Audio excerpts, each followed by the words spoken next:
What's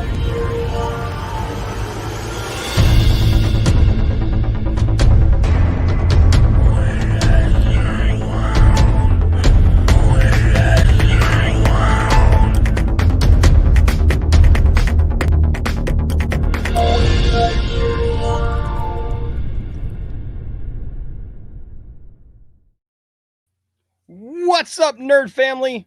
Welcome once again to the Poindexter Lounge. It is good to have you with me in the lounge today. Hopefully this works. I know we had some storms go through over the weekend, so we had some issues there.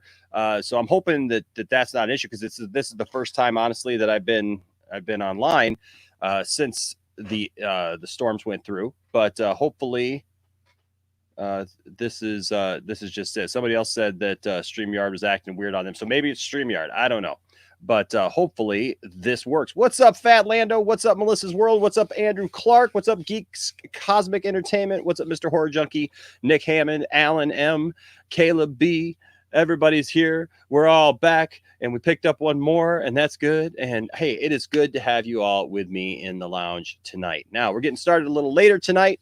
So probably not going to do like a 4-hour show, big 4-hour show, but we're going to have some fun anyways. Let me go ahead, since I need to do this again, and go ahead and put the, what's up, Jason Granger? Good to see you, buddy. What's up, Cylon Scotty? Okay, so here is the link. Chat with me tonight. All right. So you guys can just follow that. And there we go. All right. So there you guys got that now. And it is good to see you all. I hope that you're all doing well. Today was a big day. Today was certainly a big day for a lot of things, guys. Lots of craziness going on, man. I tell you what, did you guys see Truth 31 says, what's going on, Enash? What's up, chat? Just watch Golden Girls. B. Arthur is a gray fox. Yes, but she'll never compare, my friend, to some Betty White. She'll never compare to some Betty White. Yeah, guys, the link is right there, and you guys can join. So go ahead and click on that link, and we'll get you guys in. Let's see. You know what? Yeah. So today was a big day, man. What about this? You guys dictate this show, so I don't want to take away from you guys if anybody else is, you know, going to talk about this. But I do want to talk about this because I didn't make a video about it today. Because today I kind of took a couple of days off, to be quite honest with you. I've been hitting the streaming pretty hard lately. Staying up all kinds of crazy hours to be with you fine people, and I love that. And I've been having a good time, but I decided to take a couple days and spend with my lovely wife and with my kids over the weekend. My son Isaac celebrated his graduation party over the weekend, and we had a really good time. And just had a good time together. And I think that's important. You know, sometimes you just gotta take a day or two off. You know, kind of reboot. You know, as it were, just kind of like we did tonight. But yeah, I do want to encourage Jason and Caleb. Caleb said earlier that he was going to be kind of creeping in the background there. But hey, Jason, man, if you get a chance, I know Jason's on baby duty these days as part of the council. But Jason, if you get a chance, man, pop in here, man. I'd love to chat at you for a minute, even if it's just for a minute. But a lot happened today. So Grace Randolph, out of nowhere, lands this huge interview with Zack Snyder, and I don't think anybody saw that coming. That was like a crazy, insane kind of thing. Nobody saw that coming at all. And I don't know if you guys got a chance to watch that, but it was a very interesting. It was a very interesting interview. And she asked him a lot of, I'll be honest with you, she asked him a lot of poignant questions. She asked him a lot of the stuff that we would want to know, you know, if we were doing that. And they even brought up this weekend for the Justice Con that's coming up this weekend. It's going to be streaming online. I encourage you. I believe it's 5 2:30. I got to find that link. Excuse me. Zack Snyder closes it out on Saturday.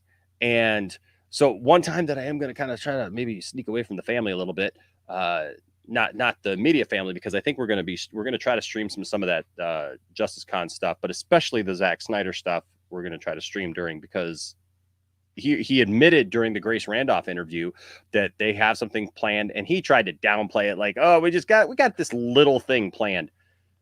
I don't believe that for a second, folks. Zack Snyder does not plan little tiny things, to bring up. Right, Truth? That's the truth right there. Zack Snyder ain't planning some little tiny thing to release it at Justice Con. And so far, all the rumors, and I feel like I can talk about it because everybody else has been talking about it, but so far the rumors are that, they're going to drop some bombs regarding Ben Affleck, regarding Henry Cavill.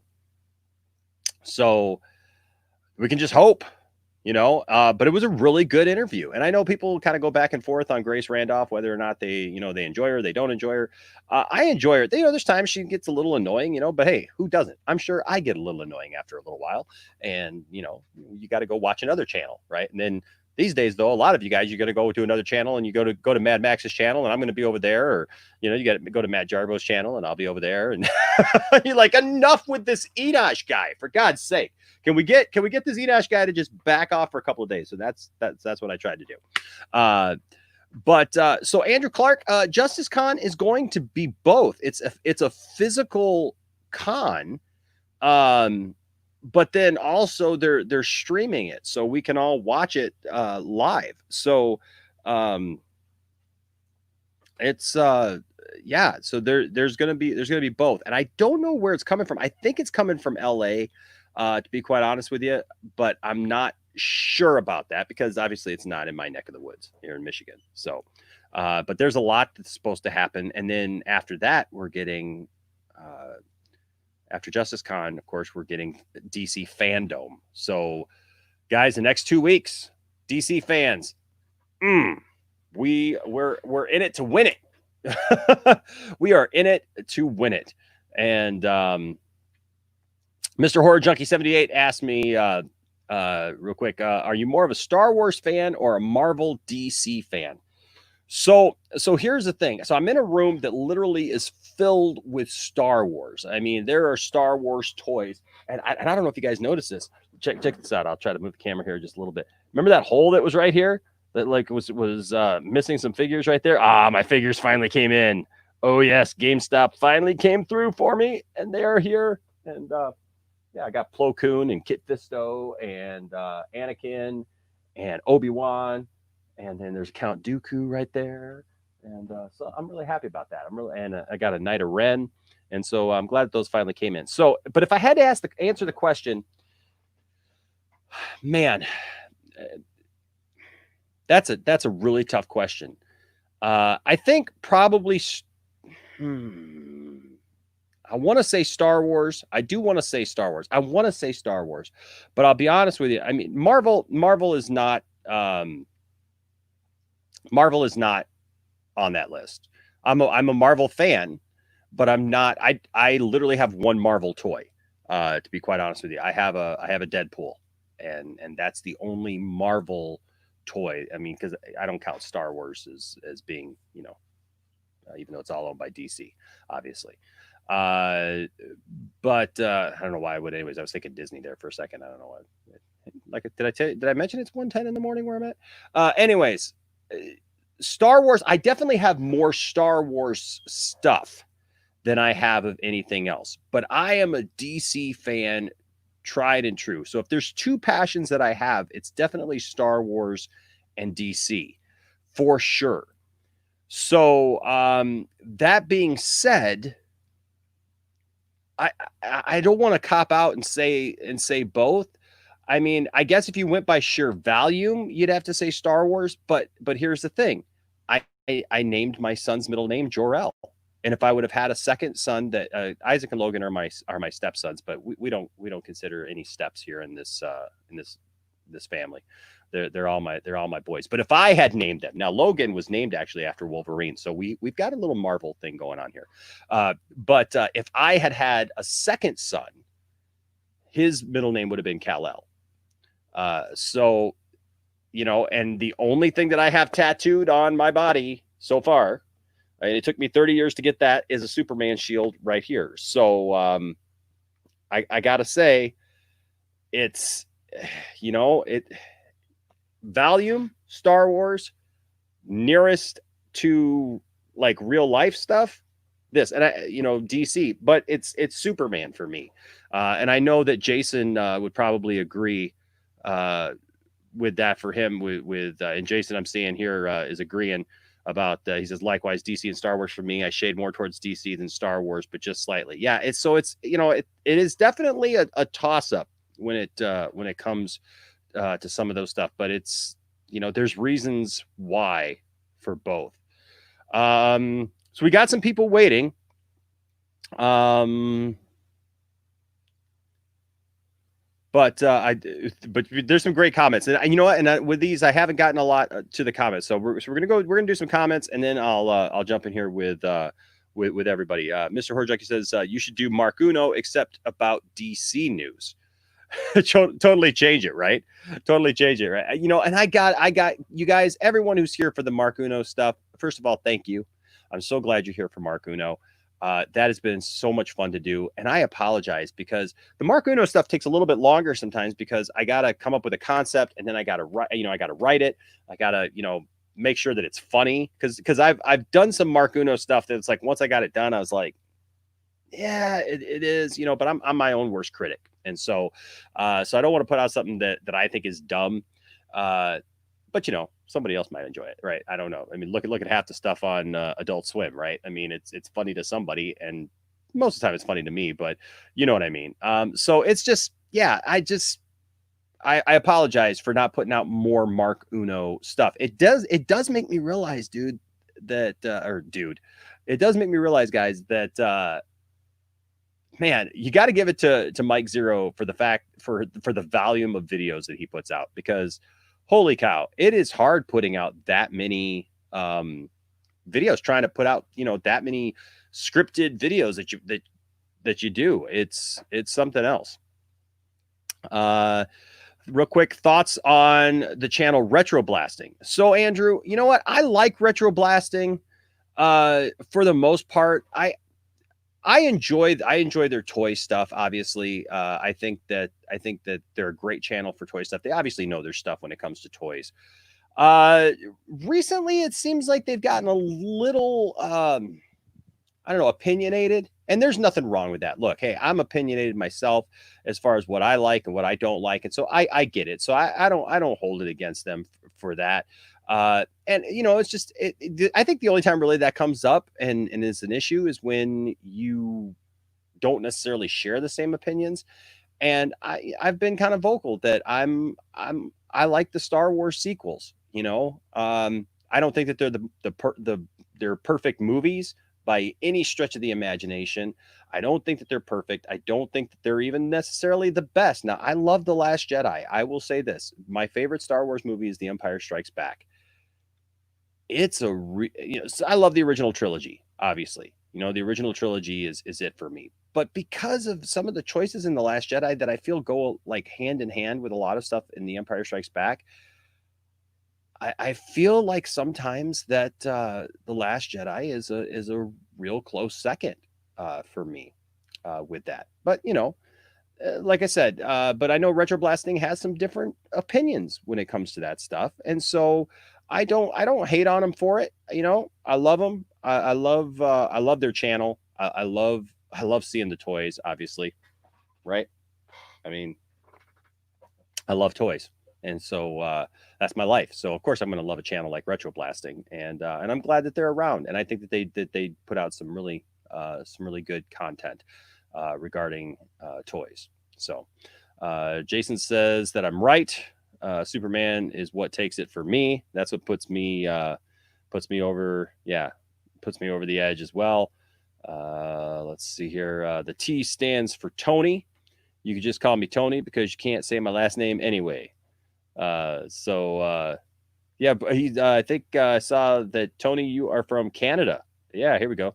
Hello, everybody from Canada, and I love Canada. I spent a long time in Canada. One of my best friends lives in Canada, just over the border. I'm in Michigan, so he lived over the border in Sarnia for a long time. Now he lives someplace else, just a little bit south of Sarnia.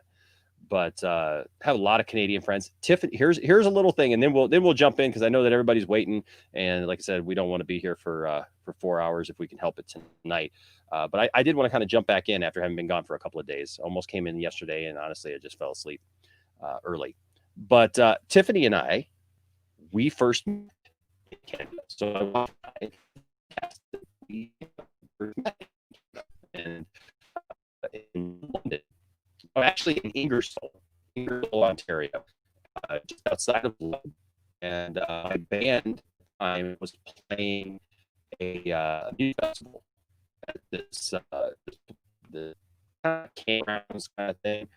And so my band was playing. I traveled with other band. They were playing, and so a bunch of my friends were supplying sound and lights for this event, and Tiffany came with the guy who was doing lights, and they were just friends. He was like her youth pastor or something like that, and so he came with all the lights and stuff. She just came to help him with a couple other people, and that's how I met Tiffany. And it's funny, Tiffany and I have been friends for 22 years. We've been married for 8 years, but we've been friends for 22 years. And it's funny because we met, but our lives took different paths. She lived over an hour and a half away from me, and so I didn't see her, didn't really get to hang out with her or anything, but I met her over that weekend, and we remained friends. And this goes back, talk about dating stuff, man. Not dating stuff as in like relationship dating, but dating stuff as in time frame. Like we were on AOL back then. And I'd be working hard, like, I just got into audio recording at the time. And so I'd be recording stuff at home, and maybe I'd go online for a few minutes, because you only had so many minutes. And I'd be on there, and I'd go to get off, and I'd get like the instant messenger, thing. And there would be Tiffany asking me how my day was, how my family was, all that stuff. And so we remained friends for a long, long time. And then eventually things happened in both of our lives that pointed us to being together. And so, and I could not be happier. I have a wonderful, wonderful wife and a wonderful family, and I'm glad that I'm able to share them with you guys. And I have a wonderful nerd family in all of you. You guys are wonderful, and that's why we call you our nerd family. And Cylon, I really appreciate you saying we would rather you be a good dad than stream all the time. And I really appreciate that because there's a lot of pressure, because like especially when you start when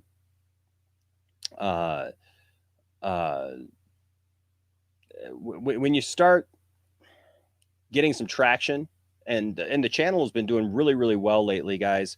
Oh man, I'm starting to cut out again. Oh man. Well, we're going to try to push through. Hopefully we'll get through it. If not, I apologize, but we're going to, I think it's StreamYard possibly.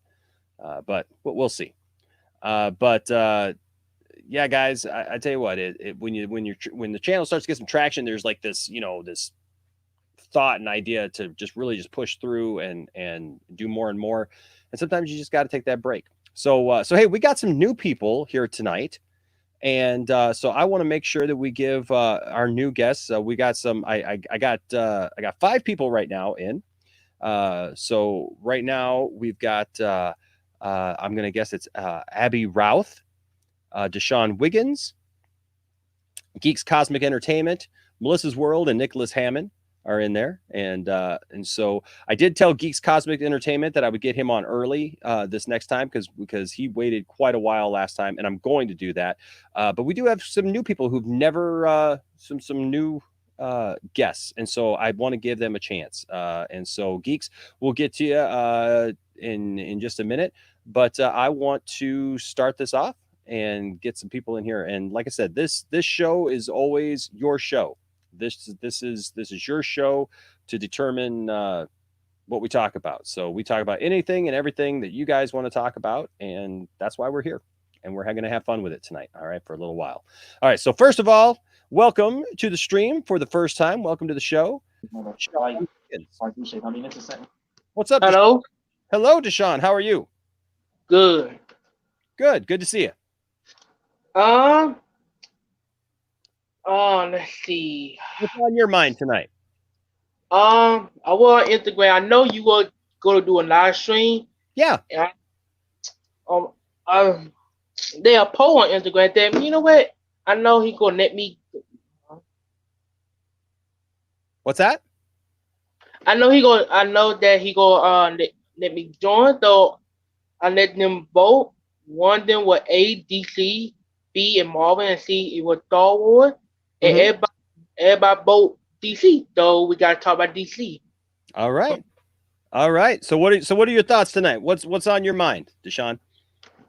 Let's see. What about the Snyder Cut? I know like not the people believe that it was happening, but I mean, I thought it would happen either. I actually want the cut. Mm-hmm. I didn't know it was gonna happen. I believe it's gonna happen, but now it's happening. So, It's happening, man. Yeah. It's happening. I know, like I'll be honest with you. There was a time where I wondered if it was going to happen. I definitely supported it. I definitely wanted to see it if it existed. But, if I'm being honest with you, there was a time where it's like, I think a lot of people started to wonder, hey, is this thing real? Is it actually going to happen? And it was hard to, know, but it's happening, man. It is here for sure, and we're going to see it next year. So you're excited about that? Yes. Yep. And also, I let somebody vote. Also, wanted me to ask you a few questions. One is your favorite comic book on DC? My favorite comic book of DC. Well, my favorite character is Superman. For sure. And if I had to say a favorite comic book, like a specific, are you talking like that, like a specific issue, or yes, just issue? Okay, so if I had to pick a specific issue of a comic, man, there's so many good comics out there, man. Yes. And I mean, just reading comics over the years, that's a really hard one to nail down. But I think for me, because I'll tell you what got me into comics, because I was always a DC fan. I was always a comic books fan in the sense that, like, when I was a kid, I didn't buy a lot of comics, but I had some comics. I every once in a while, I don't know how old you are. But I remember being a kid and we'd go to maybe, the grocery store, or we'd go to the, the drugstore or something like that. And there'd be a spindle that would go around, and there'd be comic books on the spindle. And so because of that, every once in a while I'd see a comic that caught my eye. Right. And so, but I didn't have a lot of comics. Every once in a while I'd see a comic, and I was raised by my grandma. So I'd ask my grandma, hey grandma, can I get, this comic or that comic? And she would say, she'd say, yeah, she'd always buy me a comic. And so I'd love that. And so here, I'm just going to say this real quick. I'm guessing it's tobacco. You just got to follow the link there, man, in the chat. There you go. And you can get on that, man. That's just how you do it. So anyways, but yeah, so I didn't start collecting comics until the death of Superman. And it was shortly after the death of Superman, because I had some friends who were into it. And the first thing that the thing that kind of set me off buying comics was, I remember it was late one night, and I had gone with a friend of mine. We were getting ready to go on vacation, and I went to a store that was open 24 hours because we were going to do laundry. Mm-hmm. And I found the trade paperback to the Death of Superman storyline. You know, they had it all in one collection. Yeah. And so I bought that. It was $5, you know, and for the whole thing. It was cheaper than it would have been to buy all those comics, you know, all in one, you know, or all separately. And so I bought the Death of Superman. And that was the first time that I remember, like, because I was about 16 then, 16, 17 years old. And I was about 16. And so that was the first time that I noticed that comic books were very grown up. You know what I mean? Yes. In the fact that, like, it had good writing, because all the comic books that I had remembered, you know, reading growing up were all kind of, you know, kid focused. You know what I mean? Whereas like Superman would say cheesy stuff, you know, and Batman would, you know, have little thought bubbles and stuff, you know, to himself. It was kind of cheesy. But this was the first time that I ever really remembered seeing something that was serious. And so since then, hey Tony, I see you. I see Tony, I see Caleb, I see Abby, I see you guys all back here in the backstage, so you guys just sit tight. But so that was the first time I ever actually remembered watching that or seeing that. And so I from there I bought that and I got hooked. And so then shortly after that, it wasn't but a couple of weeks after that was, and this is kind of how late to the game I got on the Death of Superman thing, was that I saw that that they were bringing the Superman back. You know, that like they started with the Reign of the Superman books. And so I started collecting those. That's where I started collecting them. And so I started buying comics, and then I went down to my local comic book store, and I started I started a pull list of all the Superman comics that were coming at the time. And that was just how I got addicted to it. So that was my first foray into actually collecting. Now I will say this though, if I look back at what my favorite comic is, it's a comic that really has nothing to do with all this stuff, but it's a very important comic in DC. And it's something that I just randomly had because I thought it looked cool. And I was at the drugstore and I asked my grandma for it. And it turns out it's a pretty important comic in DC continuity. And that is, it's a DC Comics presents, I can't remember what, just off the top of my head, I can't remember what number it is, but it's the first ever appearance of Superboy Prime.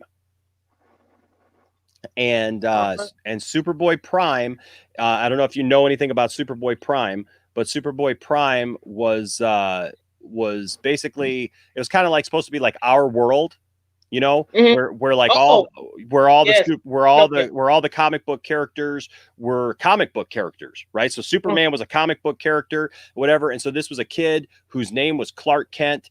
And he and in the comic book, he dresses up as Superboy for a costume party. And while he's out and about, Superman gets transported into his universe and comes down and sees the kid. And so the kid starts floating out into space because that's when he discovers his powers, meets up with Superman. Superman ends up bringing him back to his universe. And so it was like this really important book because Superboy ended up fighting in Crisis on Infinite Earths because it was right around Crisis time. And then they brought Superboy Prime back many times now, where he's been an integral part of the DC universe, part of Infinite Crisis, and just a lot of different stuff. I encourage you to look up a bunch of stuff about Superboy Prime because it's in fact, it's amazing that we're mentioning this. Because there he is right there. I told you I got a toy for everything. Earth Prime Superboy. There he is. And that, so I had to get this figure because that is one of my favorite comic books. And because it's just how I got it. And the fact that it turned out to be an important book in DC with Superboy Prime and a very important character. Because then they ended up turning into this. Hold on a second. These are a couple that I've been waiting to open because I got them. I didn't get them brand new. I got them, because these have been out for a while. But this is him. This is also Earth Infinite Prime. Crisis. Yep, that's Infinite Crisis.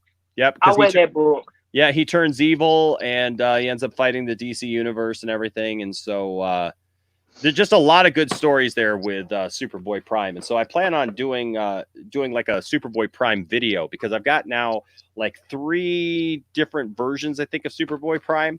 And and it's just an interesting concept, because right now, like, they're talking about bringing him back again. Well, they just did allude to bringing him back again in Shazam, because the last place that he was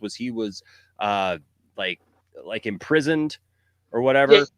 Yeah, he went in prison. Yep. And so yeah, so if I gotta pick a favorite, it's that first appearance of Superboy Prime. And you know what? Let me see, and I'll show it to you, and then I got to move on, because I'm gonna have to move quickly tonight, because we got quite a few people tonight. But I want to pull this up to show you.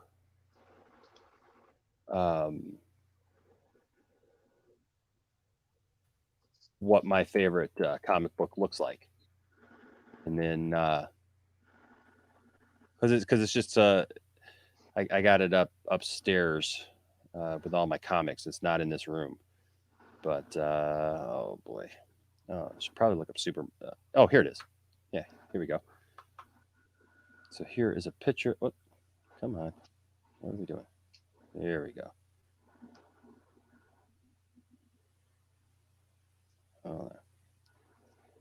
So I'll pull it up here for you to see. This is it. Right there. That is it right there. And that caught my eye as a kid. So it's DC Comics. I think that's either 82 or 87. DC Comics presents 82 or 87. And you can see there's the 2 different worlds, you know, that collided. And so there's Superboy Prime and Superman. And that caught my eye just on the spindle that day. And yeah, man, I had to have it. And so so that is that's my favorite. That's my favorite. Do you have a favorite real quick? Yes. I read not the comic book back in my day, and the first comic book I read was Batman Hush. Oh, that was my first comic book I read. I liked it, and I got into comic book. I started read comic book back in the day, like Christ on Infinite Earth, and what the other one? One about Green Lantern and One Woman Batman. I just became like a comic book guy, you know. Yeah. And you know, sometimes I do. Sometimes I watch comic book movie or not. I watch not the comic movie. Read comic book and stuff. And yeah, and one more question for you. You know, sure. I heard like not the people saying it in my comment, and they want to ask me. It's a DC question. What your favorite Green Lantern? My favorite Green Lantern by far is just Hal Jordan. I know that that's not a maybe a cool answer, because I know there's so many other Green Lanterns out there and stuff, you know, that they're there to pick from. But I grew up with Hal Jordan. Hal Jordan was my Green Lantern, and to me, he just always will be. You know what I mean? He'll just always be my Green Lantern. Now I love John Stewart. I actually have right here. I got a John Stewart action figure that I gotta do a review of. From God the new, damn, he big. He is, man. These are huge. These are 7-inch figures, man. I'll tell you what, these are really big figures, but they're really awesome. I love these new McFarlane DC Multiverse figures. But as you can see, like compared to Batman, there, you know, yeah. John. So I love John Stewart for sure. But yeah, and I think if there's one that I really don't like. And then I got to go. But if there's one or two that I don't like, I didn't like Guy Gardner, but I understood his place in the DC universe, you know? And so there was that. And then, I I never. So I had a respect for Guy Gardner for who he was, but I never liked Kyle. I just never. I never liked, and I know for some people that's like a a sore spot, but I just never liked Kyle. I just didn't dig him back in the day. So I don't know. like Kyle Rayner and John Stewart and Hal Jordan. Yep. Not that much a guy, but I like how Guy killed him. He's the goofy one, Mhm. the jackass one, really. Yeah. And Kyle, be honest, my only two Green Lanterns I grew with were John Stewart and Kyle Rayner. And the only time I know how Jordan was, when he came back in Green Lantern Rebirth. That's the only Okay. time I knew Yep. how Jordan was. Yeah. I never know who Hal Jordan was. Only character I didn't know was Kyle Rayner. He was my favorite Green Lantern, and John Stewart from the Justice League Unlimited. Yeah. Well, John Stewart was really great in Justice League. I mean, in the cartoon and everything. That's where a lot of people got really to know John Stewart really well because he was the main one. And so, yeah, that's good stuff. Well, hey, Deshaun. Hey, man, thanks for joining me tonight. Like I said, I'm going to have to bust through here to get through everybody. But hey, man, join me anytime. Anytime you see us go live, I'd be happy to have you on and talk some more comics with you, okay? All right. All right, buddy. You have a good night, man. Good night. All right, enjoy the stream. We'll talk to you soon. Okay, that was Deshaun. And so we're just going to move down here in a minute. Geeks, I'm going to get to you in a second because I'm going to want to spend a couple minutes with you, but we're going to go to another new caller. What's up, Abby Routh? Hello. Hello. Hello, are you there? Hello. Ha. How are you?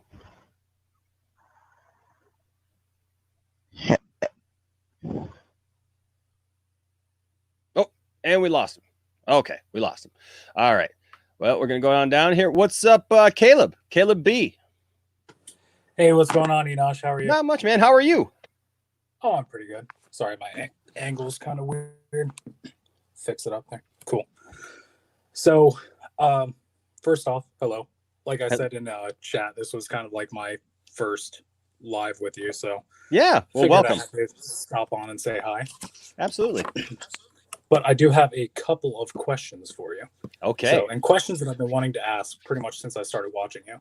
Oh, awesome. Which, my introduction to your channel was actually when you and the family watched Star Wars Theory's Vader fan film.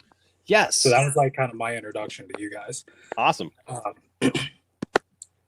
I don't have to ask if you liked it because I know you liked it. Yeah, if you watch that stream, you pretty much or watch that we like it. Yeah. I mean, just kind of, especially like your follow-up video after Lucasfilm and Disney started taking money from him. Like, just that passion was like, hey, he's my kind of guy. I got to keep watching him. So, absolutely, man. Absolutely. We all kind of messed up on that one, though. You know what I mean? Oh, like because it really made it sound like Disney at first, was doing it to him, and then it ended up that it wasn't Disney. Of course, it ends up being Warner Brothers. I love Warner Brothers, but I have such a love-hate sometimes with Warner Brothers because they're the worst on like copyright claim and stuff. And when I found out that in a roundabout way it ended up being Warner Brothers, I was that even ticked me off more. Yeah, sorry. But anyway, it's kind of one of those that you weren't even surprised. But I know, I just was like, okay, but we're still passionate about it. It was still right. Wrong. I still say, let the guy make his movies, man. Anyways, I don't want to get ahead of that because I don't know what your question is, but yeah, go ahead. Oh no, that was pretty much just a discussion thing. But really, my question is the fan film that I guess a friend of yours was doing, Dark Crystal. Has that come out yet? Is it still in progress? Yeah. So the Blood Crystal. Blood Crystal. Sorry. Yes. Dark And actually, childhood movie. Yeah. Yep. And actually, it's been out. Okay. The Blood Crystal has been out. And you know what? It's pretty good. We did videos for it. It's in 3 parts. Okay. And here, what I'm going to do is I'm going to put a link here in the, I'll put a link in the stream. Awesome. That'd be for everybody to find the first part. Because I couldn't find it. And I mean, probably because I had the name wrong. I mean, so Yeah, that's fine. Just make sure everybody knows what it is. Star Wars fan film. Yeah, no, and that was so much fun to be able to go and actually be on that set and see all those things, and then to see the movie afterwards, like to actually have pictures of me and my family like in that A-wing and everything, and all that good stuff, and then to actually see the fan film come out was super cool. Now I will say this. So that guy Dark Hoffman, he's worked on a ton of like Hollywood movies and Hollywood films and stuff. I mean, like the list is way too long to even start to go down. And I really like what he did with this, but it's different. Like it's really different, and there's some different stuff. So there's some stuff that I actually want. I haven't had a chance to like sit down with Dark yet, like and like ask him questions about it. But we were honest. So I the first part wasn't as good to me, but the second and third parts like kind of started routing out the story for me and started bringing it out for me. And so I enjoyed it as a whole, but then it leaves it like open for stuff. And he does some stuff on there that is like, especially if you're a die-hard Star Wars fan and you're into like lore and everything, they've got a couple things on there that kind of make you go, oh, well, that's different. Like I wasn't expecting that, but I think that's probably a good thing for a fan film when they try to like expand upon lore and stuff. Yeah. But I'd be interested to hear your take on it once you watch all 3 episodes. I'll definitely have to watch them, and then your next live after I finish watching them, I'll definitely pop back. Yeah, do that, man. Do that for sure, Caleb, because like there's like one thing that happened like with a lightsaber at one point, and like and it's not really a spoiler thing because it's not reflective of anything, but like a lightsaber changes color like mid-fight. And I went, wait a second, was that a mistake, or was like, did they mean to do that? You know what I mean? It was almost like that scene from Revenge of the Sith, where like if you look really closely, like Obi-Wan's got Anakin's, or Anakin has Obi-Wan's, or something like that. Yeah. So like I kind of had to scratch my head for a second. I was like, wait a second, what just happened there? Like, did I miss something? And then I did ask him about that, and he explained it to me like within universe, right? Just it definitely doesn't end up the way that I thought it was going to end up. And I thought he did a really good job. Now, I will say this. I mean, they funded this whole thing themselves. They and it was all done locally here with a lot of like local people. The 501st, from this area got together and yeah. Sorry, I'm in the 501st. So. Oh, that's awesome, man. I would love to do it. I would love, like, that's like one of those things that like eventually I would love to be like in on. That's awesome. It's so much fun. I love it. And the charity aspect of it. Oh, for sure, man. And you know what I would love, maybe, Caleb, because you're like one of the first people that I've actually met, knowing that you're a fan of the channel and stuff. Get with me like social media, like send me a message or something like that, because maybe I have some questions about that whole thing.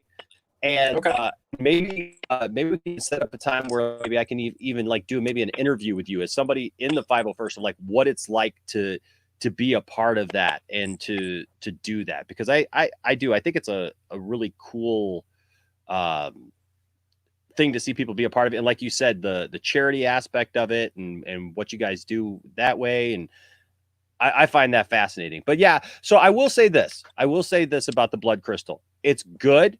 For a fan film, it's pretty good. I want to be honest, right? So some of the CGI, at least in the first one, kind of it has kind of a computery look to it, you know. But there's a lot of cool stuff about it. There's a lot of cool things about it, and it's not on the level probably of Star Wars Theory's film. All right. Well. Which that's kind of like a one in a million type thing where a fan film turns out like that. Yeah. So I mean, especially like just the amount of sheer amount of money that he put into it, and which I'm not saying that the person that did Blood Crystal didn't. I mean, Yeah, it's no, gotta I get take it. a huge amount of capital either way, but yeah, no, I think I just love watching fan films because I love seeing what we as fans can do and what like we can put into the universe ourselves. Well, yeah, it's not canon, but it's like we're adding to the universe. It's our own little like footprint into it. So like if it's a fan film or, you know, doing cosplay, like stuff like that, I think that that's just like cool whenever we're able to just leave that little impression on the universe and the absolutely fandom. Absolutely. And I really hope that Disney goes back to embracing fan films in a big way. You know what I mean? Absolutely, yeah. Because I've been really if I'm disappointed with anything, it's the fact that, you know, Lucasfilm used to be very big on embracing fan films. I mean, you know, it's Star Wars Celebration, for goodness sake. They had, you know, awards and, you know, a ceremony and everything, you know, and like a whole show based around that. And so they really, you know, promoted that. And I think if we've lost something with Disney, it's that aspect of, because now it seems like they really gave, even though they let him do it, like they put so many parameters now on all these fan films, and it's like you can't raise any money, you can't do anything with it, you can't, you know, I mean, it's like you barely can show it, you know, like it's like it takes the fun out of being able to do that. We're like, man, back in the, you know, in the 90s and the early 2000s, we had all these fan films coming out that were just fun, and like you said, they left their mark on that world for us, and they enhanced our enjoyment of Star Wars. And I don't know if it's a thing of, you know, and Matt Jarbo's in here, and he's going to be coming up a couple people from now, and I'd be interested to hear his take on it, because Matt's got a pretty good handle on like movies and, you know, like Hollywood and stuff like that. And so, Matt, if you're listening, be thinking about this a little bit, because I don't know if it's a thing of like they're just concerned because they don't want infringement, you know, or if they don't want ideas, you know, coming out that maybe they may possibly do later on, so they just kind of want to keep all that stuff at bay, you know. I don't know. And I know that like even Star Wars isn't as bad though as the Star Trek situation. The Star Trek situation is like out of control, where it's like they almost just don't like their fans. Right. Well, you know, and I would be like, by the way, because you just said about possibly having me on later, in a future thing, there's actually something that Disney is actually restricting even costume makers now.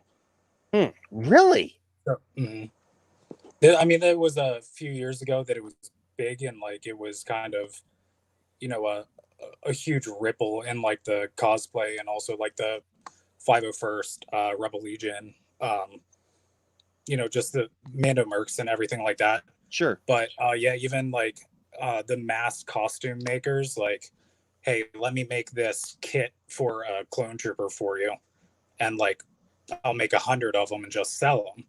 So they started getting restricted. But yeah, we could go over that a little later if you wanted to.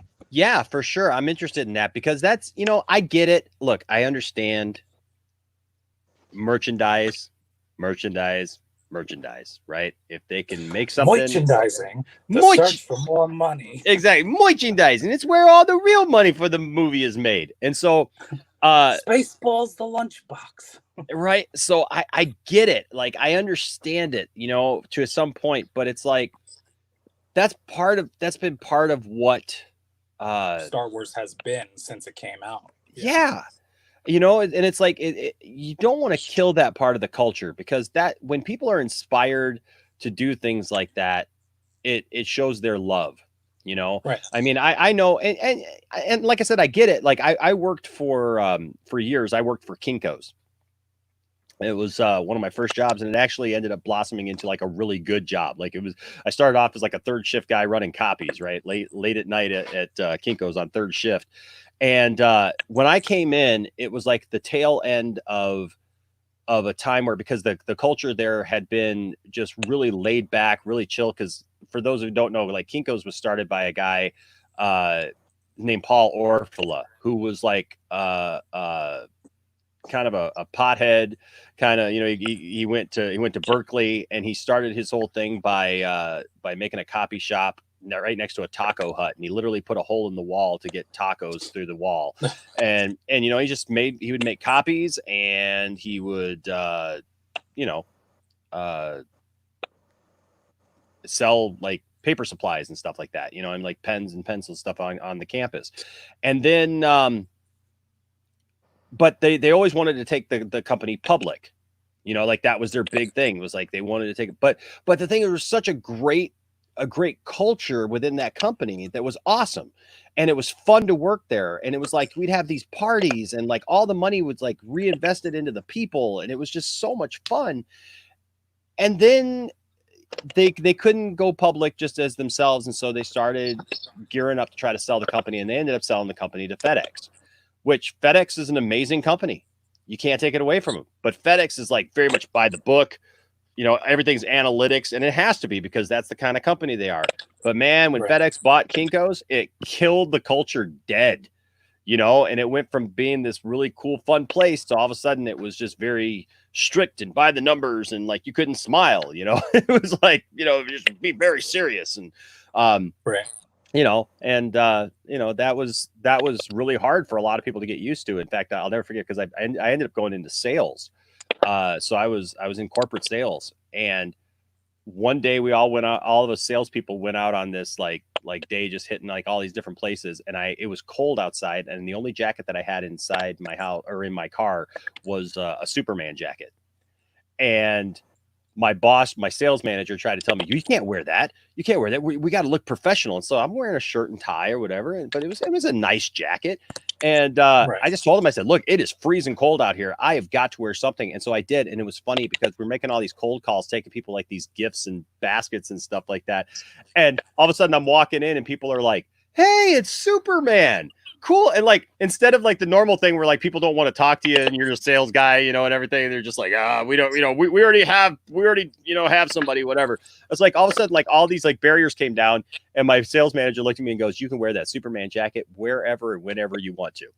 And I was like, thank you, you know, and I did. And like a lot of my customers actually used to call me Superman because of that, because that's how they met me, you know? Right. And I just hope that Disney doesn't take the fun out of that for people like yourself, who obviously enjoy that aspect of Star Wars, you know, and, you know, because it's real easy to kill that part of a culture. And if you kill that, you're going to kill the heart of something that's very important, I think, for Star Wars fans in general, for nerddom, right? For franchises and fandoms in general. I mean, you go to any Comic-Con, right?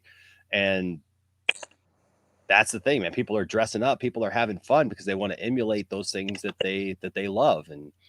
And so yeah, man, I really hope that that gets kind of fixed.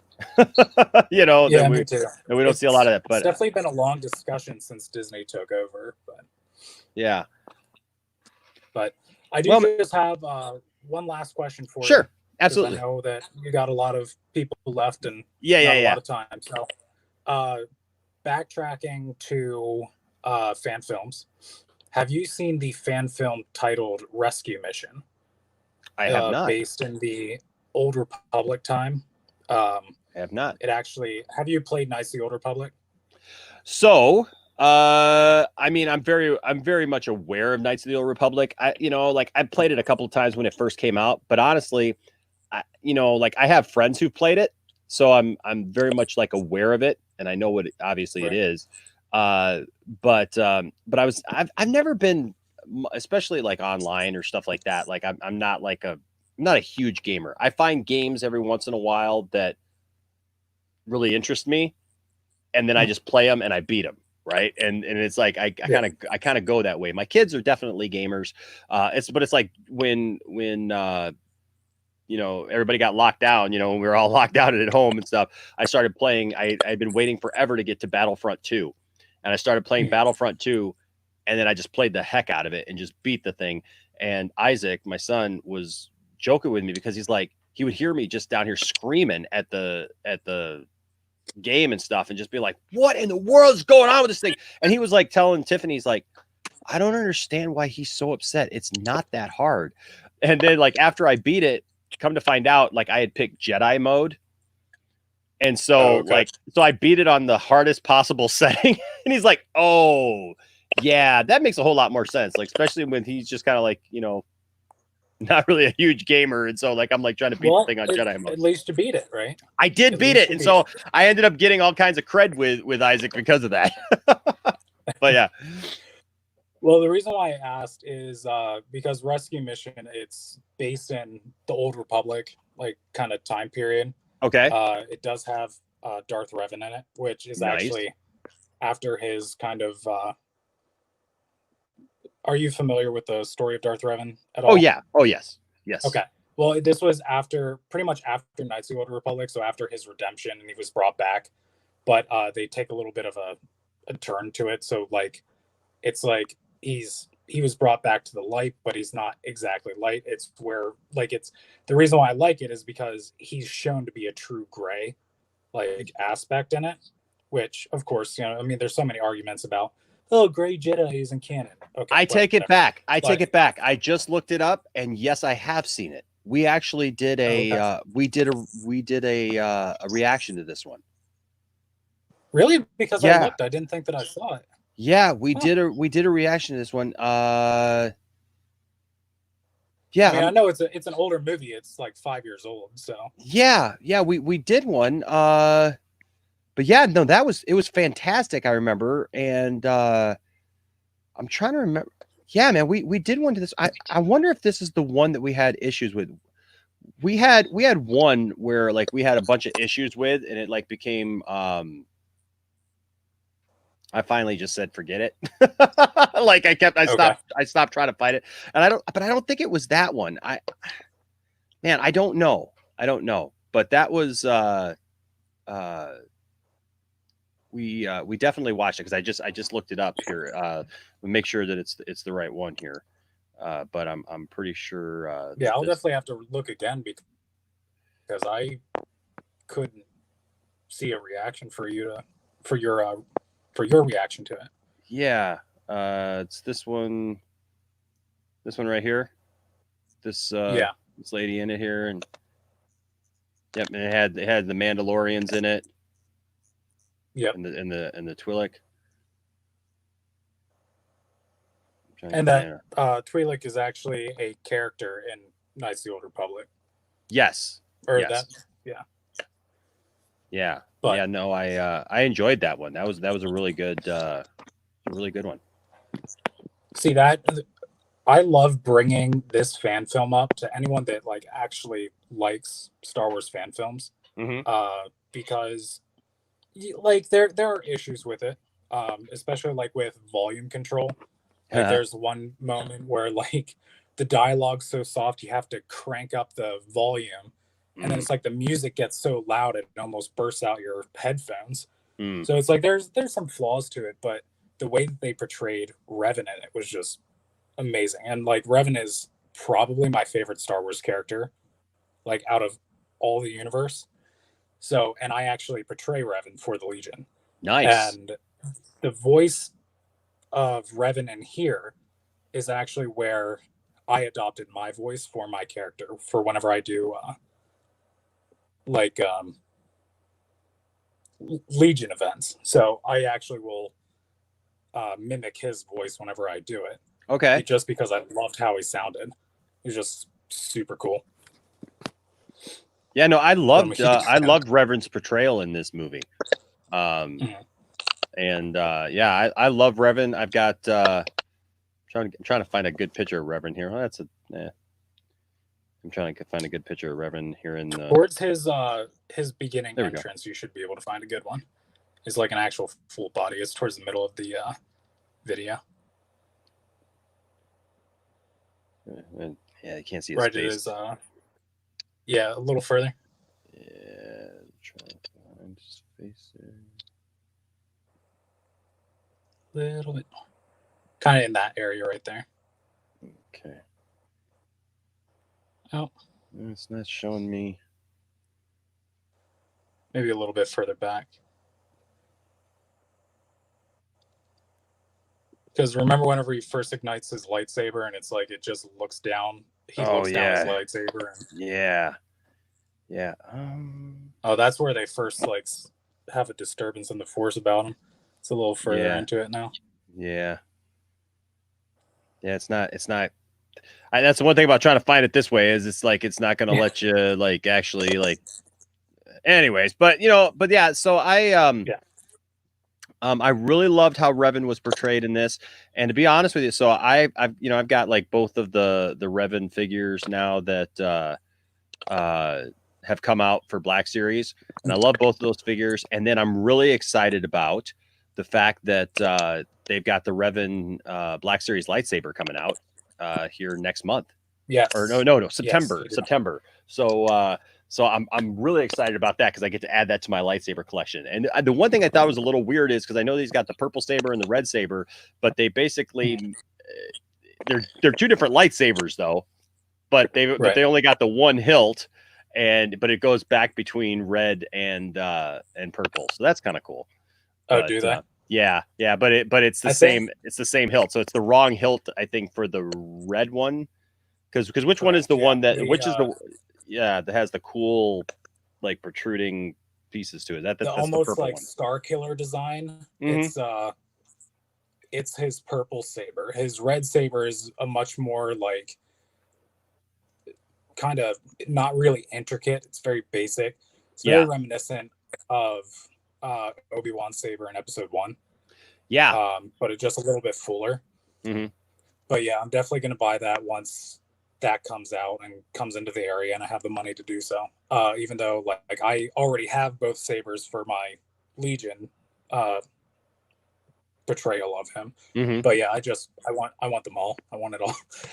That's how I am, dude. It's like lightsabers come out and I'm just like, oh, I want that one and I want that one and I want that. I want the Asajj Ventress double saber, but I've kind of held off on pre-ordering that right now just because I've got Dooku's lightsaber coming out the 1st of August, and then I've got Revan's coming out the 1st of September, and so I'm kind of like holding off on Asajj for right now, but eventually yeah, I'll definitely have to get the Dooku's. I didn't know that they were doing that, but yeah, man, it's like because Episode 2 came out whenever I was a kid, so but his lightsaber was just so cool to me as a kid. Oh yeah, like, I've been waiting for that saber, dude. I've been the same way. I've been waiting for that saber just because it looks cool. It's got the curved hilt and stuff. I've got a plastic one, like that hilt. But I just always like even that plastic, like Episode 2 one, yeah. Like I just like that hilt. Like even though it was like this, the silly, plastic Halloween one or whatever, and stuff. I still like that hilt. I love the way that it feels, and so I can't wait to actually have a metal hilt that's that way with the saber, because the first thing I'm going to do is that whole scene where he like brings it up right in front of his face and stuff, because it's just so elegant. It's like it takes an elegant weapon and it takes an elegant weapon and makes it like even more elegant looking, so and they had an elegant man portraying Count Dooku. I mean, Sir Christopher Lee was rest in peace, but he was an amazing actor for sure, man. For sure. Well, hey, Caleb, it was good talking to you, man. And hit me up on social media, and we'll put something together because I'd love to talk to you about the 501st and what you do for that. And, absolutely. And that'd be fun. All right, man. Well, thank you so much. I'll hit you up on is Facebook okay? Yeah, Facebook's great because you have your Facebook page. I'm pretty sure I follow you on Facebook. So yep. We're on all of social medias. I'll throw this up here real quick for everybody to see. And that's where we're on Facebook. We're on Instagram. We're on Twitter. So the only one that's different is the Twitter one because they only give you so many letters. And so I had to take the E out between the D and the X to make Poindexter Lounge. And so everything else is just Poindexter Lounge, just like it is. So, yeah, man, hit me up. All right, I will. Well, you have a good rest of your night, a good rest of your live stream, and I look forward to talking to you later. Absolutely, man. Thanks, Caleb. It's good talking to you. Thank you. All right. We'll talk to you later, man. All right. Well, that's a good call. I tell you what, man, I really dig when people do that, man. Because the 501st is super cool. It's just super cool. And the fact that people like the intricacies that people put into their costumes are fantastic. And I mean, and they have to, because you can't even be a part of it unless you're, screen accurate. And so that's really cool. All right, guys. Well, I'm going to go ahead here and we're going to bring another new caller that we haven't talked to before, and that's Tony. I love this, that we're having a night of newbies. It's newbie night, so I love it. Can you hear me? I can hear you, sir. Wow, and I can see how bad I got burned today right now on my face. let's zero in on this so we can all take a good gander. Wow. Dude. Wait, I when I put the glasses on, it actually is fine. Now you just look. Yeah, it totally blends in now. So now everything's and you look okay. cool. Take them off. Cool. It looks like I'm still wearing them. Oh man, yeah, that's rough, man. It was hot today in Vancouver, my friend. Yeah. Oh, so you're in Vancouver? That's awesome. Yeah, no, it's amazing up here. So yeah. I've got family that lives in Seattle, and so I try to get out there every year or two. And I was just telling the family, because this last year I went, and it was just me, because I went for a conference actually. And so I told the family, I said, next time we all go, we need to figure out and make like a trip up to Vancouver to like scout out like the Smallville sets and like all that stuff, and like Flash, some of that stuff. And it's like we gotta do that. You name it. Yeah, we're like Hollywood North up here. I know, man. You guys are just like taking everything over, man. It's like I gotta tell you the weirdest thing. Like I was walking home. I moved here about a year and a half ago. I lived in the mountains for about 20 years. Okay. Moved here about a year and a half ago. I was walking home from work one night. It's about 12:30 at night. And I look up in the sky, and you know what I see? Bat signal. Oh, dude. I'm not even joking. Like bat signal. They were like filming Batgirl. And right on them, there it is. Like, I was like, I live in a cool place, man. That is awesome. That is super cool. I've never been to Vancouver. So, so it's something that I told the family, next time we go, we're going to plan some time to head up there and to take the trip and to scout. Well, I grew up in Sault Ste. Marie, right on the border of Michigan. Like, there you go. So I'm like a Youper. Nice. Yes. Yeah. Yeah, for sure, man. I'll tell you what, man, that I love the UP. I'm not like I'm a city guy, like I've always been a city guy. But I've spent a lot of time up in the Upper Peninsula, and Tiffany's, my wife, her grandpa, we actually did this last year. We go up to Mackinac City once a year for this retreat.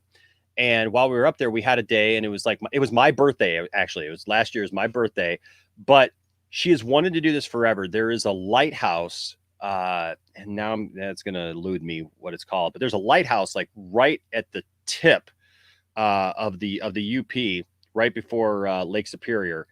And her grandpa, when he was in the Coast Guard, he was the lighthouse keeper there for years. And now it's decommissioned, and it's like a museum and everything. And so we had a free day, and it was like, well, what are we going to do? It was my birthday. And there's, we love shopping different antique places and stuff like that, looking for toys and, things like that. But it was like, well, what are we going to do? And we had already kind of taken another day and done that. So it was like, I told her, I said, hey, look, we're up here. It's only like an hour drive. We're going to drive up there. So we drove up there, and it's the first time that she's ever been there to see where her grandpa lived, because he actually lived there. There's like a house there and everything. And so she had never been there. The rest of her family hasn't been there either. Like, but they've heard all these stories about what it was like and everything. And so we go up there and we just tons of pictures, obviously. And so we're sitting around talking, and, you know, she's sharing, you know, because the people are taking us actually on a tour of the little house that's there. And she's just like, this is so weird. My grandpa lived here. Like, you know, this is so cool. And so she was telling people this. And so we got to go into areas actually of the they took the thing away and was like, please, miss, come in yes, here. Come on back here. So little tip to Your anyone. grandfather slept here. Exactly. And so, like, little tip Your to anyone. grandmother. If you ever go any place, just tell them that you have a family member who was like connected with a place. Because even if they don't, they'll just like let you into places you're not supposed to get into, apparently. But yeah, no, true. That is cool. True. So that's cool. So you're in Sault Ste. Marie. That's way up there. I have questions for you, but I would like to show you this. Nice. You being a Superboy fan. Nice. That's cool, man. That is number 22, sir. It's the oldest book I own. It's the same age as my father. 1951, October, November. Oh, wow. Same age as my dad. It's not in great shape, but you know what? How many of those do you think there are in the world? 50s? I don't know. Do you know? No, I have no idea. I don't know. It's like rescuing art for me. Absolutely. That's all it is. Absolutely. Okay, I have some questions, but yeah, no, that's fine, man. You're good. To go along with your last guest, he was talking about like fan things and stuff like that. Like fan films, yeah. Yeah, I love Star Wars. I love Star Trek. I love them both. Like my room, I have the original 1977 Coca-Cola. I think it's Burger King posters. Okay, yeah. There's 4 of them. I have 3. I'm missing the Chewie Han one, but I have the other 4 on my wall. Okay. The best fan film I've seen so far was actually a Star Trek one, and it was actually, I thought it would be the best concept if they ever wanted to reboot it. Was have you seen the one where like it's like Khan's granddaughter? Chekhov's in it. Tim Roth, the guy who played like Tuvok, maybe? No. Another Vulcan like wrote the damn thing and directed it. And there was a bunch of like alumni from Next Gen and stuff in it. Like they had a Borg, they had a like a Green, that was the best one I've ever seen. I know what you're talking about. I don't think I've actually seen it, but I know what you're talking about. Yeah, because there's like a bunch of people who've actually been in Star Trek who are in it. Yeah, like Walter Koenig was in it. Like he played Chekhov, and he was like the guy that was like running, Area 51 basically. He's God! And you're Khan's granddaughter, and you got a fucking Borg on your ship, and oh my God, I need you to do all these fucking shit that we can't talk about that Star Trek needs you to do. You know what I mean? Like, or Starfleet needs you to do. Walter is an interesting guy, man. So he is the only Star Trek like alumni guy that I've ever met in person. And really? It was the first time that I went to the Motor City Comic-Con in Detroit. And so I didn't realize, like, because I had never been to a Comic-Con, Yeah. And so we just went one year. It was like, hey, let's do something. And so we went to the Comic-Con, and they call them fan expos here. Oh, okay. Yeah, well, we got a couple of those too, actually. But the thing is like, so the Motor City Comic-Con is the one that's been around for like 40 some odd years. It's the biggest one in this area and stuff. And so the thing is like when we walked in, we went to the wrong area because we went to the one side that was just like all the artists and stuff like that, and just artwork and stuff. So like I'm sitting here walking through this whole thing thinking, okay, well, that's pretty much what this is, right? And which was fine. You know what I mean? But I agree. I agree. Yeah, I mean, that's what gets some people are super excited and stuff. But it was like you walk through that for like an hour or so, and it was like, okay, you're seeing different artwork, and that was really cool. But then, you know, came upon like a bunch of collectibles stuff, and that was really cool for me. Obviously, you know, I was like, oh, I like this part of it. I come around a corner, and there is Mariana Sirtis. Yeah, dude. And I was like, she's the nicest person I've ever met in my life. So, like, blew my mind because I'm like, wait a second, like, what is Counselor Troy doing here? Like, waves at little kids and stuff. Yeah, and I'm like, holy crap! And then it's like, and then I saw Hacksaw Jim Duggan from WWF, and I was like, what is this? Did he have the 2x4? No, no, you know what? He did have his 2x4, but he also had his his grown son next to him. His United States Championship. He had his United States Championship belt, and so Tiffany, and he ended up being so nice, man, super nice. But the thing is, so like I didn't realize that there was a celebrity section, right? Oh, so yeah, at all. I had no idea there was a celebrity section at all, and I was like, oh, this is my jam right here. Like if the collectibles weren't my jam enough, I was like, this right here is reason enough to come to. Did you get close? And the little girl who was 13 kind of was like, "Hey, back up, sir." No, but we've had some interesting stories going in years subsequent from that. But the funny thing is so like I didn't get to meet Sirtis. I didn't go up because you know she had a huge long line and everything. But I did meet Alex Winter. He was just sitting there like all by himself back then, and he was just sitting there like nobody was in his line, nothing. And so like I just walked up to him because I wasn't gonna. Or Bill. Yeah, it was Bill, man. And so I just, of course, and I had to ask him the obligatory question. Even back then, I said, "Dude, is there ever going to be a Bill and Ted 3? Like seriously, man." I said, "But I love your stuff," and now there is. And he told me back then, he's like, "Dude, it's all I've been working on, man." He's like, "Why were you the first guy staked? Why were you the first guy staked in the heart? Come on, man." And so I saw that. But here's the thing, though. As a Superman fan, so I'm standing there, and I look over and I see a Superman emblem, like kind of high above this one thing. And then I look down and I see the name Margot Kidder. No. And dude, I lost it. Like I lost my freaking mind. I ran away from the group that I was with because we went with another couple, and like I ran away from everybody. And Tiffany laughs at me to this day because there was Margot Kidder, and I just melted, dude, because that was my Lois Lane growing up, man. That was holy cow. I've watched her so much, and she was super sweet. She was just getting ready to go take a break, and so there was nobody in her line. Tiffany comes over. She spends like 15-20 minutes with us, just telling us stories about being on set for Superman the movie, and just super nice, super sweet the whole time. Gives me a big hug.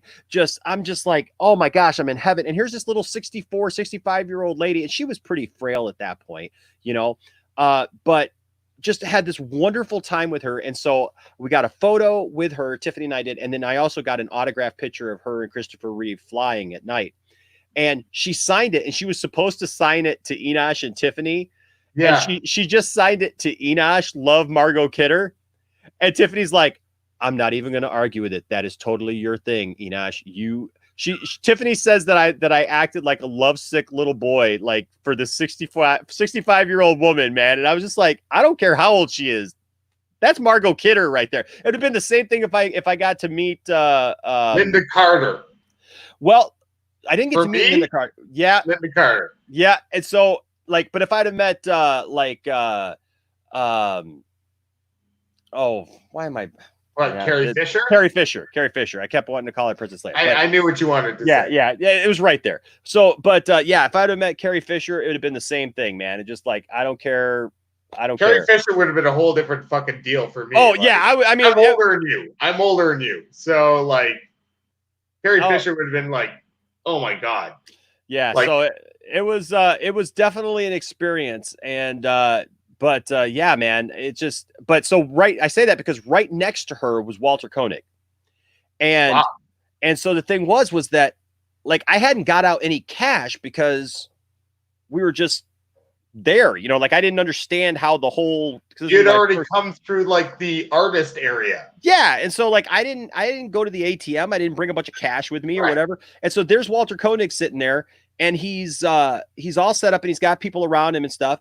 And I was like, I don't have the money to go like get a picture with him or anything like that. And I wish that I did, but I was totally broke at the time because I did not anticipate going to like now we literally save up to go to Comic-Con, you know, because it's like we know we're gonna drop some money at Comic-Con.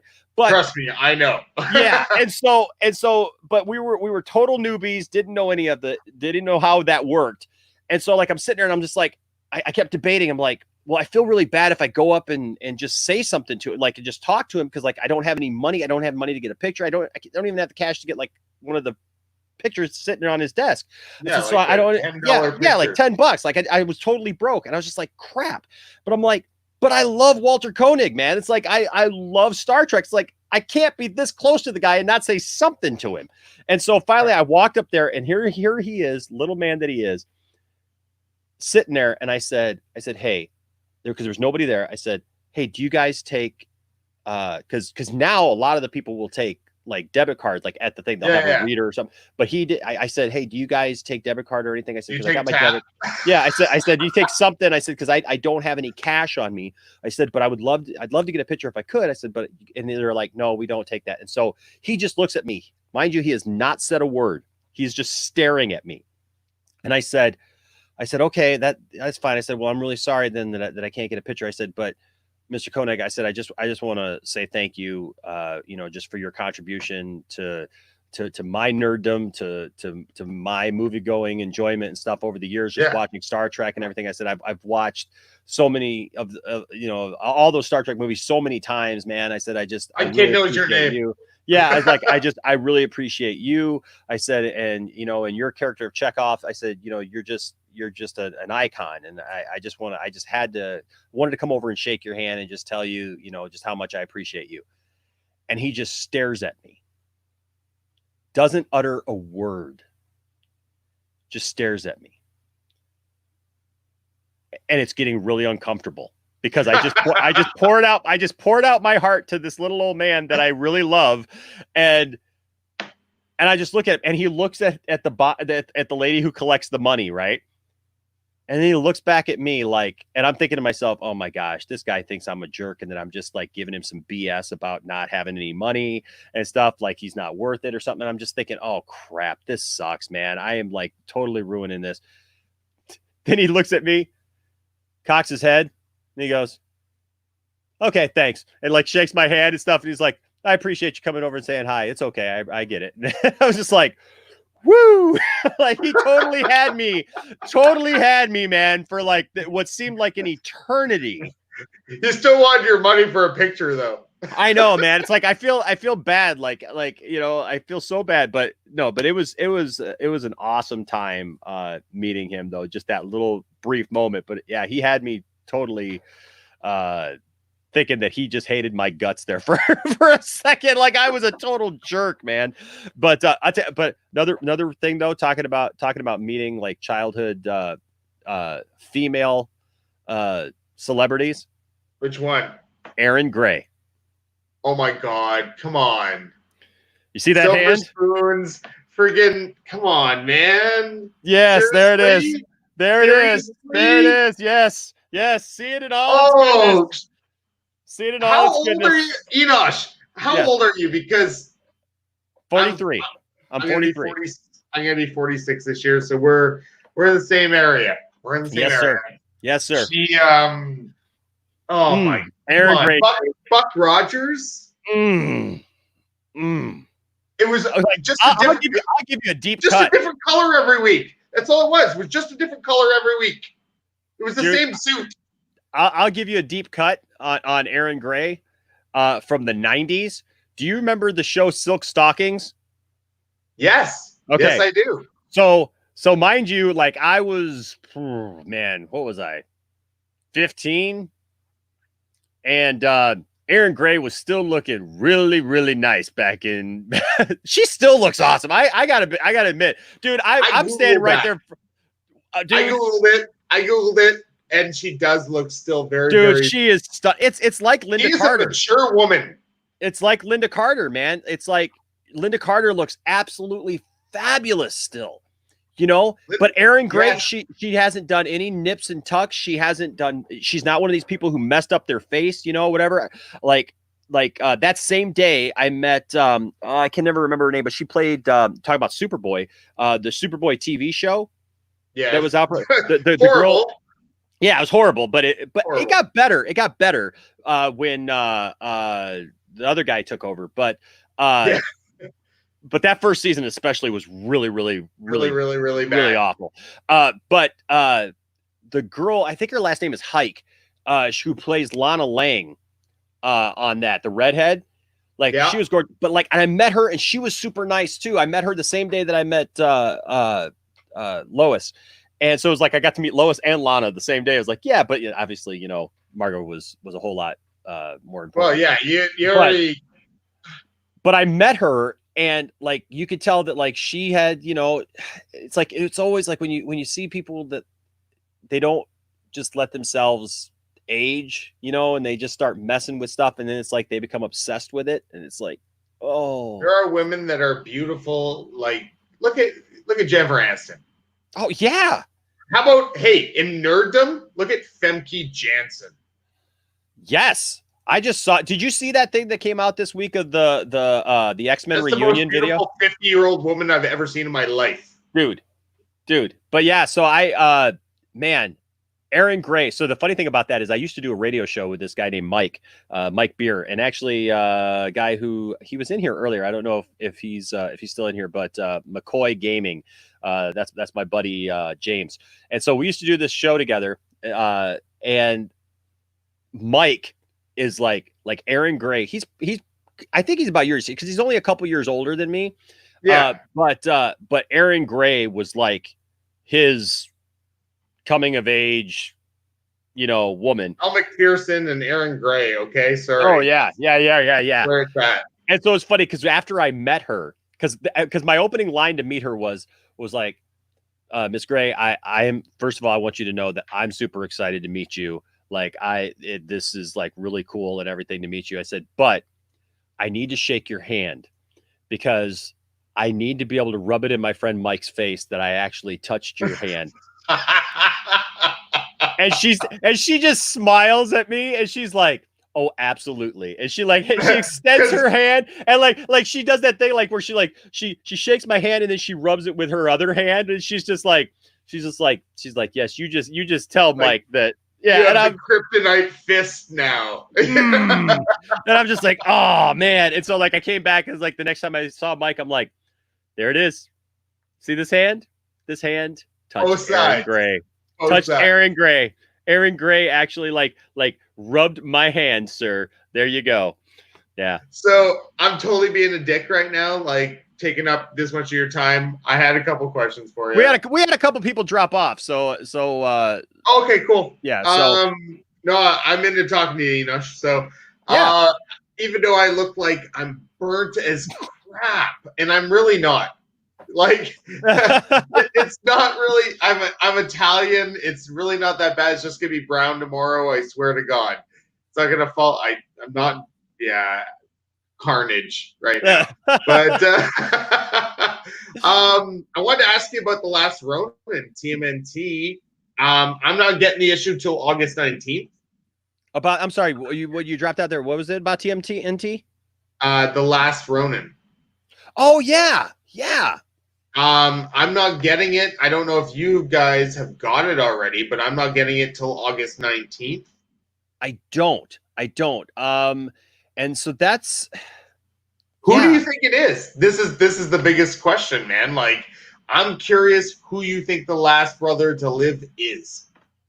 And why? Maybe I don't know. Like, so there's a lot of different ways you could look at that. I mean, like I've seen a lot of people, you know, thinking that it's Raph, you know, because you know he's the brute of the group, right? Yeah.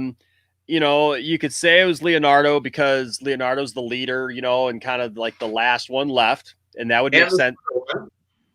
It would make sense. It would make sense too. I think Donatello. You think it's Donatello? I think it's Donatello. See, and that would be a smart guess because Donatello is a very intelligent guy, and that would be good. Here's I kind of want to say, because it's kind of like I don't really see many people saying this, because Mikey is he's the loose cannon, right? He's kind of like the silly. Is he the one that the Corey voiced? No, that's Donatello. That's Donatello. Right. Yeah, so Okay, that was Donatello. Right. But Okay. Mikey's the silly, funny, one-liner guy, and and he's the one always initiating the pizza. Exactly. Yes. And so I could see them pulling something like that off, where it's like he's just a lot, and now he's jaded. Yes, where it like changes him, where now he's very serious in tone, and maybe he's a killer now, as opposed to like, because he's out there hunting as opposed to being the I like that. He's got all the weapons and now he's hunting. Yep. So I could see that kind of twist on that, because I think if you make Raph that, like, you can go, oh yeah, I can see Raph doing that. Yeah. Do you think it's like in the future though? Because are they going to bring Jenica into this situation, or like? I really don't know. Worlds, maybe, because Eastman and Laird are getting back together, and this is a whole friggin' different world altogether. So full transparency on this, because usually I'm like totally up on this, and I don't know how the heck I missed this. Yeah, I only found out about this like in the last few days. Oh wow. Yeah. Okay. So like, it's fresh for me. So and like, I don't know a shit ton about it either. So it's like, I'm trying to wrap my head around some of this stuff, because I think somebody brought it up on the last live stream that we did like this, and I was like, what the heck is this? Like, like the whole Ronin thing, and I was just like, wow. Okay. And so then I've been trying to, get as much information as I can, and see what people are talking about and stuff. And so it got pushed back, right, with the Rona a little bit. So. Yeah. And so, so I don't know. I mean, nothing's open here yet. I mean, our comic as it shouldn't be. Yeah, I mean, our comic book stores are closed. I mean, things are opening up actually here where I'm at. Social distancing is, really important. In fact, I got yelled at by one person on Sunday because I put out a video. I live streamed my son playing drums at church. Because my son's 15 and he's the dude is blowing me away. I mean, every way. But the thing is, I think I watched your stream. Yeah. Yeah. And so I just put that out there because like I'm a proud dad, right? Yeah. And I'm just like, so I'm standing there in my mask, like videotaping him stuff. And the thing is, like, everybody, it's our youth band. And so like a couple of them are leaving to go to college, and everything. And so it was our college day. But it's so funny because like if you watch the beginning of the video, I turn the camera back around at myself, and you see that there's like, we have this huge auditorium. We seat like 2,000 people, and there's like nobody in back of me, right? Yeah. Trust me, man, we have taken like so many precautions. Like we've got the church sectioned off. We've got like, you have to come in like one set of doors for some people and another set of doors for other people. And it's like, we got caution tape marked off on like every row and everything. So it's like, you got to be, it's every other row. And it's like hardly, it's a small demographic of people, but like, it was funny because like one person disliked the video. And I know who it was because it had to be the one person who commented while I was live streaming, because I'm standing here with my phone and I see the little thing come up and stuff. And they're like, where are you? What are you doing? Why are you even meeting and stuff? And I'm just like, and you're wearing a mask. Yeah. Like, I'm like, oh, come on, like I get it, and stuff. And I understand. And I agree. Like, I'm definitely, and I think because there are a couple people like came to my defense. In fact, Darth Tasty is in here in the chat, and Darth Tasty was like, "You guys have a good governor though in Michigan, man. She did very well for you guys." Yeah, I'm not a fan of a lot of stuff that she does. because she's been. Oh really, no, this is not political. No, I mean, I'm like, not a fan. I'm not a fan of a lot of stuff she does, but I'll tell you what, I've totally backed her 100% with all of this stuff. And I talk to people all the time, and I talk to people, a good friend of mine Sunday. I've got friends who are on the other end of the spectrum who are just like, I've been back to work for 2 months. Yeah, I've got friends who are on the other end of the spectrum that like don't think that we should have to wear masks, don't think that we should have to do anything, nothing's going to protect. And I say, look, I really don't care at this point. I respect everybody. I respect everybody's thoughts on it, and I know that everybody's in a different place. But for me, even because especially with what I do, mentioning the church, you don't have a church that large without having a bunch of opinions. Yeah. You know what I mean? And so literally there are people who are just like, they don't want to wear a mask at all. And they don't think that we should have to. And we've got a section for people to, if they want to socially distance, we're forcing them to socially distance, but it's like anybody who volunteers, anybody who helps out, they have to wear a mask. And I've had to have that conversation with volunteers who don't want to wear a mask, that it's like, hey, that's fine, but then just don't volunteer right now. Yeah. Right? Wait until things are better, and then you can come back and volunteer. We want you to be able to do that, but I can't have you doing that here, because even if the masks don't work, and I'll be honest with you, I had to take Tiffany to the ER last week because she got dehydrated. She was out in the sun too long last weekend, and was out for like 8 hours, totally dehydrated herself. Woke up Monday and was like, look like this. No, because she doesn't burn. She doesn't burn, but man, she was getting like tingling in her fingers and in her mouth and everything. And she just dehydrated herself. But she didn't notice it so bad until the next morning when she got up. So she was getting ready for work, and she was feeling like she was going to pass out. So took her to we called the doctor. Doctor said, take her to the ER, took her to the ER. Once they started, hooked up an IV, you could see she was getting better, and so, right. so that was good. One of those. They're amazing. Yeah. Exactly. So that was the good thing. But it's funny because while we're sitting there, Tony, I swear to you, I hear, we got a curtain that goes all the way around us, right? So I can't see what's outside of our little cubicle, area, or whatever, but you can hear everything that's going on. The nurse's station is right there next to us. And I thought it was a patient or somebody with a patient who was arguing, because they're arguing about masks. And this guy is telling this lady, he's like, you can't make me wear a mask. There's no reason to wear a mask. We all know that the masks don't work, that they're not going to stop anything, blah, blah, blah, blah, blah. And the lady is like super nice. And she's just like, hey, I understand that, but we have to do it. It's the mandate that's come down. We want to make sure hospital, man. We're in a hospital. We want to make sure everybody's safe and stuff. And the guy's like, but you know as well as I do that this doesn't work and blah, blah, blah. And so I started to put my head outside the curtain just to say, we're in a hospital, just to see what was going on.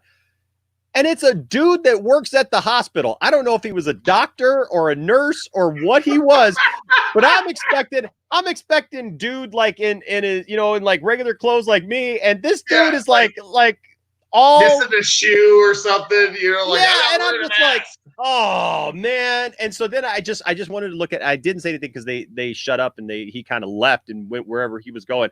But I wanted to say, guys, this is not the place to be having that argument right now. Please don't have that argument right here, right now. In the ER, don't do that. And my wife is already fucking freaked out about being here. Thank you.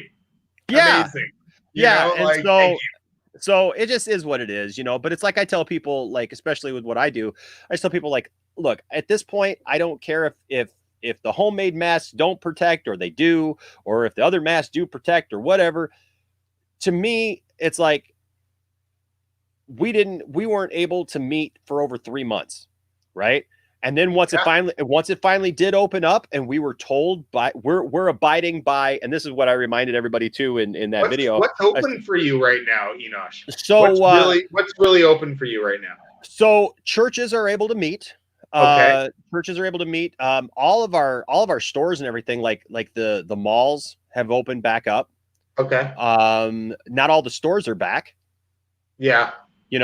But the malls, restaurants and bars are back open. half capacity kind of thing. Yeah, and that's kind of it. It's like, Yeah. it's very, low capacity type of stuff. But there's still some like movie theaters haven't opened. The It's the drive-in. same here in Canada. Same here in Canada. Yeah, the drive-in is open like just on the weekends, not every day. That's kind of cool to have a drive-in though. We do. We used to have 2, and 1 shut down just a few years ago, and so we got Now the they 1. regret that decision. Yeah, right. Now they be like booming. Yeah, They regret that decision. They're like, come on. I'm telling you, man. I'm telling you. But If I had waited 2 more years, we'd be rich. shake my fist harder, boy. Yeah. So it's just stuff like that, you know what I mean? But and our governor has pretty much put it out there like, look, you got to wear a mask everywhere you go. You gotta if you go into any kind of public place, you got to do that. And so it is what it is. But I guess until we get like, hey, we're getting sports back on Friday. We're getting baseball back Friday. Yeah. And I don't know if you've heard, we kicked our own baseball team out of Canada. No. The Blue Jays are not allowed to play in Canada this year. Really? I did not hear that. They're going to share Pittsburgh Stadium, it looks like. Really? The Pirates and the Blue Jays are probably going to share a stadium this year because the Canadian government said we're not allowing Americans in without 14 days of quarantine because you people are in quarantine and you don't even know it. And so the Blue Jays are no longer allowed to play in Canada this year. So our only team is going to play probably in Pittsburgh is what I'm understanding. Wow. Now see, even though they have a facility in Dunedin, but Florida is like a cesspool right now. So yeah, I know. Tiffany was trying to find a place for us to go on vacation because we actually we're able to go on vacation somewhere this year. And I just told her, I said, I have a sister who lives in the Florida Keys. And I was like, well, I said, like, this is a real time that's like really weird because like you feel bad for every decision you freaking make. And like, you feel like, and I hate that feeling. You shouldn't feel that way. But it's like, it's my sister and I don't get to see her very often, because she lives down in the Florida Keys. You know what I mean? So I would like to go visit her. Yeah. And so I was like, okay, well, we can't, but like, we can't stay with her because of where she's at. So I was like, with her kids and stuff. And so I was like, all right, well, then like the closest place is like 40 miles away in a hotel and everything. And Tiffany's like, well, there's the beach there and there's this and that. And I'm like, yeah, but it's Florida. And no. let's give it a month. Okay. Let's just give it a month. Yeah. Like, can we just like, oh man. Yeah. So it's rough, man. It's really rough trying to navigate that stuff and figure out like what is, I mean, like I just had to tell somebody yesterday, who were trying to tell me that the whole thing's fake and everything else. But it's like, I had to tell them, it's like my best friend is literally in quarantine right now and couldn't come to my son's graduation party on Sunday or Saturday, which we had my son's graduation party, but it was all socially distanced and, and everybody wore a mask and everybody was, doing their thing. But I feel bad for him because he graduated this year and it's like the poor kid hasn't gotten any kind of normalcy, with this whole thing. And so you try to do something for him. And I don't know, but my best friend couldn't, and his wife couldn't even come because his cousin last week, she's about 20. She went to an open house, or she might be 18 or something. She went to an open house the week before, and like a ton of people from that got it. So she got it. And then he went and visited his family, out of state last week. And sure enough, like he doesn't have it. They don't have it, but now they're in quarantine because, somebody else has it. So it's like, I hate the people that say it's fake. It is real. Yeah. If you have 140,000 people in your country that have died from it, and that's real, man. That's just real talk. And I don't want to talk about any of that politics bullshit whatsoever. Yeah. Sorry. I didn't mean to say that swear word, but yeah, no, like I want to talk about comic books with you, my friend. Absolutely, man. Absolutely. Let's get back to that. I don't know how we got off on this thing, but yeah. I don't know. That's not either. Can I ask you about what are you buying right now? Like, what are you into? So, Are you into like the new stuff that's coming, like Empire? Did you consider buying Empire at all, or? oh, you mean the new Star Wars stuff? No, I'm talking about like the new Fantastic Four, Avengers, Empire. Yeah. See, so I'm Crossing. I'm honestly, so I'm a DC guy. Like, Okay. I'm a DC guy. Are you in the Joker War then? Are you buying all the stuff from the Joker War? So it's been a while since I bought comics. I read stuff online now. Okay. As I have a chance to read stuff online. I got back in. So there was a long period of time where like I stopped collecting. Like I would read collections. You know, like I would get like, you know, I'd go. A buddy of mine turned me on to one of our county libraries. They get like all of the trade paperbacks, like, you know, the collections and stuff, like once a series is done. And so he was doing that, and that was how he was staying up to date on it. And so I was like, oh yeah, I'm gonna do that. So I did that for a while, and I got kind of caught up on everything, like up to like New 52 and all that stuff, you know. Yeah. And then I'll be honest with you, I totally dropped off because I didn't like New 52. There were some I didn't like New 52 either. There were a lot like Jim Lee's covers. Don't get me wrong. Oh, like yeah. I love Jim Lee. Yes. But yes, you can't take that away. But it was like story wise, especially because I'm a Superman guy, I just hated it. There was nothing about it that I liked. I hated the costume. And I say that, of course, now speaking of Jim Lee, I'll show you this real quick here. Yeah. Because I did pick this up because I'm not a big fan of the costume or anything, but I picked this puppy up, and I don't know if you can see because it's a little bright. Yeah, it's like this. It's this kind of white. Hold on a second here. Let me see if I can get it up here a little bit. It's a little bright, but you can see it's like Now I see it. Yeah, like this packaging and stuff. And is that an original sketch? Yeah, let me put some shading here. There we go. Put some shading. Damn. Yeah, it's so this is cool. So it's a box. It's a oh wow. Now I can see Superman. Yeah. So it's solid. It's a cardboard box. It's a hard box like that. And then here's on the back. Oh wow. You got here, and it's got Jim Lee and stuff, and it's like a prototype of his sketch or what? Yeah. It's just like it's like his sketches. Like it's just kind of what does it say on here? Up here at the top, you can kind of see it's kind of made to be like his. Oh yeah. This is, you know, like he's just doodling it, whatever, you know, like before they send it out for coloring. But right. But what's cool about this is because even though I wasn't a big fan of it, I still had to get a figure. Yeah. Okay. Yeah. Yeah. So I'm not into the figurines as much anymore. Yeah. I'm not. I still buy the comic books. I still spend $50 a week at the comic book store. There you go, man. And so I had to get that guy. But that being said, when you open this puppy up. Yeah. Oh, damn. Okay. So let me do this. Give me that shade. Yeah.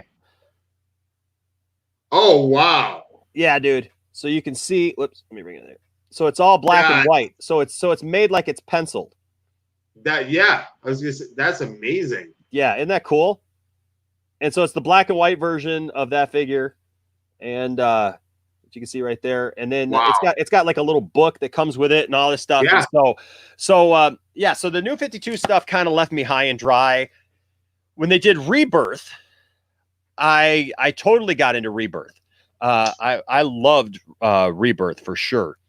See, I'm a huge Flash guy when it comes to DC. Yeah. Flash and Green Lantern. I love Green Lantern. You know, I'm not that guy who's going to ask you who your favorite, because for me, you know, it's Hal Jordan. It's always going to be Hal Jordan. Yeah. Just freaking, it's Hal Jordan. Okay. It is what it is. Like, same thing with the Flash, you know? Yeah. I like Garrick. It's fine, you know, but I didn't grow up in the 40s and the 50s or the 60s. Sure. Right. Yep. So he's not my guy. Yep. So that's it. You know, it's Barry Allen. That's it. Yep. So Would I have liked to have seen? Do you remember when they did the John Wesley ship, the early 90s? Oh yeah, I've got that series, man. Me too. I have it on DVD, and I always thought the coolest thing about that series would be like bring Garrick back to like mentor a young Barry Allen.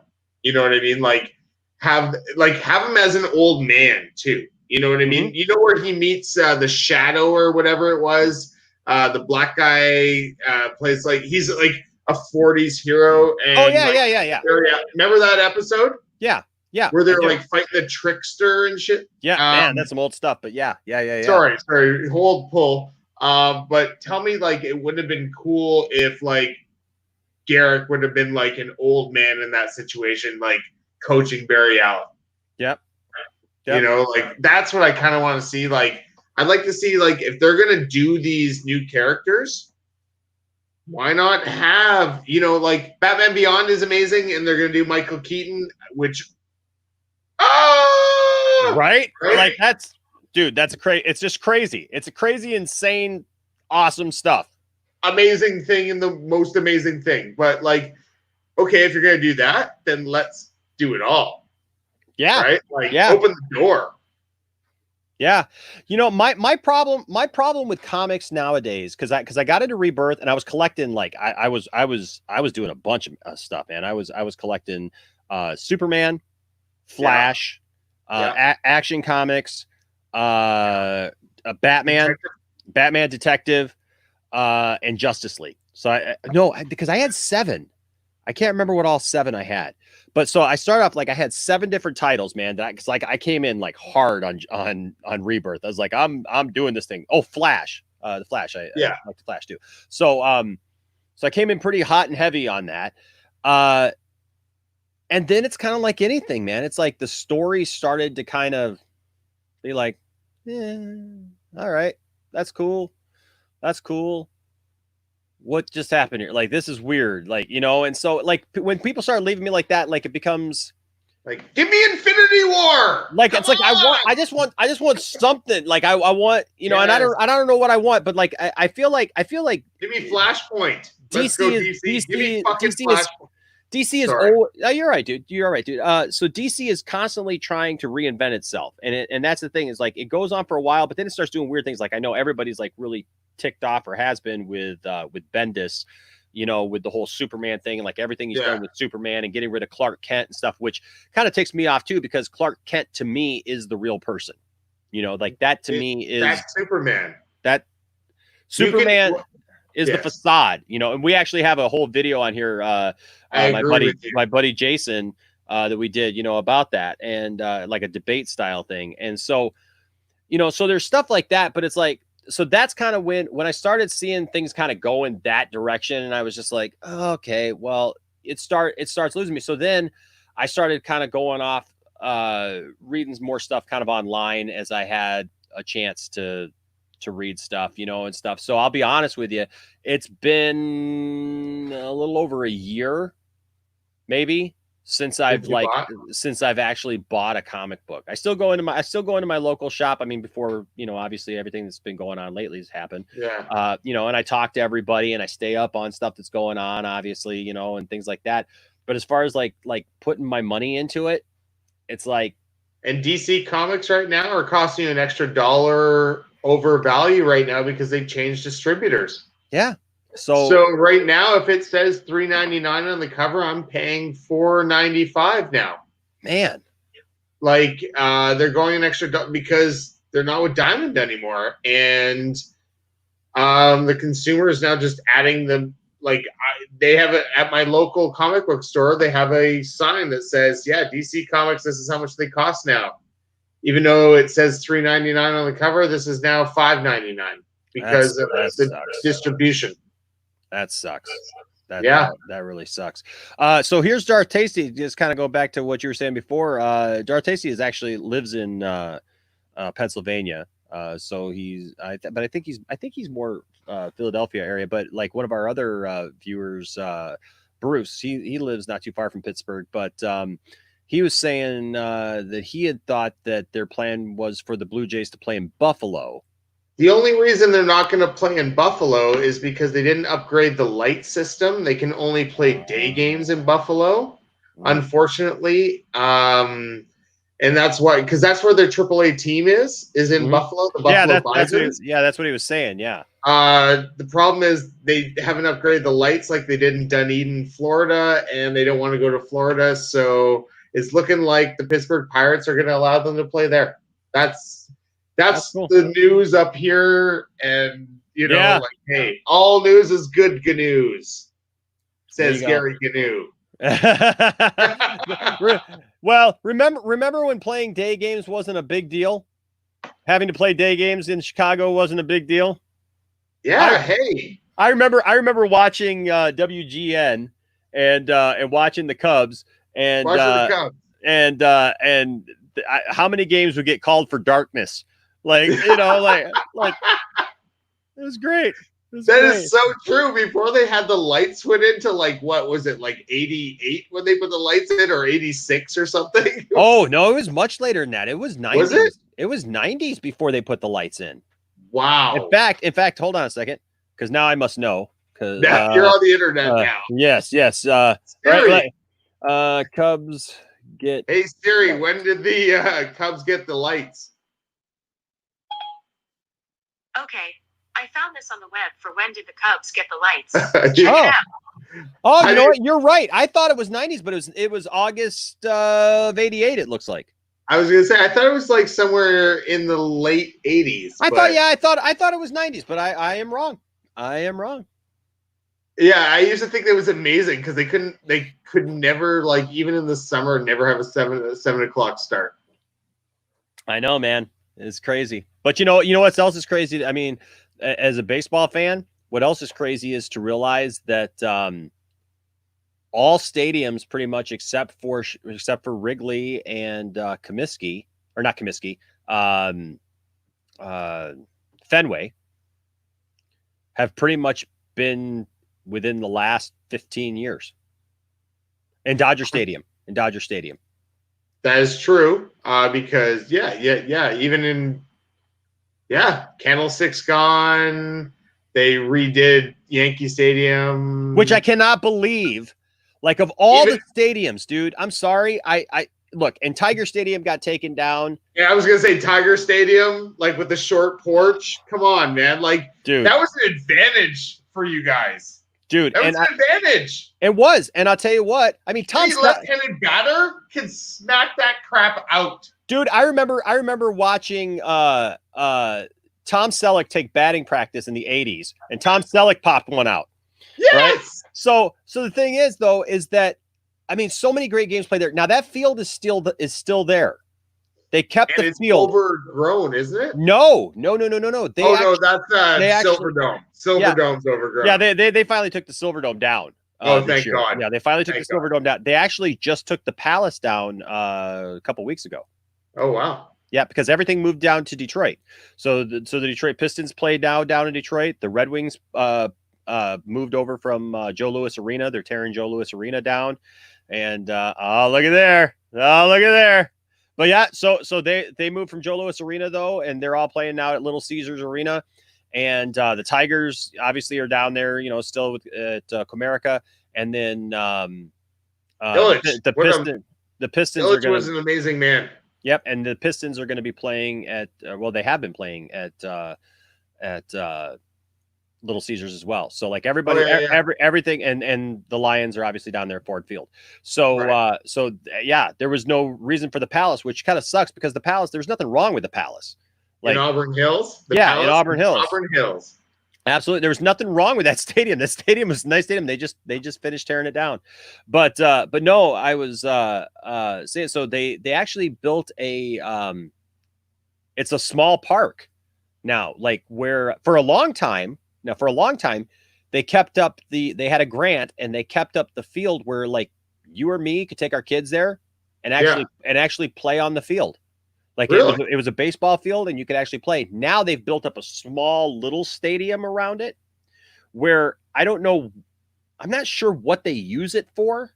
Softball or something? Yeah, it's a small little thing. They've preserved it, because of what it was. And so I'm glad that they preserved it, but it's like a smaller place. You can go in there and they've got like a bunch of Tiger Stadium, you know, stuff.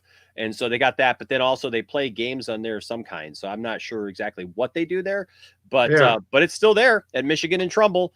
And we got live sports as of Friday, my friend. I know, Baseball man. So starts Friday. So, man, I know my son Isaac is super happy because my son Isaac is a walking just statistician of baseball. I was like that when I was a kid. Baseball was my thing. I wanted to be a baseball player. It's the most purest sport in the world when it comes to statistics. I'm a hockey fan, but fantasy baseball is my favorite thing in the world.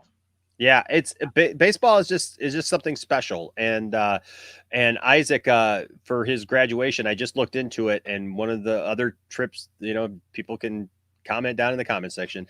I'm gonna take him to Cooperstown for his graduation. That Cooperstown just reopened, and they're doing social distancing and all that stuff. But I've never been to the Hall of Fame, and so I'm gonna take him at some point later this summer, probably. Amazing. I've never been to Cooperstown. I've been to the Hockey Hall of Fame in Toronto. Never been to Cooperstown. I wish I could, because like my oldest baseball card that I own right now is a 1941 Joe DiMaggio. Oh wow. Okay? Wow. I got it at an auction and I paid $600 for it.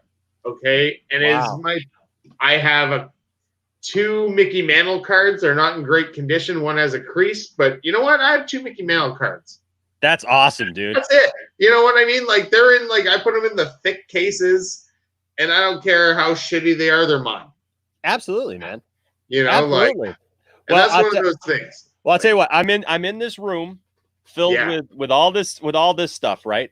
But I'll tell you what I got. And then I gotta go on. So this is some remnants. I just recently found. Come on, it's all stuck in here. I just recently found a box of some of my old stuff that I had when I was a kid.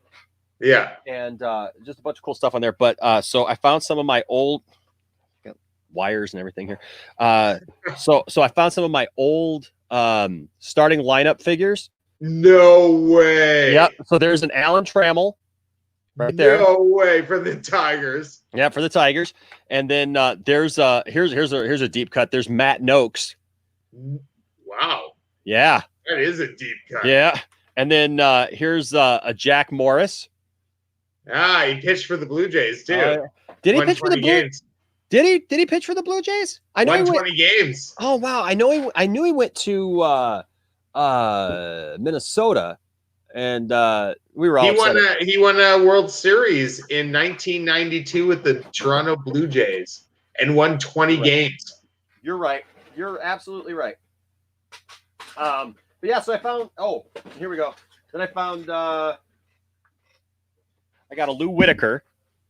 Oh, nice. Guy should be in the Hall of Fame, but not. Dude, I know it's an absolute shame that him and Trammell didn't go in together. But I agree. Then here's one for you. Bo Jackson. Oh. Look at that guy. The Hall of Fame too. Honestly, in both leagues, I don't care what anybody says. Kansas City Royals, baseball player. Yeah, he struck out a lot. 34 home runs in his rookie season. Come on, man. The guy averaged 30 home runs this season and only played he only had 400 at bats, played 100 games because he was playing football and telling you, Mark and Allen both having 1,000-point seasons. Come on. And then I got what's his first name? Guerrero. Vladdy. Yeah. Vlad Guerrero. Is that like senior? No, not Vlad. Man. I can't remember his first name to save my life. He played for the Dodgers. Dang it. That's gonna bug me. So somebody out there will know. Yeah, his last name is Guerrero, number 28. 28's my number because I still play softball. So I'm 28, and I got Smallville on the back of my jersey. Love it. But so I found that, and then I found a set of 1985 Topps cards of the Tigers. And so I actually bought a set for me and Landon and Isaac, because they're the 2 baseball guys in the house. And so I got that. And then I'll show you some cool stuff here. Okay. And then I got to go. So this ball right here is a Major League ball signed by Jim Abbott. Oh, one-arm pitcher. Yep, because Jim is from Flint. He where I'm at, I'm outside. Just How's your water in Flint? Yep. Much. Anyway, that's a whole other story. Yeah. Anyway, it's a joke. Yeah, I know. But so he was raised here. He went to U of M and pitched for U of M, and then he pitched for the Yankees, and he pitched a no-hitter. That's just so crazy. Guy with one-arm pitcher. Dude is huge. I've played at golf outings with him. That's how I got this thing, because he does stuff for the Boys and Girls Club here in Flint, and they were one of my biggest customers for a long time. And I still, now it's great because that was when I was in the printing industry for 18 years. But now that with my church and stuff, we actually run the Boys and Girls Club program as a satellite site, as a second site out of our, we have a place called the Peak, and it's like a big separate building and everything. And so they run their summer program out of our building. And so, but a couple years ago at the golf outing, they recognized me for like some of the work that I had done and gave me this Jim Abbott ball. And Jim Abbott, you want to see it? One arm, dude, playing golf, driving the ball farther than I could ever even hope to drive a golf ball. Insane. So I got that. That's amazing. Yeah, dude. And so then I've got this is actually a training ball. It's like a practice ball. Yeah. But I got this at a Tiger game. And this was a really special game, actually, because I went and Ramon Santiago was walking off of the field, and I was sitting in second row down the third base line, just past third base. And he walked off, and him and I made eye contact. And everybody always still teases me, like every time I go to a baseball game, I take my glove, because you take your glove to a baseball game. I don't care. Of course. Because you never know what's going to happen. And so I saw him. I put up my glove because he had been tossing his ball around out warming up and stuff. He saw me. I'm in the second row. He tosses me the ball, and I'm like, this is awesome. So then Carlos Guillen signed this ball, and a new guy that we had like maybe for like maybe a year at the time. I think his name is Cabrera or something. Yeah, he signed this ball too. Right? Just this guy, he was just walking around there, and we didn't really have him for very long. I mean, oh, that's right, he's still there. Oh, yeah, right, yeah, dude. I'm telling you, right there's the signature. There's this guy. There's Carlos Guillen, and there's Cabrera's. Yeah, and so I got that same game. Check this out. Same game. We had Gary Sheffield at the time. Bottom of the ninth inning. Game sucked. We were losing. It was a hot, sunny day. I think I looked like you after that game. Bottom of the ninth inning. These two little ladies were sitting in front of me the entire time in the first row. They were season ticket holders, and they were sitting there, and they were like reading the newspaper, and they were knitting, and they were doing the box scores and stuff like that. I swear to you, dude, this is why it's so important to bring your glove to the game. Bottom of the ninth inning. I think there were 2 outs. Gary Sheffield hits a screaming one-hopper down the third baseline, headed for the lady's face right in front of me. She is not looking. She is not watching. She is in the box. She's reading something. I don't know. Please tell me you saved her life. Dude, my glove goes out. I was on the edge of my seat, and I just jumps up, and I snagged the ball right in front of her face. I mean, like right there. It's like right there. Scared the crap out of her, and she screams. She's like, ah! And then everybody in my section, because the game had sucked and we had nothing, we were losing, we had nothing to cheer about. My entire section like just totally blows up, dude, and it's just like high-fiving me and like, that was awesome and it's so cool. And so like I snagged this ball, dude, that day, and so like I actually made a play on Gary Sheffield, dude. I tell you what, man, that ball was coming hard too. Like that woman's face would have been destroyed. I bet that is on some cable network. I know, right? Well, somewhere. so that's the funny thing. So I usually always record like the game when I go, right? To be able to watch it later. I didn't record that game. Oh. We get out of the stadium. I'm sitting there. We're walking out of the stadium. There's this guy on the street out in front of the bar across from the stadium. And we're walking, and I got both balls, and I'm talking to people, and I'm like, and I'm telling him what I did. And this guy is on his phone, is on his cell phone, and he stops. He gets off his cell phone. And he's like, "You're the guy who caught that?" He's like, they must have showed that like 10 times because they were talking about how the game was like going nowhere in the bottom of the ninth, and they showed you like on replay over. And I'm like, no! Don't tell me it's that. Like, what, your grandma doesn't have this on the VHS? Come on. Nobody. And so I got that, and then this is a ball. Like for a while, it just became a normal thing. I'd go to a Tiger game and I'd get a ball. But I got 2 balls that day. So that ball that day was like, yeah. Tell that to Tiffany, all right? I did. Yeah, she knows. She's well aware. She's well aware. And then this one is one that I got. They were playing Minnesota, and one of the pitchers, I can't even remember who, but he tossed it up to me, and got that. And then everybody can get ready to say "ah," because this, out of all of those balls, this one is so special to me. I like how that you like have so much nerd shit behind you, and all your like people that usually we're talking a little bit of baseball, they're probably like, what the hell are these idiots talking about? Right. Exactly, dude. Yeah, I'm an anomaly, man. I'm a little bit of everything, man. I tell you what.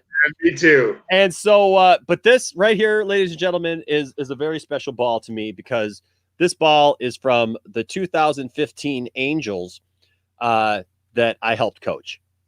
And so this ball is signed by all of my players, including my son Landon, who was on this team, and they all signed it to Coach Enosh and also to my Did any of them shit talking on there or no? Nope. They all just signed. I mean, they were little kids. They were little kids. Not a creative one in the bunch, then, is what you're saying. No.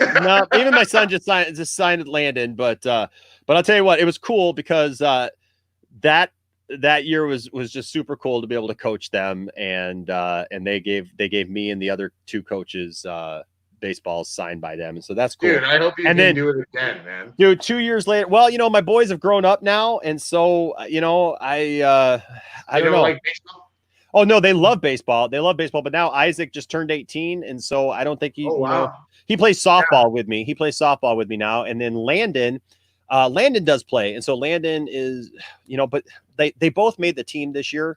Like Isaac made varsity, and Landon made JV, and they were supposed to play, and then all this happened literally the week after tryouts, and so they didn't get to play at all this year, and they haven't even played summer ball. So, it is what it is. My nephew was invited to Blue Jays like junior camp, and this year can't go. It's like it sucks, man. It sucks. He's 17 and he's a pitcher, and he can't go. But you want to hear something cool though? This is really cool. So a couple years later, both of my boys, because they were on the same team together for a couple of years, and then when Isaac aged out of that league, he went into the league above, right? So I didn't coach his team because it was actually coached by the junior varsity from the high school, but it was summer ball, right? But I still coached the youngest one, and they were the Orioles that year. And so that year, both kids, and I thought this was awesome because both of them, the year before, we had been the White Sox, and we didn't win a game. Every game that we lost every game. And every game that we lost by like 1 run. We would have it would always be this thing, like the team that won the championship is always, and it's always this way, was like, it ended up because he had to be 13 or younger, ended up turning out they had like 2 13-year-olds that were like huge. And like one of them was a pitcher who was literally throwing pitches, dude. Like I'd be down there coaching third base and I'd be like, what the heck? I can't hit that. I can't hit that. Are you kidding me? This kid is huge. Like, what is this? And so there was that, but so they just had a really rough year. They would always come back in the last inning, man. And like one little kid got hit in the face even. And it was so funny because that little kid, all season, he had been scared to go up to bat because he was scared to get hit in the face with a ball.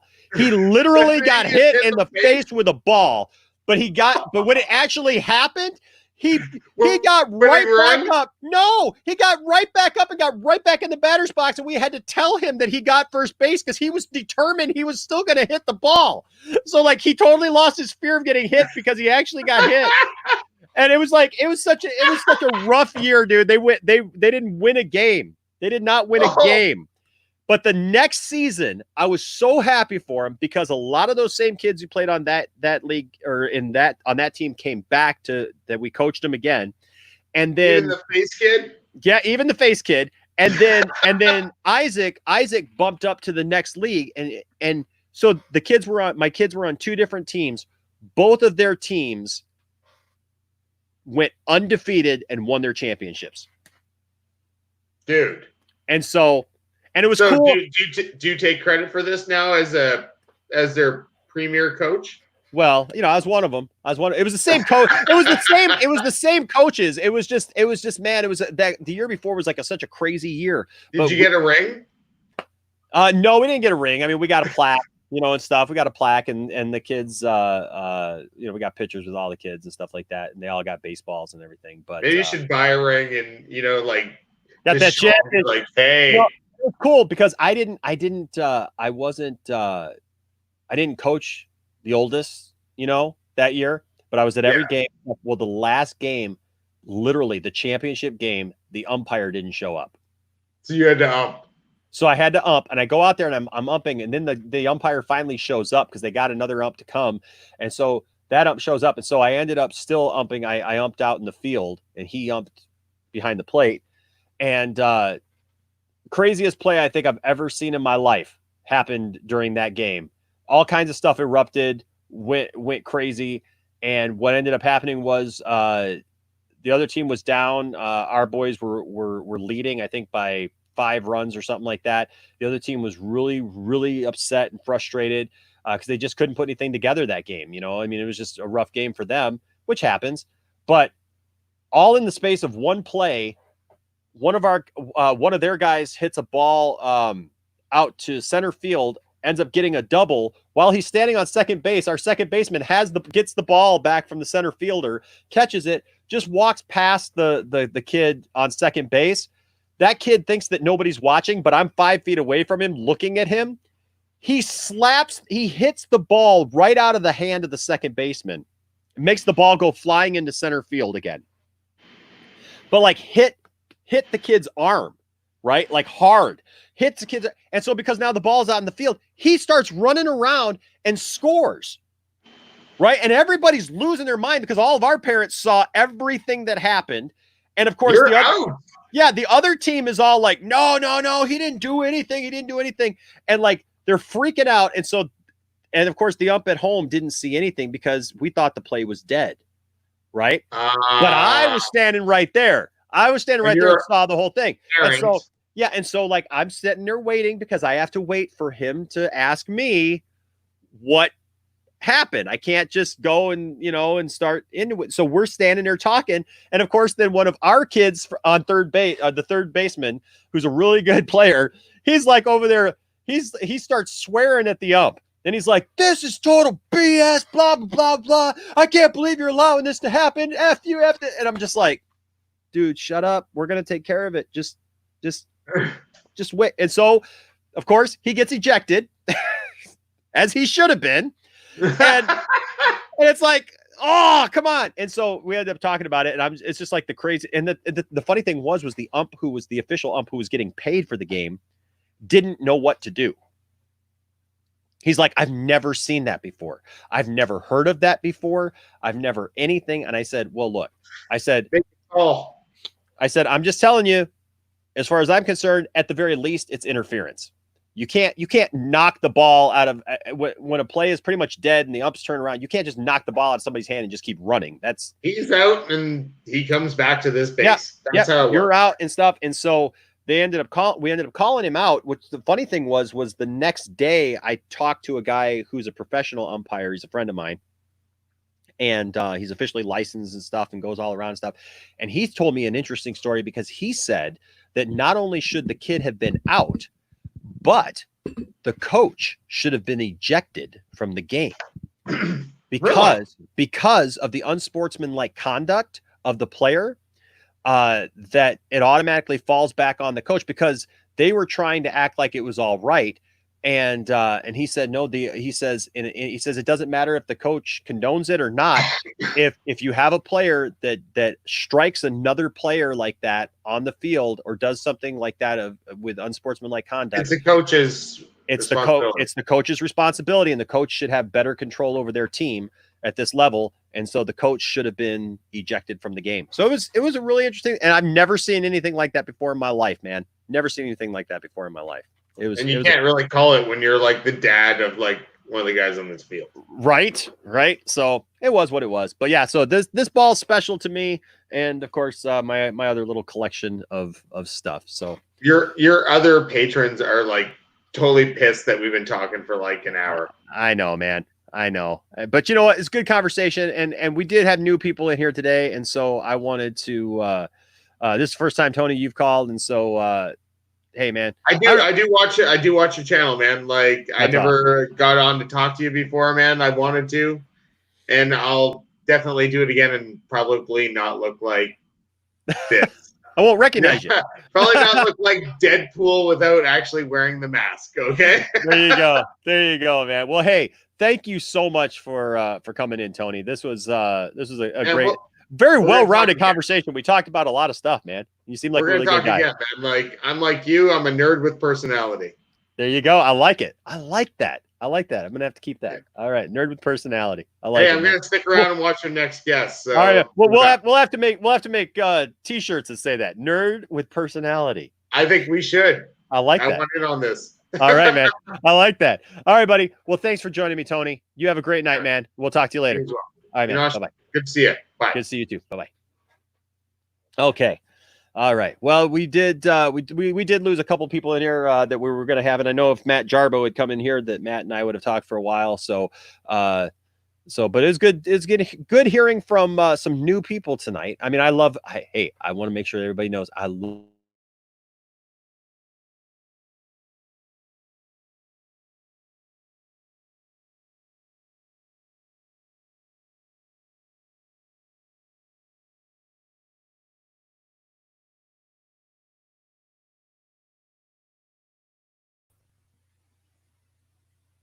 Ooh, I don't know what happened there. That was weird. I kind of lost it for a second there, but that's okay. We're back now. But anyways, yeah, I appreciate everybody who always comes in. I love hearing from all of you for sure. But without further ado, we're going to go to Geeks Cosmic Entertainment, who's blowing it up, making new videos like every single day, doing this YouTube thing, cutting his teeth, and making away the only way he knows how. What's up, Geeks? Thank you. How are you? I'm good, man. It's you know what? It's I didn't do the show last night when, of course, I didn't have to work today. Today's my day. Monday's my day off, and I have to be at work bright and early this morning. But I figured, you know what? I didn't get to come in here and do this yesterday, so I wanted to be able to come in and talk to you good, fine people, because it's been a couple of days. That's good. I wanted to talk about the Zack Snyder interview. Yeah, man. What did you think of that? What did you think of the interview with Zack Snyder? Really interesting. Yeah. I can't believe it's gonna be longer. Yeah, man. I tell you what, I'm interested to see, especially this weekend. You know? I know. Because these next 2 weekends, man, are going to be so critical for DC fans, and for anybody who's a Zack Snyder fan, for sure. So this is definitely shaping up to be interesting, and I was very surprised that he did this interview. I'm wondering how he did that, like how he got that interview. Yeah, Gungaga just mentioned it. He says, "I'm surprised he did this interview ahead of this weekend." That's Look at there. That was perfect timing because I am so surprised that he did this interview. This was like one of those things that just, but I gotta say, that's Zack Snyder for you. Zack Snyder, he throws these curveballs at us to like keep us on our toes, man. You know what I mean? Yes. I just want to know how he's gonna divert the continuity. Like, how is that gonna work? Oh, the continuity. Well, you know, he talked about that a little bit because Grace asked him about that, you know, like where this fits in with the other DCEU stuff and then also other stuff. But you know, he mentioned everything, man. He mentioned the DCEU stuff that came after Justice League. He even mentioned Matt Reeves and Robert Pattinson's Batman, you know, and that he's looking forward to that. Here's something that I found really interesting and really kind of funny was he mentioned obviously Wonder Woman, and he made sure it was well known. And you may have caught this, and I'm interested in anybody else who's in the chat right now, if you guys caught this as well. He made a point to say, yeah, I'm a producer on Wonder Woman. And no, and anybody keeps forgetting that he's a producer on the sequel. Yep. Is on the poster and anything. Yep. So he made a point to say that. And then he also talked about, like I said, Matt Reeves' Batman movie, and actually showed some excitement for that he was looking forward to seeing that, and like went on. Yep. And Ray Fisher. And obviously he talked about Aquaman. And then he made sure to point out the fact, because she asked him like what the continuity differences were going to be between his Justice League and Joss Whedon's Justice League. And he says, honestly, I can't tell you what the differences are because I've never watched that movie. I just thought that was hilarious. That is such a drop the mic moment, man. To just be like, yep, I never watched that movie. He didn't say on his video that he didn't know what watching family is in the Justice League. He didn't know that about that scene that was added. I know. That was the thing. He said he didn't even know what happened in the movie. Like that's insane. I think only like 5% of his stuff has shot for that movie. I know, man. That just I thought that was such a great thing. And Michael Huffin here just made a great point. He says he wants to make it known that he hasn't left WB's DCEU despite WB and his haters saying the otherwise. And Michael, you're absolutely right. He made it. He's like he's gonna announce something else at Justice Con. Yes.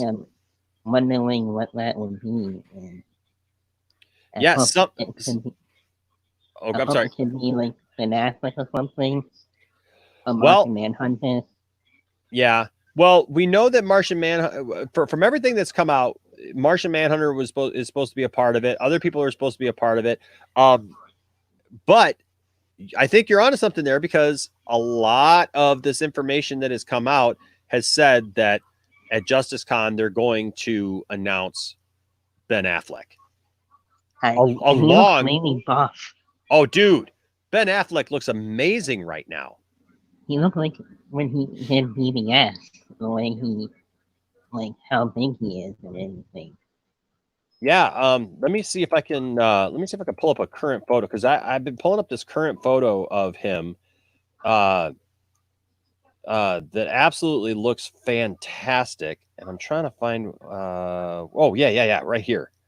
So I'm gonna pull up this photo so that okay, everybody can see it. I just got to get it here first. This is how I'm gonna do it. Save it first and then just open it.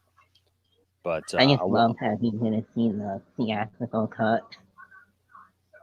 Yeah, man.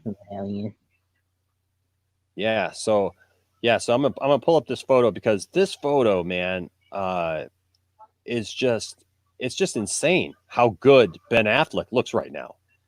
The fact that he looks as good as he does, because he was looking pretty rough there for a minute, man. He was I know. he was definitely looking pretty rough there for a second. But yeah, here we go. Yeah, this photo right here. Yeah, that looks. He looked like when he hit it in 2016, and Yeah, that's I mean, insane. he looks great. I mean, he's buff, he's in shape. He looks, I mean, his hair's darker. He's colored his hair. You know, I mean, He probably gonna build up to be Batman again and be back in shape. well, I really hope So- so. You know, and Zach said some interesting stuff on there, because Zach said that you know, he even made the point to go out of his way to actually say that his continuity is going to be different from the other ones, and brought up the multiverse. Did you catch that? Yeah, I did. That's when I found out that they were on in the DC multiverse time, learn party side and everything. Yeah. So I'll tell you what, man, I really hope that that this is the news that comes out this weekend. But you know what? I said this, and I want to say this to everybody, everybody watching and listening about this, because don't forget that for the last I mean, pretty much ever since we first started, you know, hearing news that there might be a Snyder Cut, right?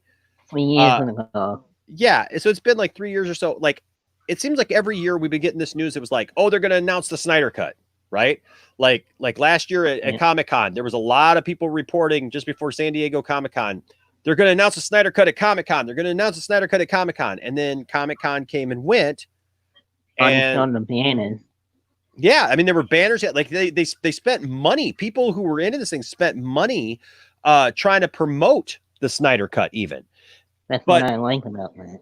But we didn't get any announcements, you know? And a lot of people were frustrated by that, and a lot of people used that to mock people who wanted the Snyder Cut and stuff, saying, you know, you're a bunch of idiots, you're spending your money on this stuff, and it's not, you know, real. And so there was really paying attention when they did Crisis, that scene with Ezra Miller. That's when I knew that Zack was back. Yeah, that's when I knew. Well, and so I just want to tell everybody, and I said this on Mad Max's channel last night when we did that. I almost was on there last night, but I didn't see the link in time. Yeah. So last night when I was on Mad Max's channel, or was it last night, or it was the other night when Film Gob was on? Did you see that episode? Yeah. With Film Gob. And so I said this, first of all, hey, how cool is that the Film Gob came and it was on that stream, huh? That was pretty cool. But I said this to everybody. I said, now look, I said, if for some reason we don't get these huge announcements like we're hoping for, don't be frustrated, you know? But you know, like just know that we know that stuff is coming, and be happy with it, and remember where we've been, you know, and stuff. And like, and also like for those of us who are super excited about it, like, you know, to not lose heart if we don't get the announcements, because there were many times that we thought we were getting announcements for things in the past and we just never got them, you know. But eventually we did, right? Eventually we got the Snyder Cut. So So I want to remind everybody that, you know, this weekend, obviously, we're all looking forward and we're all hoping for some big things. And we've been told by some certain people that big things were coming. Hopefully those happen. But even if they don't, even if for some reason we don't get the big Ben Affleck announcement, or we don't get the Henry Cavill announcement, you know, or whatever, don't lose heart. You know, but I thought it was interesting because Zach said, you know, that we're going to get some kind of like a teaser and a new announcement that nobody doesn't know yet. Yep. And so so the teaser thing is really cool, you know, but I'm right there with Gungaga when he said, you know, like I was really surprised that that he did this interview and announced that because no one didn't see that coming. Yeah. But so we've got that. And then he said that there was going to be this other announcement or whatever, you know, but I love it because he kept saying it was a little thing. It was just little. And, yep. and He we always all, said that. yeah, I mean, come on, by now, guys, we've seen enough from Zach that we know that Zach doesn't just do little things. And especially if Zach is telling us that it's little, yeah, it's gonna be huge. It's going to be something else because he has been really great at deflecting and like making us think something is that isn't, or, you know, whatever. So, yeah. So I'm looking forward to the news, man. I'm looking forward. I mean, next week, this time we could be having a whole other conversation, right? About what things look like. So, and that's insane about the one time too. They said for the Snyder Cut. Yeah, he would not commit. He would not commit. I loved how he wouldn't commit to a runtime, because, but you know, but just the fact that it's going to be quite lengthy. You know, which also leads me to believe that it's going to be done as more of a mini series. I like that idea too, but I know if they release it on Blu-ray, they will put it as a whole movie. Yeah, I hope so. I definitely hope so. It'll be interesting though, because depending upon how long it is, I mean, then you're starting to kind of get to the capacity level. I mean, you might have to put it on a couple of discs. Yeah. You know, like the Titanic thing that they used to do on a VHS, with the two VHSs on the Titanic. Yeah. I mean, you know, Blu-rays hold quite a bit, but you know, I mean, when you're thinking about like box sets of TV shows and stuff like that, if you got a lot of episodes, yeah, you know, they end up having to, you know, split them up into different discs. So, yeah. I'm glad about the Justice Card. I thought it was going to be just a little thing, and then it was going to be a big giant thing. It's going to be instantly today. It's going to be fun, man. It's going to be fun. There's good. It's a good time to be a DC fan, isn't it? Yep. And plus, there's going to be a Daredevil con on the same day too. There's going to be what? A Daredevil con. Oh yeah, I heard about that. I just found out like last week from that. Now, are you a big Daredevil fan as well? I am. What did you think? What did you think of Ben Affleck's Daredevil? I kind of liked it. The director's cut is better. I just didn't like the theatrical cut. Yep. I only like the director's cut of it. Okay. But I like the Netflix one better. Yeah, a lot of people do. That was my favorite Daredevil, the Netflix one. And I really hope Charlie Cox will come back as Daredevil. Mm-hmm. And to see what's going to go happen with that. And that's all I can think of right now. Yeah, well, I'll tell you what. So I'll be honest with you. I really liked Ben Affleck's Daredevil movie. Now, I didn't hate it. I know there's a lot of people who hate it. There's a lot of people who really hate it. I don't. I really liked it. But of course, also back when it came out, I really didn't know a ton about Daredevil. You know what I mean? So I know it's always a little bit easier to like something if you don't have any preconceived notions about how it's supposed to be. Yep. You know, and that's kind of how I felt about it. Yep. But man, I thought he did a really good job. I really liked it. Now, and I know that it wasn't just because of like who was in it, because I did not like Elektra at all. That was a horrible movie. I used to like it when I was little. And when I started watching it, when I got older, I hated that movie. And that movie even has Terrence Stamp in it.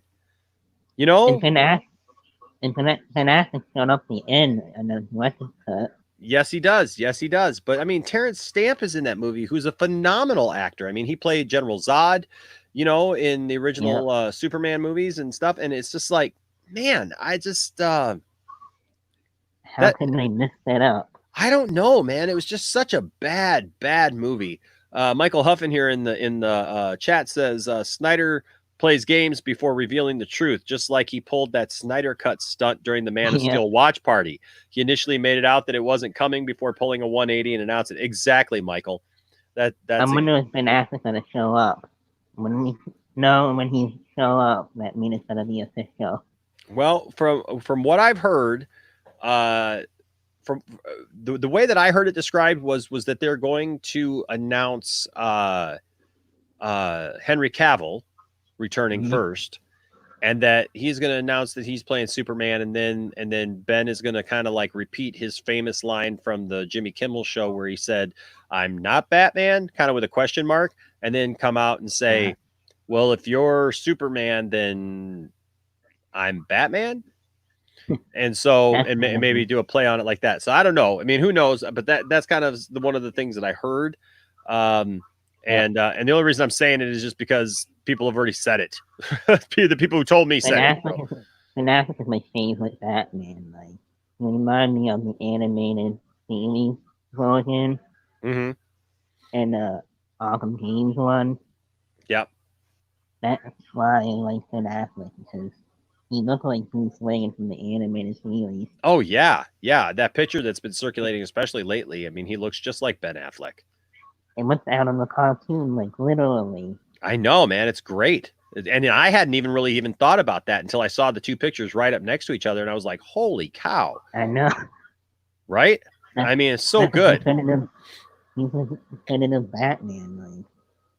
Yep. Silent Scotty says here, he says, I think he's going to do this. I think he's doing the Snyder Cut because there will be no Justice League 2. There is no secret movies that DC films them. Yeah. Yeah. I don't know what those secret movies are going to be. I know we've talked a lot about those. I'm thinking it is the Batman and the Man of Steel 2. I'm really hoping for a Man of Steel 2, man. I really want a Man of Steel 2. I really want that. And Man of Steel is a masterpiece. Absolutely, I love that movie. It's a phenomenal movie. It's a fantastic movie. I have 3 copies of that. Like, nice. On DVD and Blu-ray and on digital. What's up, McLovin? McLovin says Zach is the man, because he is, man. I tell you what, even today, you know what I really liked about that interview that Grace did today too is, a lot of times when Zach has been doing these kind of live things, when he does that, sometimes he come across like he'll drop like a bunch of F-bombs and you know what I mean, and he's not really together sometimes, like Zach seems like all over the place and like his mind's racing, but like you could tell that's because like when he's doing that is when he's doing screenings of his movies. You know what I mean? That like he's super passionate about those movies, and like his mind is racing a million different places because of all the stuff that the guy's placed in those movies. But I really liked today that during that interview, he really appeared to just excuse me, have it really together, and like that before. Yeah, he was just really, really, really together. And so calm and everything, like. Yeah, he was very calm and well put together. So Silence. Go ahead. There's like rumors that the Joker is in the Snyder Cut. Yep. Like in Arkham, Joker is in Arkham Asylum, and there's like a riot in Arkham Asylum, and Joker was getting away and everything. Yeah, and then it actually appears in it, like. Yeah. Snyder Cut. Yeah. And I really want to see that badly, that scene. It was in the Deathstroke scene that Yep. that appealed in. Yep. There's so much, man. There's so much that is coming out. I do want to chime in here. So Cylon Scotty, you know, like Cylon mentioned, you know, that like, you know, he doesn't know if we're gonna get, you know, parts 2 and 3, that like maybe that's why Zack is putting so much into this one part. Yeah, guys. So Cylon is not a hater. He wants it as much as we do. So just so everybody knows, if you're not familiar with Cylon, I just want to make sure that you all realize that. But you know, it's going to be interesting to see how they roll it out. You know what I mean? Because they could just take the time and put a lot more together than to actually, because we all know that the original plan was for Justice League 1, 2, and 3. Okay, we're all I mean, anybody who's been around is aware of that. But that doesn't mean that that's necessarily how the plan is going to roll out now. I know, it can be different. Yeah. So the plan could roll out a little differently now as opposed to how it was originally planned. So there may not be necessarily a Justice League 2 or a Justice League 3. We could maybe see things in different ways now. We could maybe see this Justice League miniseries where maybe he adds to and makes if they do a miniseries out of this, especially, you know, like you extend that, right? And so you make that even longer than it was going to be. And that's why, you know, they kind of alluded to that the length, the runtime keeps growing and growing and growing, because if you're adding and adding and adding and adding and adding, exactly, you could be adding parts that were maybe parts of his original Justice League 2, you know, like who knows? He shot them back to back. Yeah. So, and there's so much that's in Justice League 1 that we haven't seen, and you know, on the sequel. Yeah, so there could be a lot of things that we're just, you know, we just got to wait and see how they roll it out, you know. But yeah, I'm excited, man. I'm super excited. If this is successful, I know AT&T gonna want it more. Yes. Oh yeah. They're gonna exactly ask that he gonna want it, want to do more, or have him to use it or something. Yeah, he will another Justice League or a Batman, whatever he want to do. Yeah. If it's successful. Yeah. Yeah, Chris. And the aircut was trending earlier today too. Yeah, so let's talk about that for just a second. But Krishna here says, yeah, we don't know whether we will get it in movies or series or something, but we're definitely getting his full vision. So we're definitely going to get what's there, and we're getting fully from Zack what Zack wants to share with us and wants us to see. And I've maintained that, I mean, because we know that the first Justice League was supposed to end on a cliffhanger. Yeah. I highly doubt that we're going to go through all this stuff. Like, and I think everybody agrees with me. We're not going to go through all of this drama and all of this waiting for the Snyder Cut and everything to get something that's going to end on a cliffhanger where it's not going to be one and done. Yeah, where we're never going to see what transpired. That doesn't make any sense, especially with the popularity of it and with everybody super excited about it. Yeah. AT&T is not just going to leave that out there. Who would leave? It's like leaving money on the table. You know what I mean? It's it's like just saying, well, yeah, we're going to give you this thing with a cliffhanger, but we're never going to give you any kind of resolution to it. Nobody's going to be happy with that, and that's going to bring about ill will if you do something like that. So, yeah. So I think that's important. But yeah, let's talk for a minute, and then I do need to get to Melissa because Melissa's been waiting patiently. But I do thank you for being patient with me tonight. You're welcome. But yeah, man, the air cut, man, was I really want that. Was trending today, man. That's cool. That's I've cool. been tweeting it like crazy today and retweeting people stuff. Like, I hope an HBO Max actually watching this.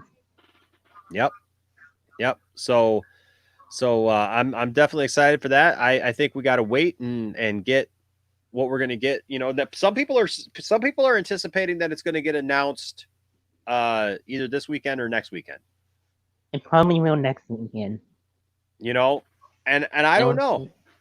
I It don't will know. be a good mic swap. Yeah, I don't know.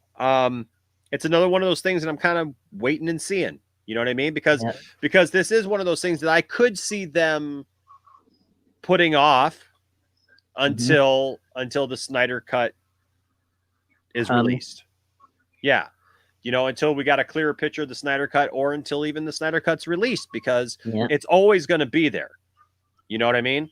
Yeah. It's always going to be there, available and waiting for us. And so I think that they know that, but also it's something, again, that I feel that they could release any second too, that like they could announce any second.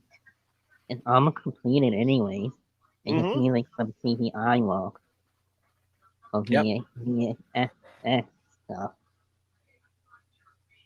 Visual effects that they need to finish. It's like only a small amount. So it can be easier than the Snyder Cut to complete anything. I wish they released that one first, because it's basically the prequel. Yeah. Yeah. Absolutely. Absolutely. And how, like, I want to see what more of Jared Leto. I really want to see him way more. Yeah. Yeah, I want to see more Leto. I want to see more Leto as well. Yep, I want to see more Leto. I just want to see more, man. I want to see the original. I want to see and Katana in a Enchantress done right. Like, that's not how he wasn't supposed to be in the theatrical cut at all. Yeah. Yep. No, you're absolutely right. So I'm excited to see this. I want to see the Ayer cut. I want to see what his original vision was, you know, and where he was going with it. If this also successful, that they will do a Cyborg series. If they'll do a what series? Cyborg. I think it's possible. You know, I don't think anything's off the table at this point, man. I think it's definitely possible. So I really want to see him get his due. He loves that like badly. Yeah. Well, I want to see him whether or not it's in his own series or whether or not it ends up being in the Flashpoint movie, which I think we're going to end up seeing more of him. I know. Yeah. It's been confirmed like a month ago, like he's going to be reprising his role as the sister. I know he likes his sister. With what now? The US sister for the Flash announced that Cyborg was going to be in it. Oh. Like 2 months ago. Okay. Yeah. Yeah. That's when we're going to be seeing him again for sure. Yep. I don't know how big of a role he will have, but he will be in it. Yep. We don't know. You know. So we just don't know where you know what kind of role Cyborg's going to play, but I definitely you know I'm excited because I think that at some point we're going to see that you brought up the scene from the Flash TV show where Ezra Miller pops in and stuff. Yeah. I believe wholeheartedly that scene is going to somehow play into the Flash movie, the Flashpoint movie, because when he goes in there, he talks about Victor. He talks about, Victor, that he's got to tell Victor about this or whatever. And that was a line. I think we're gonna see Ezra's point of view on how that scene played out. That would be cool. Because Warner Brothers specifically asked for Ezra to be included in that. That was something that they shot extra. That was not something originally, planned for it. And so, I think we're definitely going to to see that for sure. So It was all Jim Lee. Jim Lee is the one that thought Ezra to be on the show.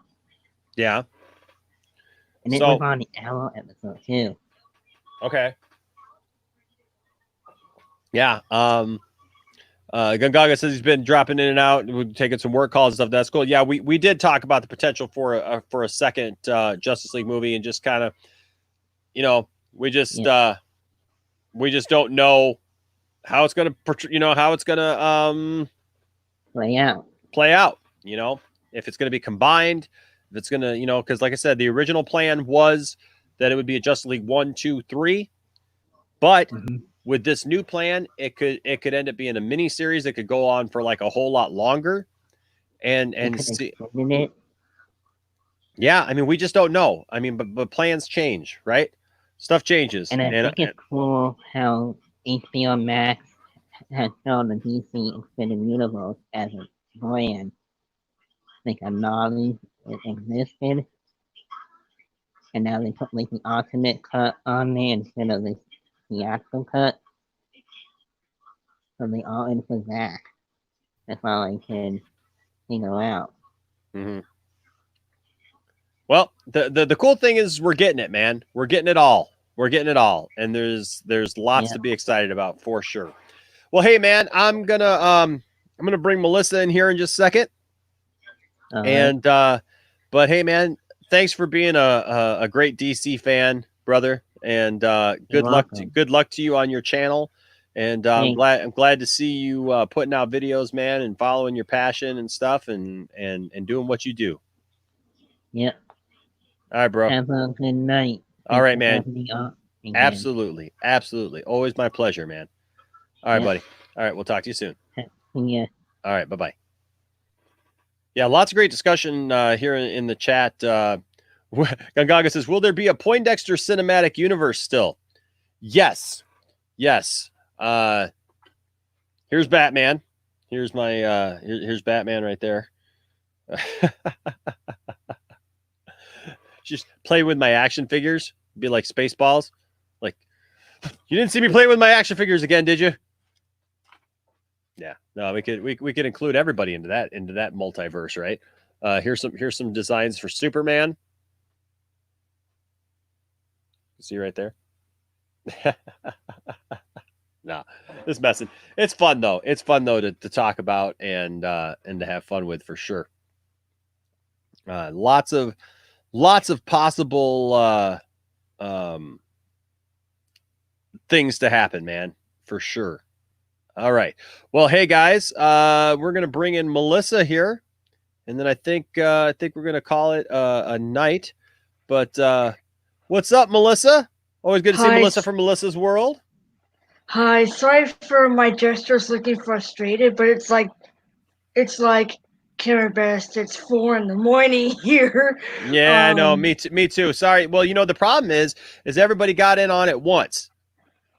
Oh, right? crap. So so yes, you were here from the very beginning, and I know you were, and I apologize. The thing is, like, I see everybody, and so everybody kind of comes in an order, and so unfortunately, like, we just had Was I second or third or first? I no, lost track. No, you were towards the end there, and that's why. Crap.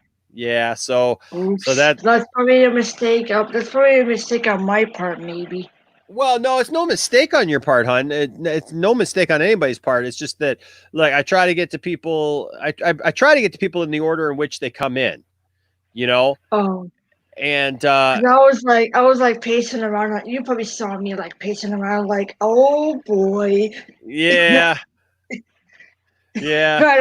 I don't mean to be pacey like that. I don't. Oh no, you're fine. No, you're fine. Like, I totally get it. But that's the one thing, like, popping in right at the beginning. Like, usually when we start the show, like, only a couple of people will pop in, or something like that at the beginning. This time I had 8 people. Like, we actually lost. Like 3 people at some point. Yeah, because we lost Nicholas. So if Nicholas, hey, if you're still out there watching, man. I did see a sorry, man. We couldn't get to you tonight, but we'll definitely get to you sooner next time. But yeah, so yeah, it was a giant line, Nick. yeah. But Krishna likes my my little Superman squatty guy there. I don't know how well you can see him there, Melissa, on my screen, but he's a cute little I can't read is there a Superman logo? well, it's a little like rubber guy that goes on the end of a pencil. Oh, he's so tiny. Yeah, he's tiny. So I got him right up to the screen, but yeah, he's a cute little guy. I see him, but I can't read the symbol. Yeah, you can't. The symbol's actually too small to actually tell because it's all like squatty. It's all like squished. Yeah. They call them squisher or something like that, and so pancake. Yeah, they're all it's kind of pancake. So but you can put it. See, here's a cool Superman pen that one of my friends gave to me. I don't know if you can. It's white, so it's kind of hard. It's an old pen or whatever. Yeah, the contrast isn't that great for me. Like it's so. Yep, but so you can put Superman there on the end of a pencil or a pen, and then have a good time with him. That's cool. I came on here to talk about. I know you guys probably want to learn more about my body. You know how I do things. Yeah, how you do things. Yeah. Check out what I got from Amazon. Do you know Space Windu? Space Windu? No. Space Windu, not spaced. Space Windu. Yeah, Space Windu. No, I do not know that. I've been on one of his episodes. He's building a lightsaber for somebody else. Okay. Not counting mine, but he's building a lightsaber for somebody else. Okay. This is what I got from Amazon. It's a manual brailer, color braille slate. That's cool. And what's that do? You braille with it. And, okay. And what I do is here's some braille examples. I don't know if you can see them, but they're there. Okay. And what I basically do is you gotta be very careful when you do this, because it's not like the typing kind where you thread it in and just blah blah blah blah blah. This is different. And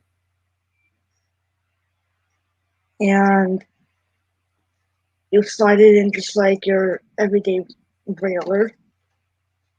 And yeah, it's tricky. It's not like the typewriting brailer where it lines up automatically. You have to physically put it in here with your bare hands and find a way to clamp it in. Yeah. Even though it looks next to near impossible by how I'm struggling here. Yeah. And what you do is you basically braille. And you basically when you get it situated where in the go, it would normally lock, but and I got like a little stylus here. Oh, that's cool.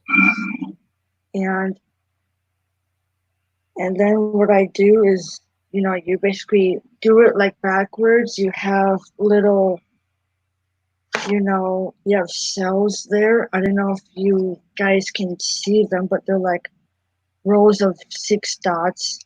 Okay, yeah. Here, let me bring it up closer so that everybody can see. There we go. We can see that a little bit better now. See, there's like six dots.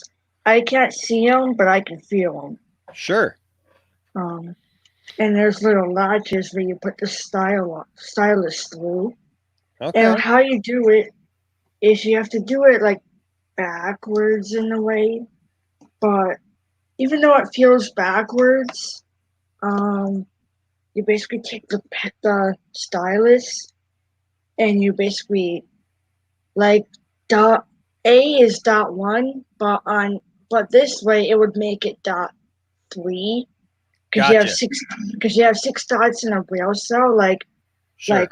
like 1, 2, 3, 4, 5, 6, 1, 2, 3 on the left, 4, 5, 6 on the right. Gotcha. And braille is basically a combination of 6 dots, and whatever dots go where, it makes a particular letter. Like, for example, L is dots 1 to 3. And if you do that in space, it makes it a contraction known as like. Oh, okay. But I also, there's also caps, like how on your laptop you have the shift key. But here it's dot 6. Gotcha. And you basically do it like this, but backwards. Because when you flip it over and take it out, the dots are going to be like on the other side. Gotcha. Yeah, we can kind of see them now. Yeah, we can kind of see them a little bit. Yeah. Wow, that's interesting. Yeah. I didn't realize. So that's kind of cool. So then you can pretty much write things as braille using that. Huh. Yeah. And I want to show you something cool. Particular with my devices. The coolest part, if I ever want to, hang on. I always love seeing Melissa shares really cool stuff with us regarding the fact. Part. Here we go. The coolest part, I could take off my glasses, and they're off, and I can't see my screen. Everything's blurry, but watch this. Library, home, notepad, row 5, column 3, settings, row 4, Amazon Alexa, row 3, goodies, row 3, column 4. Amazon Alexa, news, audible, music, row 2, audible, news, photos, news, Amazon, goodies, email, camera, settings, news, Facebook, 5, HU, 5, row 4, Facebook, newsstand, Facebook, row 4, column 4. And the same will be with my phone. This is my phone. Yeah. If you see the wallpaper, Yeah, take a guess at what it says. it says Oscorp Industries. Yeah. That's awesome. That's my true love of Marvel. And here's the no glasses me, guys. This is what I look like without glasses. Ignore the left eye's cataract. Oh, you're fine, Melissa. Yeah. Here's my cell phone. Who here has an Android? Put it in the chat. But I have an Android. Here it is. Here's if you can see the brand. That's my Android. And the coolest part, it has a feature called TalkBack, which is a screen reader. Okay. And the coolest part, I can do this.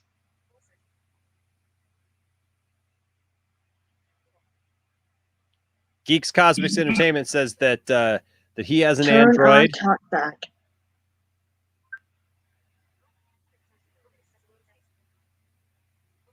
Melissa? Now it's, huh? Michael Huffin says that he has an Android, and so does Geeks Cosmics Entertainment. So they put it down in the chat for you.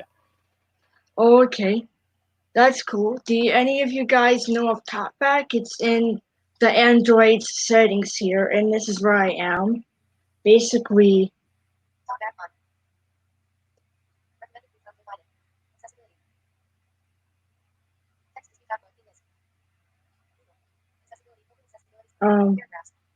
And Krishna says, "Oh, she is awesome and cool. She thinks you're pretty cool." And and Geeks Cosmic Entertainment says that he's learning a lot. And the way you find it, I gotta navigate for it.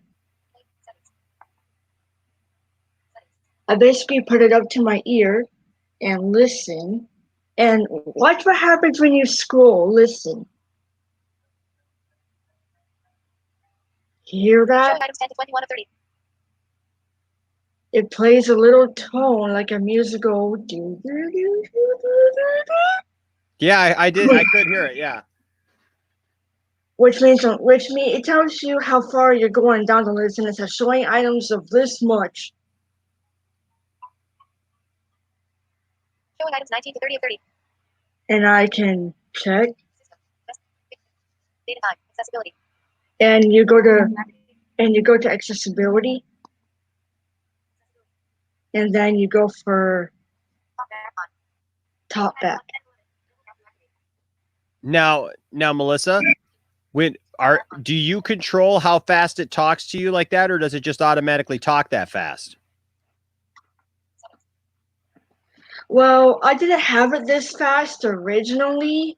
You have to when a blind phone user starts out with either voiceover with iPhone or this with talkback, you start basically at the normal speed, which is like blah blah blah app, blah blah blah button, double tap to activate, and over time blah blah blah button, blah blah blah button, double tap to activate.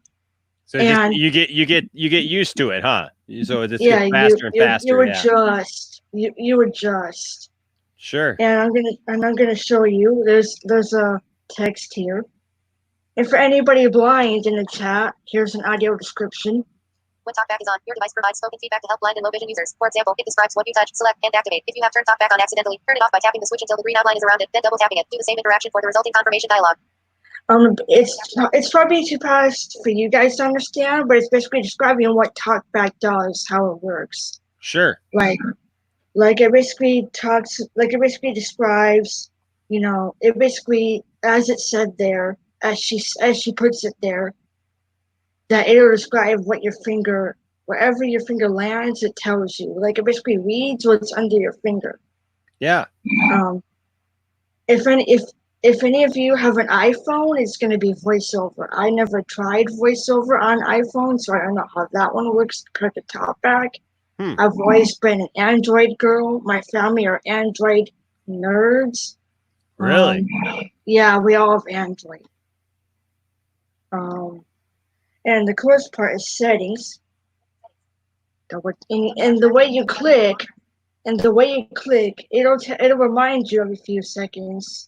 Double tap to activate, and that means to obviously click or tap. Okay. On your phone, you tap once and it opens up, right? Yes. Me, I have to tap 2 times. Gotcha. Okay. Yeah, and what you can do is, switch it around and there's gestures that you can do, like, for example, this gesture, like a backwards L, will take you back, like you hit the back button. An upside down L will take you to your home screen as if you hit the home button. Gotcha. And the 2-finger swipe down will open up your notification area. Like that. Well, I think it's really cool, and so does Krishna, that like technology is really improving and everything, where it can help people who are blind to be able to participate in stuff like this. I mean, to be able to be in a chat room. I mean, I think that's super cool that you're able to, because I think that for anybody who's had a conversation with you, in the chat room, they would have never guessed that you were legally blind like that, because you just chat normal with everybody, and nobody would have ever even second guessed that you were blind or not. And so here's my glasses. I tend to take periodic breaks from them to avoid a painful ouch or strain. Gotcha. And I also want to show you that you can change the speed, and this is where you go. And you basically, I'm going to navigate till I feel it. Text to speech output. Text to speech output. Double tap to activate. Text to speech output. And I chose basically speech rate. Gotcha. I'm not sure which gesture does this. But I've seen videos of voiceover, and voiceover has a rotary twist. Okay. And it goes speech rate. And you can do like my fire tablet and flick up for fast, down for slow.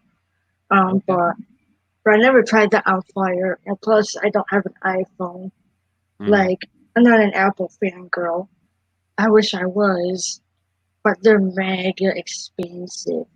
It would cost me. I would need a financial lung transplant. Yeah, but basically, you go to speech rate, and it told me a heads up of that I opened it, and you have a speed of, and you got slow, faster. Oh wow, faster, yeah. And I have it on. I have it on rapid, which is how it's speaking now. Okay. Which is why it speaks like this. And the way I get back to my normal screen is I just do the reverse L.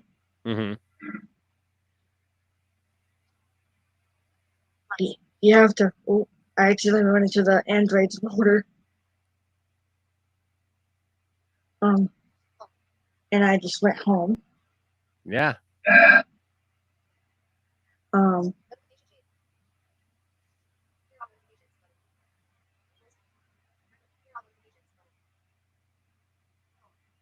And well, that is cool. That is cool. It's cool to I think I speak for everybody. I know Krishna's got some very positive things saying, wow, that is really super, saying she must be brave and you're beautiful too. It doesn't matter outside, but inside is where we are all beautiful. And then just talking about the technology and stuff, how it's really cool that that you're able to do that. Krishna also thinks you're very funny too. Thinks you got a great sense of humor. So, and I tell you what, Melissa, I always love having you on here to share with us how you do things that are a little bit different than maybe the way some of the rest of us do it. But I think it's so cool, and I've said this before. I think it's so cool that you are on YouTube on something that's a visual medium, and yet you're here with the rest of us, and you're chatting with us, you're talking with us. You found our channel, and and I just really think that that's awesome, and I'm very thankful to have you as part of our group, as part of our nerd family, because I feel like I'm one of the many few disabled nerds out there. There might be nerds that have wheelchairs, nerds that have a trach, and nerds that are visually impaired and blind. And I speak for any disabled nerd that if you can't see the screen, find a new way to do it. People in the VIP community have been telling me, Melissa, you may wear glasses to help you see a little bit. And my glasses don't help me all the time. The right lens is a power level of 19, which is super powerful. Yeah. And when I put them on, it dims the blurriness down. So, like I can see your face, but when I take them off, you're nothing but a blob of so you can see my face when you put your glasses on, then, so you can tell what I look like. Yeah, when they're on and I get like close enough, I see you now. Okay. Yeah. Hi. I also want to talk about Kanan Jarrus. Yeah, I know you're a big Kanan Jarrus fan. For those of you who don't know, Melissa is a huge Star Wars fan, and I think that's pretty awesome. I'm gonna read you a couple of comments here real quick, and then we'll talk about Kanan Jarrus. So Gangaga says super cool, and then Geeks Comics Entertainment says, I never knew there was a talk button for when I press it. Thank you for sharing, Melissa. You're amazing. It's called Talk Back. Talk back. Yeah. It's a screen reader. It's just like Voice View on my tablet, only Android style. That's cool. And so he said, thank you, Melissa, for sharing. And then Krishna says then Krishna was talking to me. He says, you're awesome, dude. Poindexter, you're bringing fans and all the other people and showing us. This is awesome, and I respect you, brother. And then I will say to Gungaga, hey, Gungaga, if you want to come in here, man, you can be my last guest for tonight. Okay, so Kane and Jarrus, yes. Now, hey, can I ask you something real quick before you get into that? Oh, sure. Do you have any action figures or anything of Kane and Jarrus? Blinded or sighted?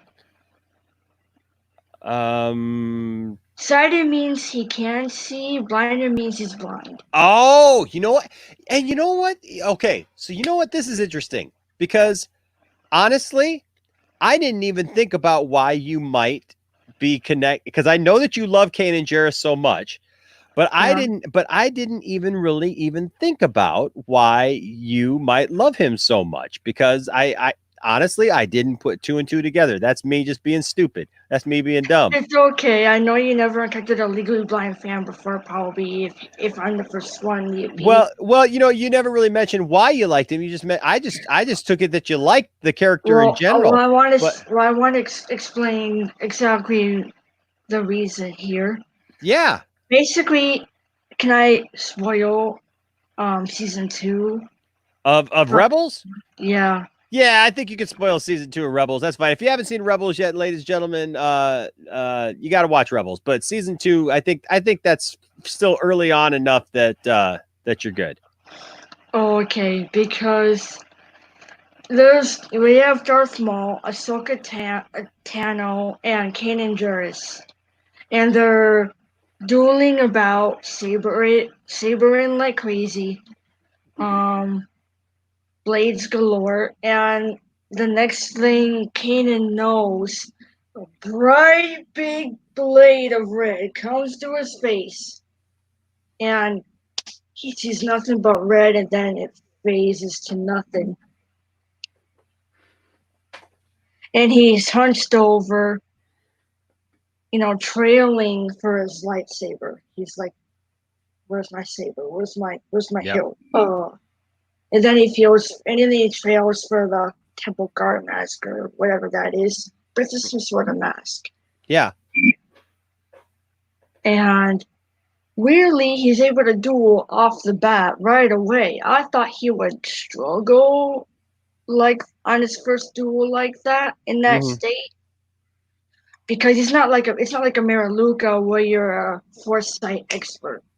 But is small. If you guys ever played KOTOR 2, I haven't, because I'm not sure how blind accessible KOTOR 2 is. Yeah. Because the font in there is really tiny. I seen gamers play it, and I was like over here on the live stream, or somebody's playing the game, because the font was so tiny. Yeah.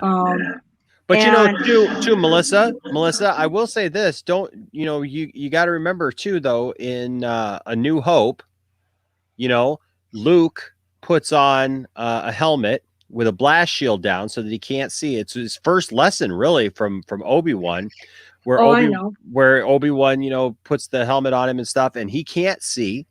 And that was kind of like his first training, actually, was to reach out with the Force.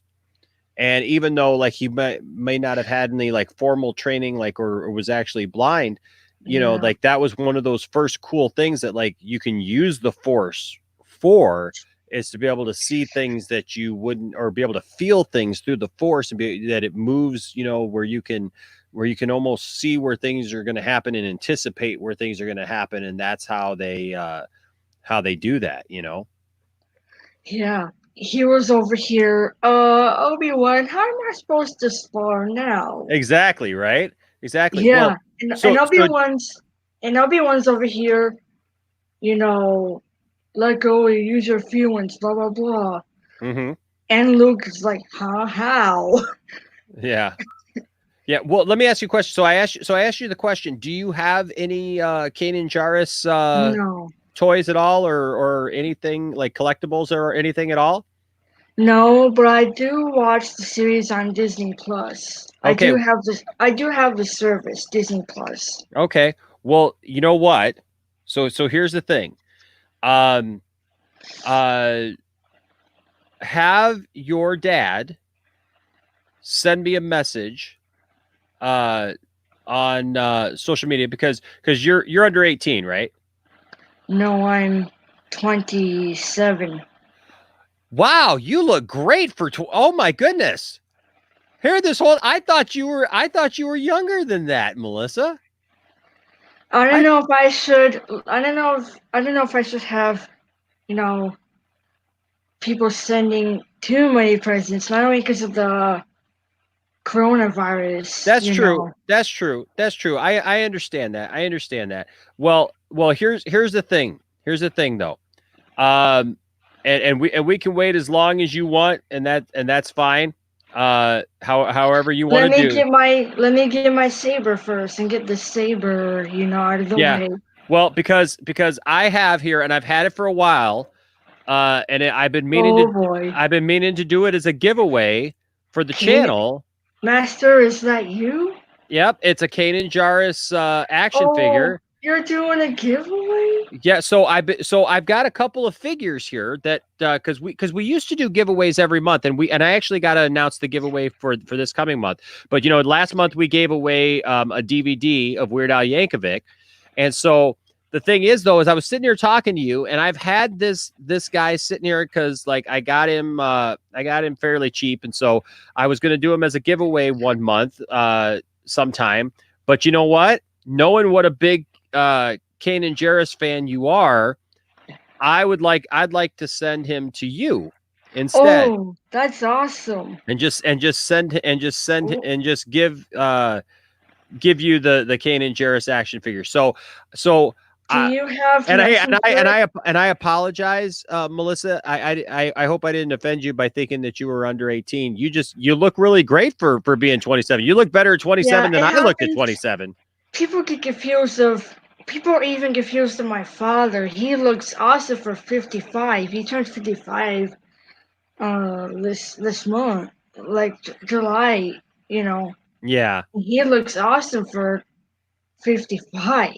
Well, it must be in you guys' genes. You guys have good genes. So the thing is I'll respect whatever you guys want to do, but just know that I have this figure here for you. Okay. And if you want, do you have Messenger? I do. I'm on Facebook Messenger. Yep, I absolutely am. Let me find you. Yep. Yep. So we have both we've got a Poindexter Lounge. We got a Poindexter Lounge one, and hang on, I gotta hear voice view. Sure, no problem.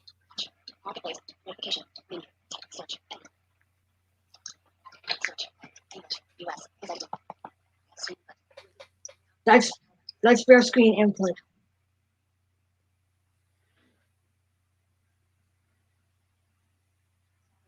So I couldn't think of any better person to give this to. And I've been sitting on this for a while, and just knowing that you are such a big Kanan Jarrus fan, I want this to go to you. Can I have him? him? Yeah. I will give him to you. You don't have to pay for him or nothing. You don't have to do anything special. If you want, you can send him right away once I find you. Yep. So you just send me your information, okay? And I'll so like we do it privately. So your address or whatever if your dad, I know sometimes I have people send stuff to work or whatever, like like if somebody else has a better address to send it to or whatever, because I know everybody wants to be private. I don't want to invade your privacy or anything. But wherever you want me to send this to, I will send this to you. Okay, well, I will send it to your house. All you got to do is just give me your address through there, and I will send you this Kanan Jarrus. Okay. May I ask, what do you call it on Facebook? Same thing as on here? So you know what? You can actually find my personal one, and because that'll be probably the better one. I kind of need an audio description if you don't mind. An audio. Well, you know what? You could do the Poindexter Lounge one. That's fine. Just put Poindexter Lounge, and you can use Messenger that way. That's fine.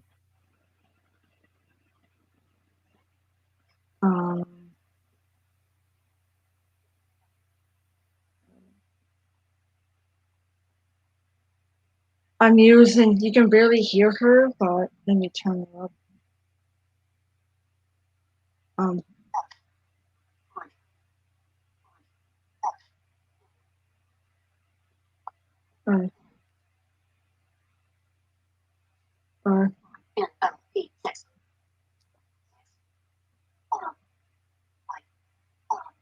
Yeah, see how L makes it a contraction? L by itself in Braille means like. If you do L in space, it automatically makes it the word like. You know what? So you know what? So let me try. Do you have let's see here, you can take her Messenger and message her so that she gets the private one. Oh, if you want my Messenger, well, you know what? I tell you what, let's do this, okay? Here can we do can you find it under Poindexter Lounge? YouTube or Facebook? Facebook. We've got a Facebook page. I'm there. Okay. Yeah, I'm there. Okay. So I'm in the search field for Facebook. Okay. So if you punch in Poindexter Lounge, you should find us. Poindexter Lounge. Poindexter Lounge. Poindexter Lounge. Button. Results for Point Track. Button. There's Hair Lounge. To watch 20 watch my videos on Facebook. Poindexter. HR She Home Lounge 042 100 videos. See all button. Lounge 0 Poindexter. Watch my videos on Facebook 26 July 1st. Public Dexter's Hair Lounge. 8 middle dot 3 posts. Poindexter Lounge. Edit. I don't think I. I think. Oh, hold on a second. That's something else. Okay. Well, here's what we're gonna do. Okay. So, because I don't want to give out your personal information, over the internet. Okay. Yeah, I understand that part. Yeah. But I'm just really struggling here. I hear you. I hear you. So I don't want to do that. But here's what we can do. Hold on a second. I am going to well, you can look up my personal one. That's fine. Mine is Enosh, Enosh. And then my last name is Fee, Fee, like you have to pay a fee. Oh.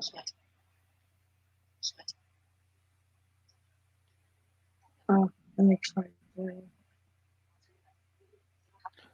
Or you know what, Melissa?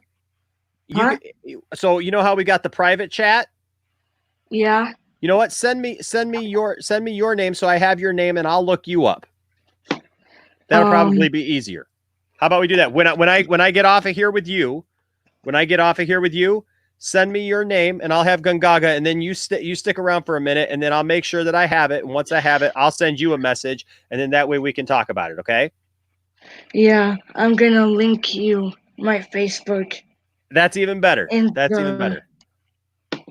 I don't mean to struggle in here, guys. No, you are fine, Melissa. No, you are fine. Hey, look for anybody trying to figure out how to do, because we're trying to figure out how to do it in a private way, but we're in a public time, right? So yes, send me your link in the private message, and I'm gonna send you this Kanan Jarrus action figure from the Poindexter Lounge. Okay?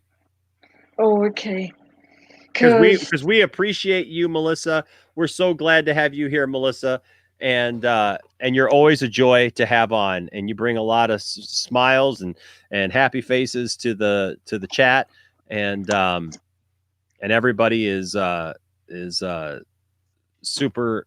They just love you. Everybody's commenting about how much they learn when you come on here and share with us and stuff. So let me see here. Yep. Yep, I got it right there. And so as soon as this broadcast is done, I'm going to talk to Gungaga, and then once he's done, as soon as I end it and everything, I'm going to find you on there, and so you'll know it's me, and then and I'll get your get the information that I need to get from you to be able to send you. Am I gonna see Enosh Fee or Poindexter Lounge? Yep, you'll see Enosh Fee. Oh, okay. All right. I still want this. Yeah. Master. Well, I'm glad. You know what? This has had your name on it. This has been waiting here for you for a long time. I've had this figure for a long time, and I just Galactic Basic Braille, I bet. Yep, and I just never got around to offering it as a giveaway, and that's because this had your name all over it, Melissa. This was handpicked just for you, before I even knew you. So there you go. Can I also explain? Can I also explain why I love Master Juris the way I do? Yeah. We could take just a second. I got Gungaga waiting, and I do want to end the show here pretty soon. But yeah. Sorry about that, Gungaga. He gave a thumbs up. He gave a thumbs up. So you just tell me real quick, and then we'll get going. But that's fine. Basically, Kanan is a blind Jedi Knight. Padawan turned Knight. He got knighted. They do that little by the right of the council, by the will of the force, blah blah, and then with the braid. Weirdly, they cut the braid off with a saber. It looks like ouch to me. Yeah, well, they do it very strategically, so that they don't cut the person. They just cut the hair off. Like they very gently. Yes. Like very gently, and that's a relief. Because when it's my turn to be knighted, I'm like, yeah. But anyway, about Kanan's story, he is a Order 66 miracle. Spoiler alert. And yeah, he's one of the few Order 66 miracles. If you remember, Palpatine's execute Order 66. He survived that. And he's all by himself. He cuts away from the Jedi Code, which I don't know why. That's a bad idea. That you should take that. Let the Jedi live on through you, Kanan. What the heck? And then he meets up a scavenger named Ezra Bridger, who's similar to Rey in the fact that he's a scavenger and running from the Empire, or hiding from the Empire rather, because he lives on a planet that's so consumed by the dark side it's not even funny. Yep. And I just feel like crap for poor Ezra. They liberate his home though in the end. Yep. Which is a relief. But anyway, Kanan finds this poor kid, and Kanan's over here. Holy, this poor kid, he deserves better. Who is this kid though? And Ezra's over here. Huh? I'm Ezra Bridger. Nice to meet you. Who are you? What are you? What's that thingy on your back? And because Ezra doesn't know what a lightsaber is or means until he finds Kanan, and then he goes into Kanan's bedroom, opens the little, what the? Yeah. And Kanan's over here, not a bad idea. You'll cut your fingers off. And I'm like, yeah, he's not lying, Ezra. Turn it off. Even though it has a guard, but still.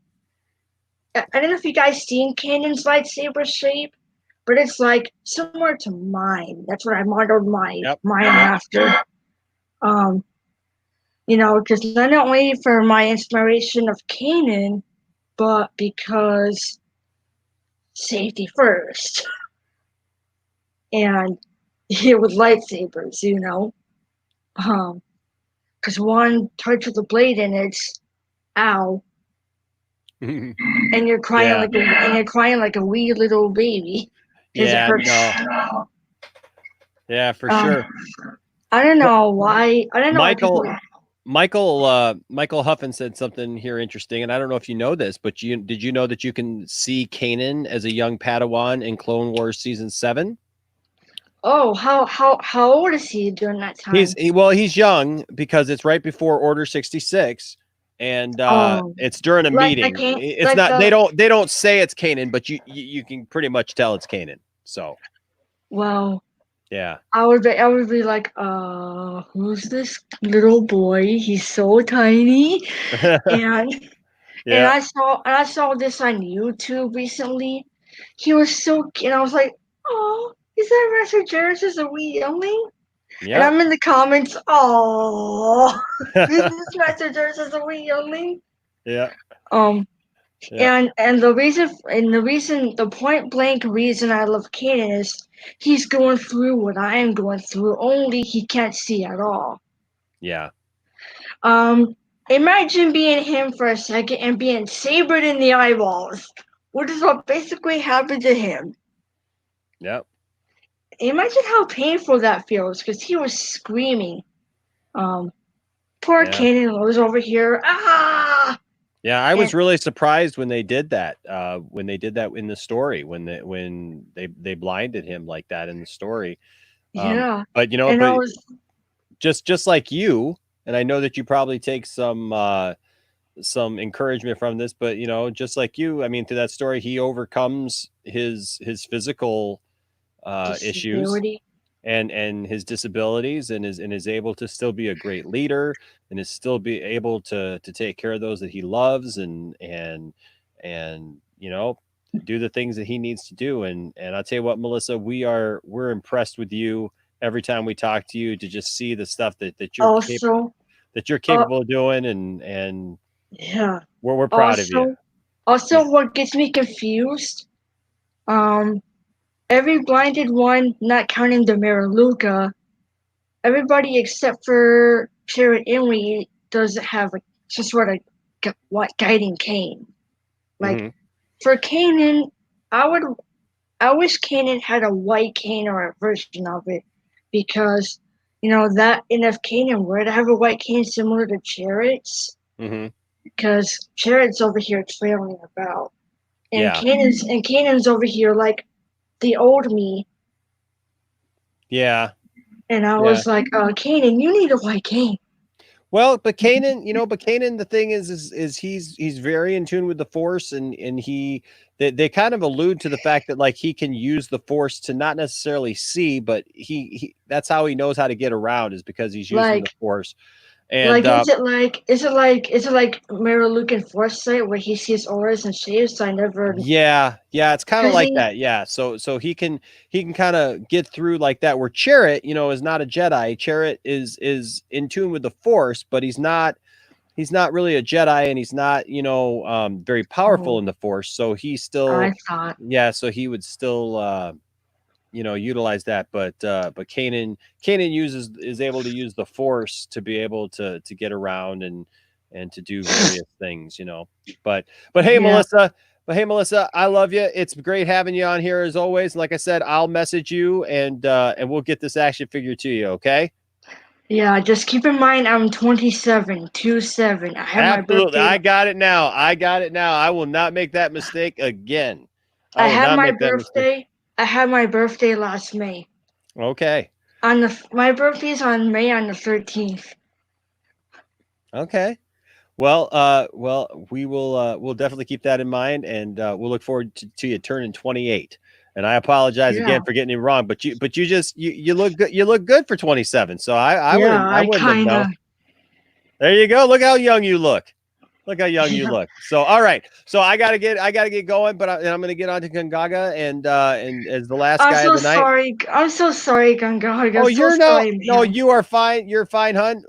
Just thank you so much for being here on the channel, and for coming and talking to us about the different things that you're able to do, and the technology that you have. Also quick. Guess where I got my screen reader and navigation inspiration from? Guess who? Who? Take a lucky guess.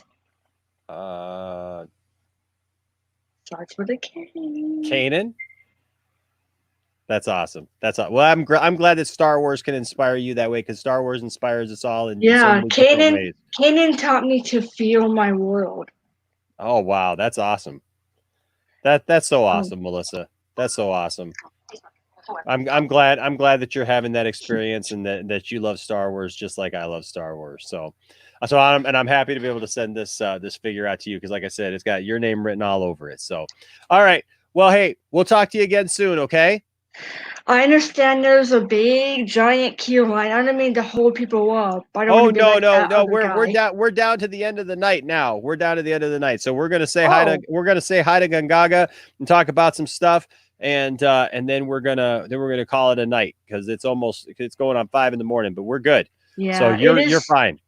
It is for me too. It's like Yeah. So it's like 4:46, Wi-Fi 3 bars. 4:46 a.m. yeah. crap. Yeah, it's getting late, isn't it? All right. Well, hey, Melissa, we will talk to you again soon, okay? And everybody know that Melissa has a channel, and you can find Melissa's channel, Melissa's World, and she talks about a lot of this stuff on her channel.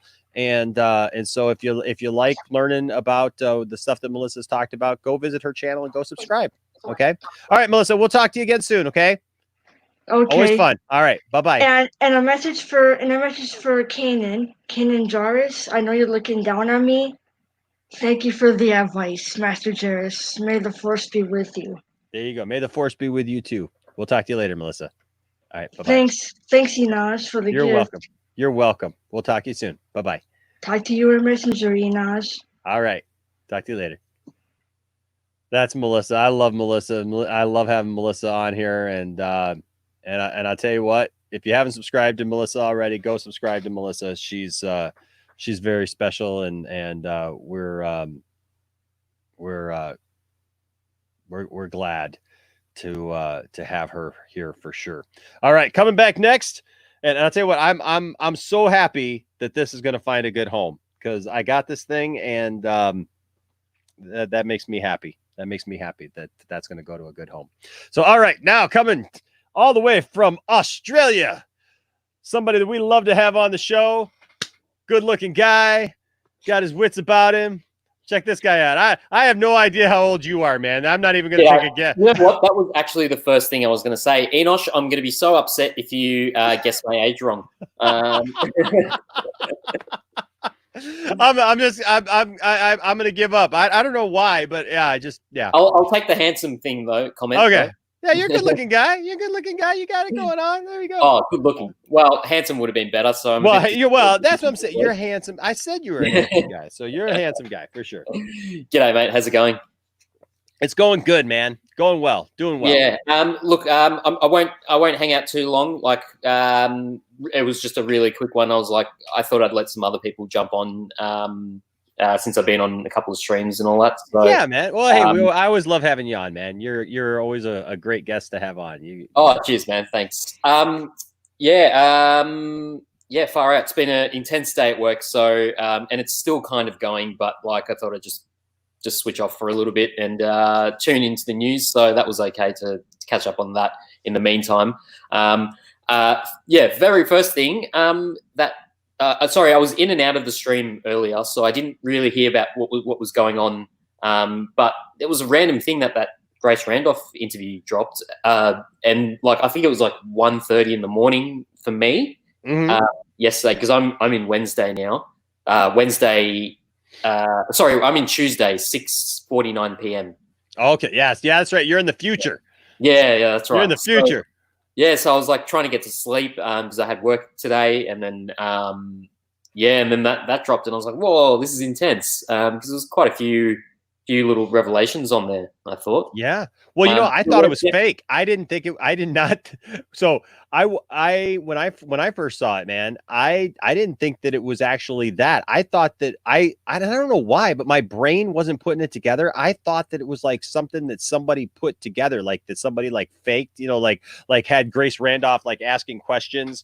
And before I clicked on it, I didn't even see that it was actually Grace Randolph's channel. I thought that it was like somebody had taken Grace Randolph stuff and put it together with Zack Snyder stuff to make it look like she got an interview. Because I'm thinking, like, why would Grace Randolph get that interview like that? I like Grace Randolph, don't get me wrong, but like of all the people that I would think that would get that interview, I wasn't thinking Grace Randolph, but yeah, right. Yeah, I mean, like, yeah, I was definitely, I was definitely surprised at that, and the way that it looked, because Snyder was using like an intense. Sorry, I'm just gonna so that I'm sort of looking at you from my closer to my camera because it looks weird because I'm I know it's the same thing. I got my camera up here and I'm like looking at you down here, and so I'm always like that. I look at myself because I have the tendency to just look at myself talking because I'm like, do I look normal? We all do, man. Trust me, we all do. So yeah, the way that Snyder's video was showing, like he was like a really high def type thing, and I thought it was actually just a picture or something like that, and so like that was from the preview picture in the YouTube thing. Anyway, well, he was off to the side too. He was kind of like this. Yeah, that's right. Yeah, you know, like he was talking to somebody over here, and yeah, it was different. Yeah. Like, what did you think? Were there some questions that you wanted to ask that weren't answered? Because I know I definitely had some. So, honestly, as I was watching it, so I'm gonna be straight up. Like, I actually didn't want him to answer anything. Okay. The typical part of me would be like, yeah, I want to know this. Like, are there any validity to this? Like, what's going on? What's happening? But the thing is like for a lot of it, I just kind of wanted. I want to be surprised, right? And I already feel like like it was. I know a lot of stuff. I think we all assumed that a lot of stuff is happening, you know, and so I didn't want him to give away even more of that beforehand. I want to be able to process what happens as it happens. And it's like when she's like, well, is there anything else you could share with us? I'm like, no, don't. Like, this is not really how I wanted this. This is really cool. And I'm glad that happened because the one thing I do like and appreciate about this interview is him actually having a moment to address fans, right? And address everything that's happened up to this point, like, you know, and be able to express how happy he is to finally be doing, you know, the Snyder Cut and all those things, and actually get that out there and address and you know, just kind of taking care of the random stuff in the room. You know what I mean? Like that we knew was happening, but like I don't want him to give away any of those morsels of goodness that we're waiting for, or like you know who's going to be doing what, or is Ben Affleck coming back, or you know what's happened with Henry Cavill, or how long it's going to be, and all that stuff. Like I want to wait for us all to experience those things together live when we're watching that video, or you know, or at least hopefully those who can, you know. But at the same time that I was watching it, and it goes back to what Christian is saying down here. I know that Zack has that reputation of surprising fans. Sure. And so I felt after watching the whole thing that it was classic Zack Snyder in the fact that he's just basically like, yeah, here, I'm just going to tease you a little bit. And there's two things coming. Yeah, and he's like, there's two things coming. It's a little thing. It's not that big of a deal. It's not. It's just a little thing. You know, we may have like a video or something that we're gonna play, and then there's just another little thing. Don't worry about it. Yeah. You know, that's how it felt. So you know that something's coming. You know. Yeah. Look, Enosh, I respect you and I respect your opinion, but you're wrong. He should have just released everything. No, I'm kidding. I understand what you mean, but I'm definitely at that point now that I'm just like, nah, need to know now. I know. Well, if he would have said it, that'd have been fine. But also just the fact that it's like that's a pre-recorded video that like really. I want him to benefit fully from this, right? So like I want him to get the full benefit from. So like, you know, like I kind of don't want to see it come through a YouTuber. You know what I mean? Like that you know, even though like I like Grace Randolph, you know, pretty much, you know, what she offers and stuff. You know, but because that all that does is benefit Grace.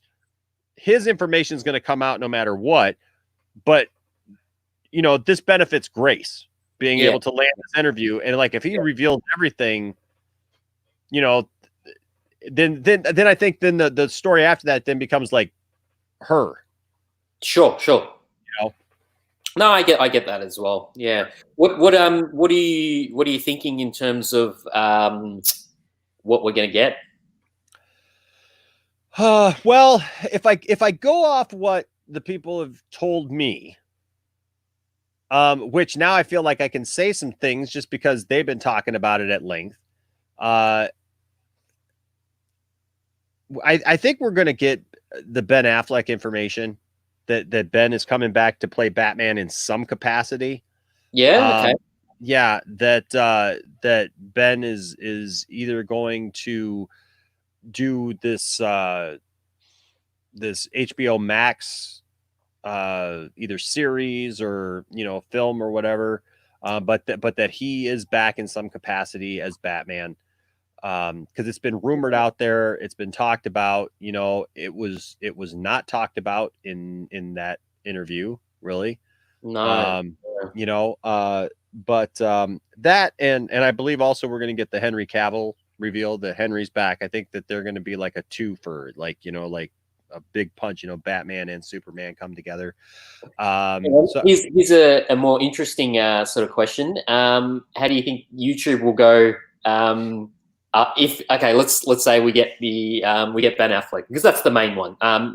Henry Cavill was always like, we don't know, we do know, we don't. It wasn't, I would say, as big of a deal because Ben Affleck actually came out and said he's not doing it anymore. Yeah. Initially, like ages ago.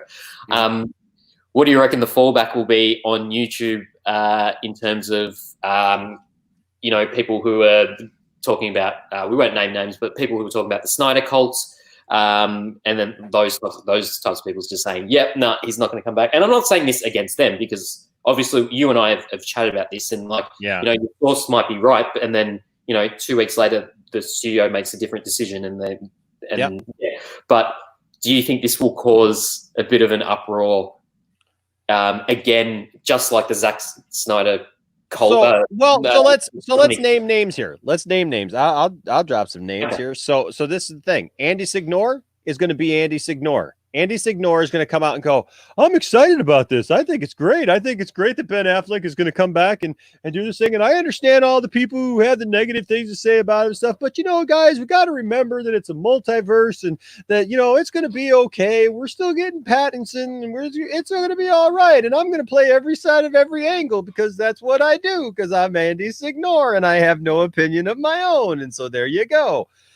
That's going to be that. Hey, that was a really good impression. You've been practicing. I have. So, and I will say this: if Andy happens to see this, I am sorry. This is the first negative thing that I've said. But until you come on my show and you actually talk to me about this, as we discussed, this is what I feel, and I shared it with him in person. So I'm not talking behind his back. I shared exactly with him the way I feel about it. I feel that Andy Signore jumps back and forth on every angle all the time. Now that's Andy. Andy will spin it and be positive because Andy wants views and clicks, and Andy wants people to like him. Jody from Jody's Corner is going to blow up and be super PO'd and do a 5-hour stream about how these mother freakers are out here ruining DC, and that Ben Affleck is not what we need to have right now, that we need to concentrate on Pattinson, and why are they doing this? They're ruining DC. And that's going to be Jody for 5 hours, just like with a bunch of guys in his studio going, yep, you're right, Jody. Yep, absolutely. I've seen I've like scrolled through those before, and it's just like, it's like a 5 to 6 hour stream or something. And I don't see what anyone else brings into it apart from just agreeing with him, I guess. But then again, that's probably what I'm doing now. But that's because that's the reason why I'm on here. I watch the stream because you have very similar opinions to me. So yeah, exactly. And so those two. I've mentioned this before. I actually don't mind Andy Signore. I don't mind Popcorn Planet. I still just randomly tune into it. Yeah, I don't hate Andy. I don't hate Andy, but and actually that's kind of my whole shtick with Andy is like, I want Andy to tell me what Andy thinks. I actually want to know what Andy thinks about stuff, but I feel like, and he kind of admitted on that stream that it's like, well, basically whoever he either has on his channel or whatever channel he's on, that's kind of the line that he takes. But those are those two. I will say this: John Campea will convince us all that this was his idea. Yeah. At some point, he'll do his thing and convince us that you know he thinks it's a great idea and always thought it was a great idea that Ben Affleck comes back and that he told us he was the one who was like, look, this is the last time I want to be talking about this, like 6 months ago or something. Yeah, like exactly. And so, but now it'll be somehow that he'll say that I said that Ben Affleck could very well come back.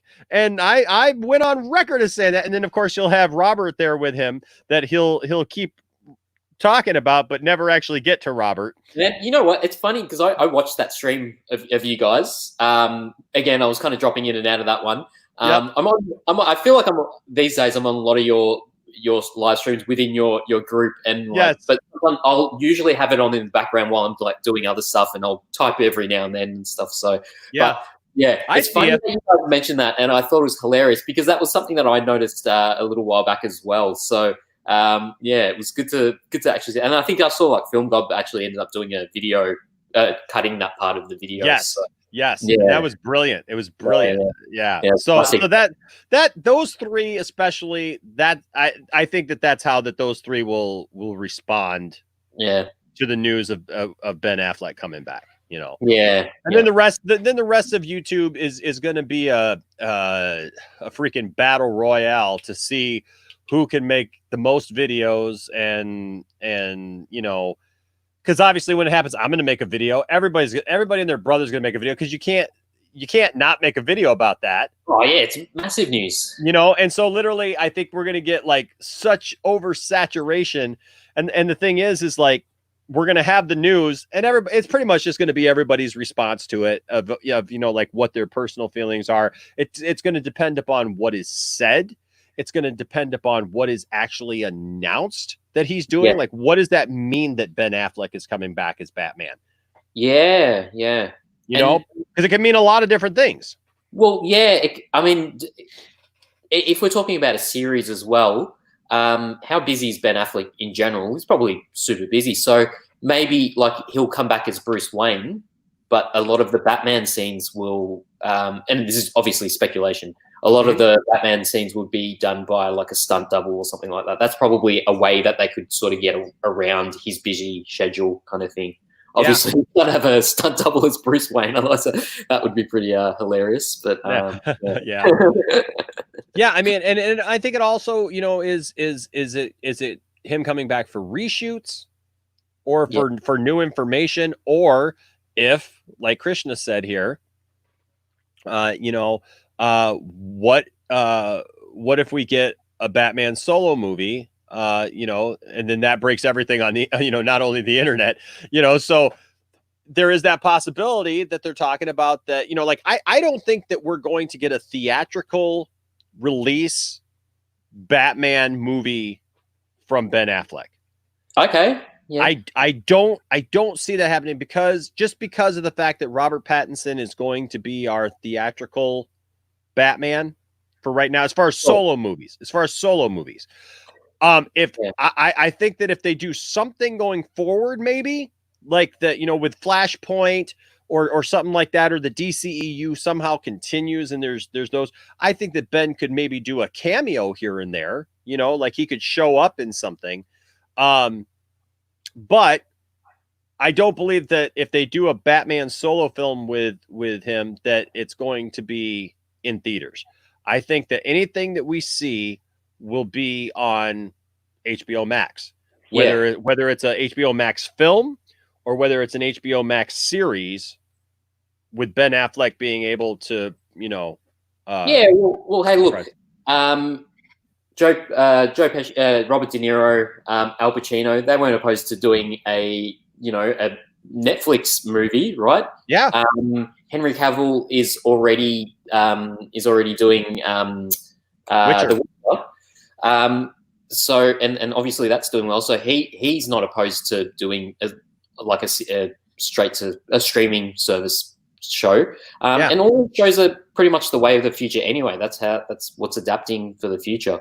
I don't disagree with you. I think that you know, doing a Ben Affleck movie straight to online and straight to Netflix or HBO would actually be a good thing. And I think it'll give him much more leeway with being able to do some pretty intense stuff. Because from what I remember reading back in the day, I think it was it Jay Oliva who actually said like his Batman script was one of the best Batman scripts he had seen. So yeah, so that'd be like super interesting, eh?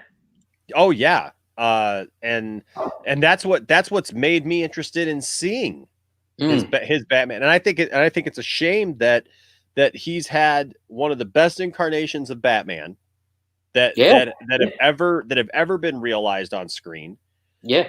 And probably one of the most controversial as well, because everybody absolutely hated the idea of him being Batman, you know, even I didn't hate it, but there was a part of me even that I remember when he was announced, I was like, Ben Affleck? Okay. And then when I saw him, I was like, holy cow, this is really good. Yeah. And then Batman, you know, through Batman v Superman and everything. I mean, dude, come on. It was super good. And so the thing is I've always thought one of the travesties of all that is the fact that he's one of the best Batman ever, and he doesn't get his own movie. Yeah. He doesn't get his own story, you know?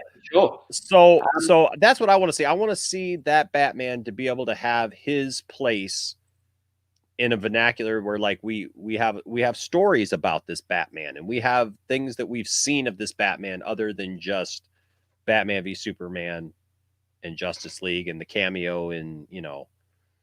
Yeah, well, my first introduction to Batman, like I was born in 1988, so I would have been too young to see Batman 89.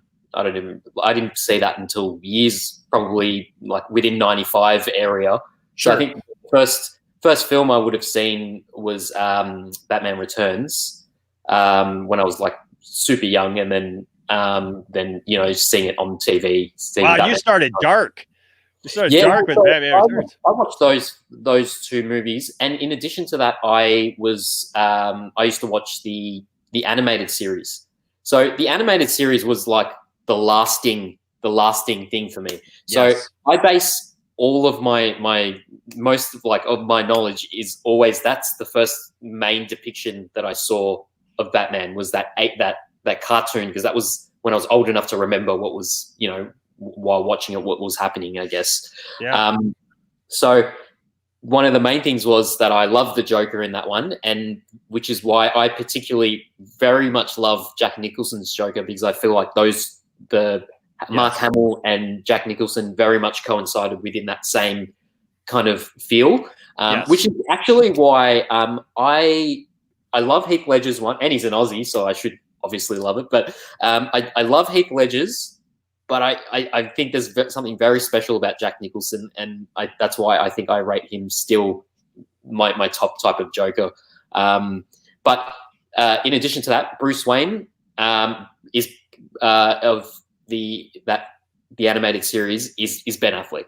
Like, look at side by side comparisons, even that stocky, squarey kind of look, the facial structure. So at first I didn't like you. I was just like, Ben Affleck, is this just like a celebrity grab? Yeah.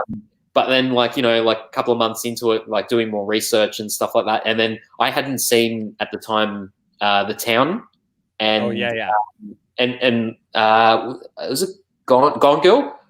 Yeah, Gone Girl. I really liked as well, and like, because that was when a friend had been like, "No, Ben Affleck is actually really good now," and I was like, "Really? Are you sure?"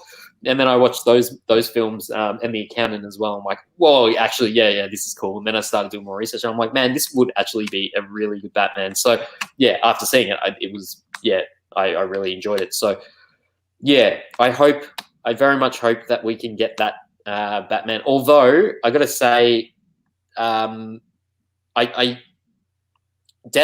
I was never 100% on wanting Deathstroke as Batman's main villain. Okay. I wanted a more like psychotic-y, mentally deranged kind of villain. Okay. And I'm not saying I wanted the Joker. Well, I did want the age of the Joker, but like everyone always wants a Joker, but I would have been happy to see some strange ones come out of the woodworks. Some other weird ones that were from that I had seen in the animated series as a kid, or even something like, so maybe like a Mad Hatter or something like that. Or so you know what, that's an interesting thing because okay, so what I do, so I haven't always been the biggest fan of Deathstroke, right? Like Deathstroke is like one of those characters that like he's kind of got to grow on you for me anyways. He kind of had to grow on me. But I will say this about Deathstroke, and this is kind of why I am excited that it's probably going to be Deathstroke if they go that route, and that it was Deathstroke, you know, that Ben was eyeing, because Ben is so good in the role. I want to see Ben go up against somebody that like is physically there, right? Yeah. And is a good physical match. Real quick, I do want to say hi to Speedo Kagan. Speedo Kagan's a good guy, and Speedo Kagan designed our logo and our the video that plays at the end, our outro. He designed all that, and then where the Poindexter Lounge thing comes in like that and comes in, you know, that he designed all that. Sorry, very quick thing. Yeah. Speedo Kagan up for like taking on work of that nature? You'd have to ask Speedo Kagan. Okay. I can't speak for him. I know he does work. He actually did work for earlier tonight. Actually, it's kind of ironic. We were talking about the Star Wars thing, the Vader Shards of the Past thing. He worked on it. Amazing. Yeah, maybe I'll have to try and hit up Speedo Kagan because for my channel, which is along the same lines as that retro kind of feel. So yeah, he just good guy. So and cool. I think I know he's here on YouTube. I want to say he's on Facebook. I know that he's in our Facebook. He's part of the channel on Facebook. So okay. So I don't know if he's commented before, but I think he's in the at some point in there. Anyways, you maybe will find him there, or hey, you know, hey, if he's watching, you know, maybe you guys can yeah, I don't know. Cool. I don't know. Maybe he'll say something. He just commented, so he's still here. So hey, Speedo Kagan, if you have a way to be contacted, send it to me or send it to him or whatever, and I'll make sure to get it onto Gungaga. I mean, if you have a public one, you can just share it. I don't care, because I want to support you because you supported us. But if you have something that's more private, let me know and I can get it to Gungaga. Yeah, that'd be really sick.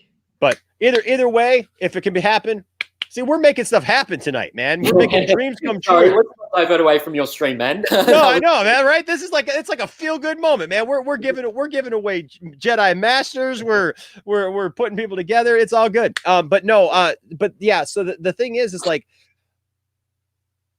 that's kind of one of the things that like I would kind of like to see Jared Leto's Joker in there, because I feel like Jared Leto's Joker is going to be somewhat of a physical presence, you know, but bring that craziness, you know, that like you want to see. Advocated for the Leto Joker, aren't you?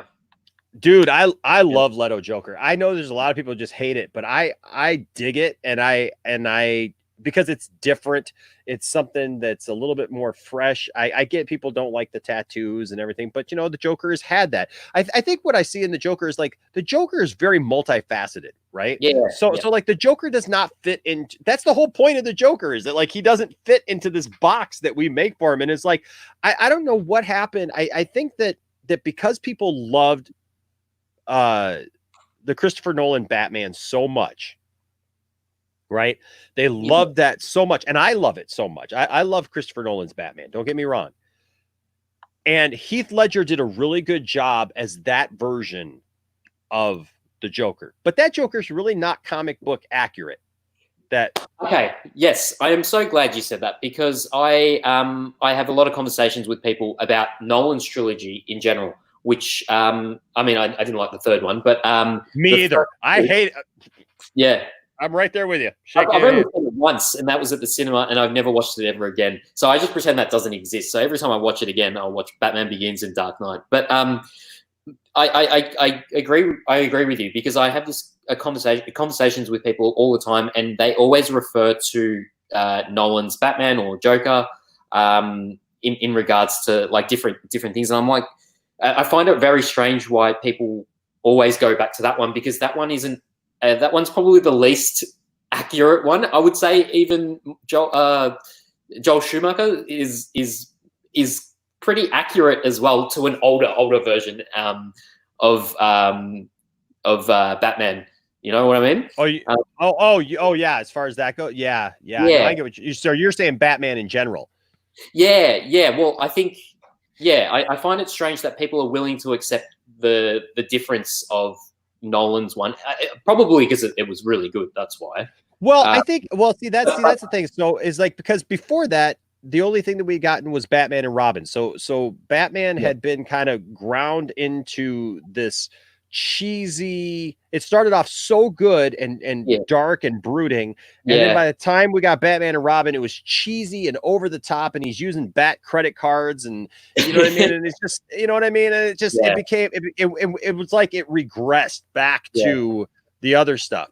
But in saying that, when we got Batman Begins, I loved Batman Begins just because it was something complete for a superhero movie. It was completely different than anything we had seen before. It didn't have any of that campiness. It was set in the real world, you know, and that was something fresh and interesting. That being said, Nolan is just a great filmmaker. You know what I mean? Like you got to give him that. Nolan's a great filmmaker. So he made a movie that happens to have Batman in it. Yeah, you know, I agree. And he made two really, really great movies. And then a third movie that I try not to judge too much on because there's elements there that are really good. But I feel like the third one suffered not necessarily from anything more than the fact that their plans all got changed because Heath Ledger died, and they had to figure out how they were going to redo it. Because originally Ledger was supposed to be in it. It was supposed to take a different route. It was supposed to do different things. Ledger's Joker was supposed to be helping Batman somehow. Batman was supposed to be getting information or whatever from him. And so also I realized Gongaga halfway through that movie. Well, not even through that movie. Actually, I realized it watching the last season of Gotham. I am just not a fan of the No Man's Land storyline. I just don't buy that story. I guess there's just something in my head that I've tried to read it now. I've seen a version of it now in The Dark Knight Rises, and I've seen a version of it on Gotham. Yeah. And I've read the story itself, and I'm just being honest with you, I don't buy the concept because I just don't think that like the country would shut off a city and just go, yeah, let all the villains keep it with all the people in there and everything. Like, so you're going to tell me that we're running around the rest of the world defending freedom and saving people, but we're going to let Gotham, you know, because of a couple of gangsters come? What? That doesn't make any sense. I see your point. Yeah, right. Yeah. You know, so that bugs me a little bit. But that being said, no, you're right. I mean, the Batman that's portrayed in that is this real world kind of grounded, just different kind of Batman. There's elements in there that definitely are Batman, but it's not that it necessarily has to be Batman. Sure. You know what I mean? So there's one, I'm going to interject for a second because I think there's one point that I think you're strongly trying to convey, and we need to be careful. But I think you're trying to advocate for Nolan's cut of the original third movie. Is that what you're saying? Well, no, that's funny. I just don't think that's we're never gonna know what that was just because I don't know. Enosh, never say never. Well, yeah, but you'd have to bring back at that point though. You'd have to bring back Heath Ledger, and you know, I mean, no, we can do an animated series. That was what was also suggested for Snyder Cut. Yeah. You know, I mean, there are ways of doing it, but see, like going back to that point, like, so I think a lot of people latched on to Jared or onto Heath Ledger because they liked that realism and that grittiness, because hey, that was what they wanted in Batman. They wanted something like that, and we gotten so far away from it that it was like, hey, this is really cool. And then Heath Ledger's Joker was just like, it was well acted. It was a well written movie. He had a personality, you know, but he played a specific type of character that we really hadn't seen from the Joker, but people really latched onto it because they liked the whole picture of what they were seeing. And then what happens? It's the same thing. It's kind of the Nirvana syndrome, where it's like, Nirvana was a great band sonically. They, you know, like Kurt Cobain wasn't the greatest guitar player on the planet. I remember the day that he died, and Kurt Loder on MTV. I don't know if you remember, if you're old enough to remember MTV when they played music. Oh yeah, of course, yeah, sure. Yeah. So there used to be this network for you younger kids out there. There used to be this network called MTV that didn't just play Teenage Mom and you know whatever. They actually played music videos. And so I remember the day Kurt Cobain died, because Kurt Loder, who was one of the main guys there who did the news, MTV News, he came on and he said something that, like, look, I had been playing guitar for about 2 years at that point, 2 or 3 years at that point. And here's the thing, Gungaga. I cut my teeth learning how to play like Metallica tunes and Guns N' Roses and all that stuff. That's how I learned how to play guitar. Okay. Like, that was my jam when I first started playing guitar. And those things, and I was just having a conversation with somebody about that the other day, about playing guitar, because those things, like, I had to wrap my brain around, like, what are they doing here? Right. And it was harder. It wasn't elementary stuff, but I could play just about all of Nevermind for you, all of that album by Nirvana, within 2 weeks. Wow. Right? Because it's very simple stuff how to play. They had a formula where basically they play a chord progression clean, and then they bust into the chorus, and it's like, yeah, you know, and we're just, you know, jamming out the same thing, just really loud with the distortion and everything, and then we go back. But the thing is, what was about Nirvana was not that they were that Kurt Cobain was just this amazingly talented guitar player who like could play circles around people. There was a few things. It was an answer to the cheesiness that had come about in the 80s, at the tail end of that, in early 90s, right? That had run its course. Now, is the music of the 80s a lot harder to play because you had those neoclassical guitar players who are playing all these guitar solos and, you know, playing really super fast and everything? Yeah, it's a lot harder to play some of that stuff because of the type of music it is. But you have that type of music, and now all of a sudden all the guys are growing out their hair really long and got hairspray and makeup and everything else. It made it cheesy, right? So Nirvana was the answer to that. And so what it was, hey, we're going to strip this down. We're going to put some anger behind it. We're going to put some emotion behind it. And sonically, dude, if you put on a set of headphones and you listen to that album, sonically, it's just like, whoa. There's stuff going on in here. They're doing stuff. And then plus David Grohl came out of that. And I mean, David Grohl is just amazing in his own right. So you had all those things. And that's exactly how I relate Batman, because Batman had gotten to this cheesiness that, like, Batman was still kind of there somewhere, but as much as that was, Batman had gotten cheesy and over the top and flamboyant and all the colors and everything else, just like 80s rock, right? And so, like, people weren't taking it seriously anymore. And then all of a sudden, here comes Nolan with this like dark, infused, you know, grainy, kind of gritty thing, and everybody's like, "Whoa, that's awesome. Put on a set of headphones, man. Listen to this thing. It may not have all the bells and whistles. You may not have Batman, you know, going around with the bat, you know, shark repellent, you know, and, you know, the bat credit card and all these different things. But man, listen to what's going on here. And because there's layers.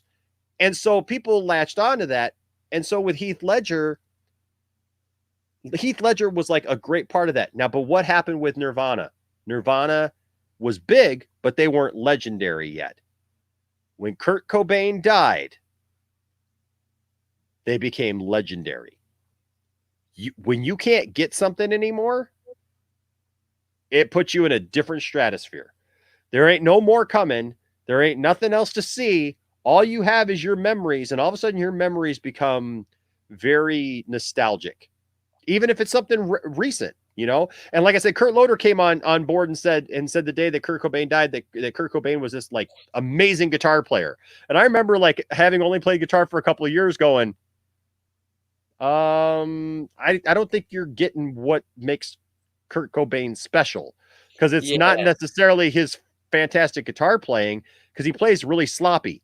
It's actually like the angst and the motion behind the guitar playing that he's doing. And so with Heath Ledger, when he passed away, it was like it hit everybody really hard, because all of a sudden it was like, hey, we're not getting any more of this. Here's a guy who put so much into this role that he kind of checked out in a lot of ways.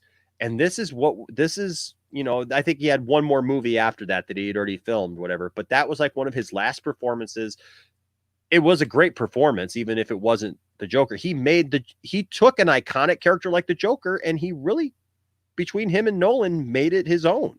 Yeah. Which you can say something for that. But those of us who are comic purists, right, we look at it, and so then comes along somebody like Jared Leto, and I think that people just, like, whoever that was going to be at that time, people were going to find something wrong with it, because they still wanted, it was like they were in this camp of like, we can't like that because we like Heath, and it's going to, like, because I remember people saying that like nobody should ever play the Joker ever again. Yeah, nah. And that, you know, I mean, look, I remember people saying the same thing about Christopher Reeve, like nobody should ever play Superman again. Like, really? Are we gonna really act like that? I mean, I don't think that's smart. But you respect what the guy did, and then you understand at some point you're going to get something that's going to be a little bit different, and that's what. And obviously, Jared Leto was completely different in a lot of ways. Yet it's interesting because Gongaga, even like the Joker has had tattoos, the Joker has had all those things, but if you just strip all that away and you just look at like even the little bit of Jared Leto's Joker that we got, it's very comic book like. Okay. Know, look to me. I need to give it another go. I should definitely give it another go. I'm so glad that you brought up the thing with music and how that was coinciding with your interest in like a darker style of movie as well, or a more stripped down kind of a raw sort of feeling. Yeah. Because that's exactly what I had as well. Look, I'm an old school metalhead sort of fan. I've been into metal since like the 90s essentially. So and for me, my interest in music has, like with metal specifically, has always progressed from being more lighter in tone to getting a bit more darker and darker. And I think I experienced the exact same thing. Like by the end of I still listen to heavy metal, not as much as I used to, but by the end of it, I was really into the Norwegian black metal. Oh, wow. So, and that was very much like an opposition to death metal at the time, because death metal had become a thing where they were just too trendy kind of sounding. And again, they were a bit more clean polished with their guitaring skills and more like technical. And so with Norwegian black metal, it was kind of meant to be on the other side of the spectrum of extreme metal, where they just stripped down all the like insane guitar solos and the clear cut production sound. And the vocals were on a different kind of level of like rawness, and that was exactly the same. So that was also, that progression with music was also happening when I was getting into like my fantasy sort of stuff, which was like gaming as as movies and stuff, like comic book movies and stuff like that as well. So I was also the same as you. Like I saw like with Heath Ledger's, and they referred to him as having corpse paint instead of the acid sort of thing. And corpse paint is actually a thing in black metal where they wear the white, what they call corpse paint. So, you know, that was all like happening at the same time. And I'm like, oh, this is cool. This is like a movie, and this guy's this guy's got the elements of the black metal kind of thing as well, and it was like so dark and everything. So yeah, I agree with you. I enjoyed that aspect, and that's why while that stuff was happening, that's when with Marvel it was just becoming more lighter and lighter in tone. Yeah, yeah. Like, no, I can't, man. So yeah, that's not to say again that I don't like lighter films. It's just that with comic book movies, that's just what and comic books in general and animated movies as well. That's why I'm sure you've seen Apocalypse War, right? The latest animated movie. Yes. Yeah, that was like next level badass, man.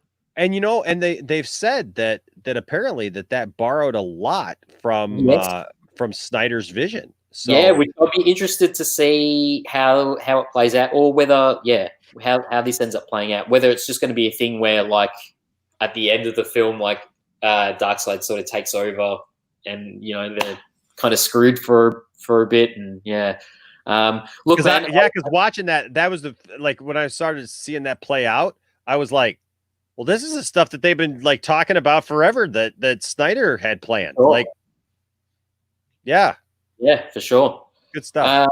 But yeah, listen, man, I'm going to leave you to it because I know you've done a great service to all of us out here, and you've kept yourself on for myself. So thank you very much for that, man. Absolutely, man. I'll jump on another time and we'll have another chat once some good news comes out. But in the meantime, I'll jump on your streams when I can, even if I'm just doing the dishes or doing some work in the meantime. Absolutely, man. Absolutely. I always love having you on here, Gungaga. You always have such great insight, and you bring up such great conversation, and you get me going, and you get me thinking about stuff that makes, I think it always makes for a better show when you're on it. So, thanks, man. Thanks. So I really appreciate it. I'm glad that you've been around and that you keep coming back for sure. Yeah, for sure, man. Let's. And you're always welcome around. Do a stream with your council one day. Yes. As soon as I get the council back together, I tell you what, I got 2 guys who just had kids, and and so Johnny and I have been doing the thing this last week, tearing new ones for was it Doomcock and Mike Zero. So I'll keep watching your other streams with Mad Max and tune in there as well. So cool. For sure, man. Hey, thank you, Gunga. You'll see me in the comments, and I'll be posting some stupid shit because that's what I generally like. So if you ever see that, that's definitely me posting some silly things every now and then. But There you go. Always look forward to it, man. I every time I see your name, I'm like, there you in truth. I'm always like, well, I can't say that because I always find a lot of different people who pop up and stuff. But I love you all, but I always take notice when you're in the stream. So thanks, man. Cheers. All right, man. Thank you so much. Enjoy your evening there in Australia there in the future. Yeah, I will. Thanks, right, man. See you later. Talk to you later. Bye-bye. Oh, guys. Yes, it's funny. It's ironic. I came on 4.5 hours ago and I said, hey, we're just going to do a small little stream here and do this. But it's all good. It's all good. As long as it's a positive night and everybody's having a good time, I'm in. So, hey guys, we did another one. We got another one of these streams in, and it's always so much fun. And so I appreciate each and every one of you who joined me tonight. It's good to see some new faces in the stream and in the chat room, and then also here coming on live with me. Thank you guys. You guys make this show for sure. What's up? I believe it's Geiter, isn't it? Is it Geiter or Geiter? I know you told me I got it right. Now I can't remember which one that I said before, but I think it's Geiter. And I think about that every time I see on the other channels that I'm a part of, and I think, hey, I got his name right. And then I think, wait a second, which one did I call it? So I apologize. Geiter. Yes. All right. Geiter 92. So hey guys, I appreciate you guys so much. I always have so much fun doing these streams with you guys. It's so much fun. It's great getting to know you all in just a better way with this call-in type of atmosphere. And so we're going to have to do it again real soon. So let's see. You're the only one who could get anyone's fans to hop in and get into discussion. That's awesome. Well, thanks, man. I appreciate that, Krishna. Yeah, you know what? We have a great time around here, and I tell you what, even when I like, I felt bad because like when we first started, I literally had 8 people jump in at once, and I know that's going to take a while to get through everybody. And I did have a couple people pop off, including Matt Jarbo. Matt Jarbo was in here for a minute, and he was going to come over because I sent him the link, and he had to split, and so I totally understood that. And then also Nicholas he went, and so I apologize for not getting to him tonight, but we'll definitely make a point of getting him in here right away next time I see him. All right, guys. Well, I'm glad, Geeks, that you're here, man, for sure. And I love everybody. I love talking to Melissa. I just love talking to everybody. You guys are all great and a lot of fun. And if you're lurking out there and you're thinking about it, hey, would love to have you on the channel sometime. I love talking to everybody. You don't have to be worried about it or concerned about it. We're just talking shop. We're just talking about the stuff that we love. So as I always say, don't let anybody tell you that you can't love the stuff that you love, that you can't be a nerd and a nerd with personality, as Tony said earlier. I love that. That's a great term, nerd with personality. We can we all have different nerddom and things that we love and that we're excited about. And so don't let anybody tell you, like I try to tell people all the time, like I'm going to have different things that I like, and you're going to have different things that you like. And that's okay. That's all good. Right. So just keep loving the stuff that you love, keep nerding out and enjoying life. Until next time, guys, my name is Enosh, aka Enosh Fett, saying you can always count on the fact that no matter where you go, no matter what you do, the Poindexter Lounge will be right here waiting for you. And the Poindexter Lounge is a place for nerds. Until next time, you guys have a wonderful morning wherever you are. And I'm going to take you out now with something brought to you by our good friend Speedo Kagan. And I hope that you get that, Gungaga. He's Speedo Kagan wherever he is. Oh, and check this out. Zentech here at the last minute with the 5. I appreciate that so much. That's our good friend Gungaga. And so thank you, man. Appreciate it so much, man. That's 5 Australian. I like that. Get that Australian currency. I love it all. Hey, but yeah, Speedo Kagan, it can be found on Instagram. He said, I don't know if you went back up there and saw that, he left he said, and I should have known that because I know that he's on Instagram. He's on Instagram and also on Facebook. And so you can find him on there, and you guys can discuss that more. Bringing people together. That's what we do here at the Poindexter Lounge. We bring people together. Well, hey guys, I love you all. I appreciate you all. You're all awesome. Thanks to everyone who made this stream what it was, and it was something special for sure. We had some emotional moments. We almost teared up a couple of times, and we had a really good time, and that's what it's all about. All right, guys.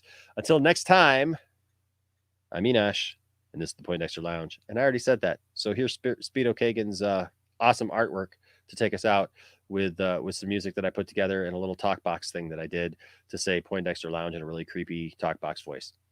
Till next time, bye-bye.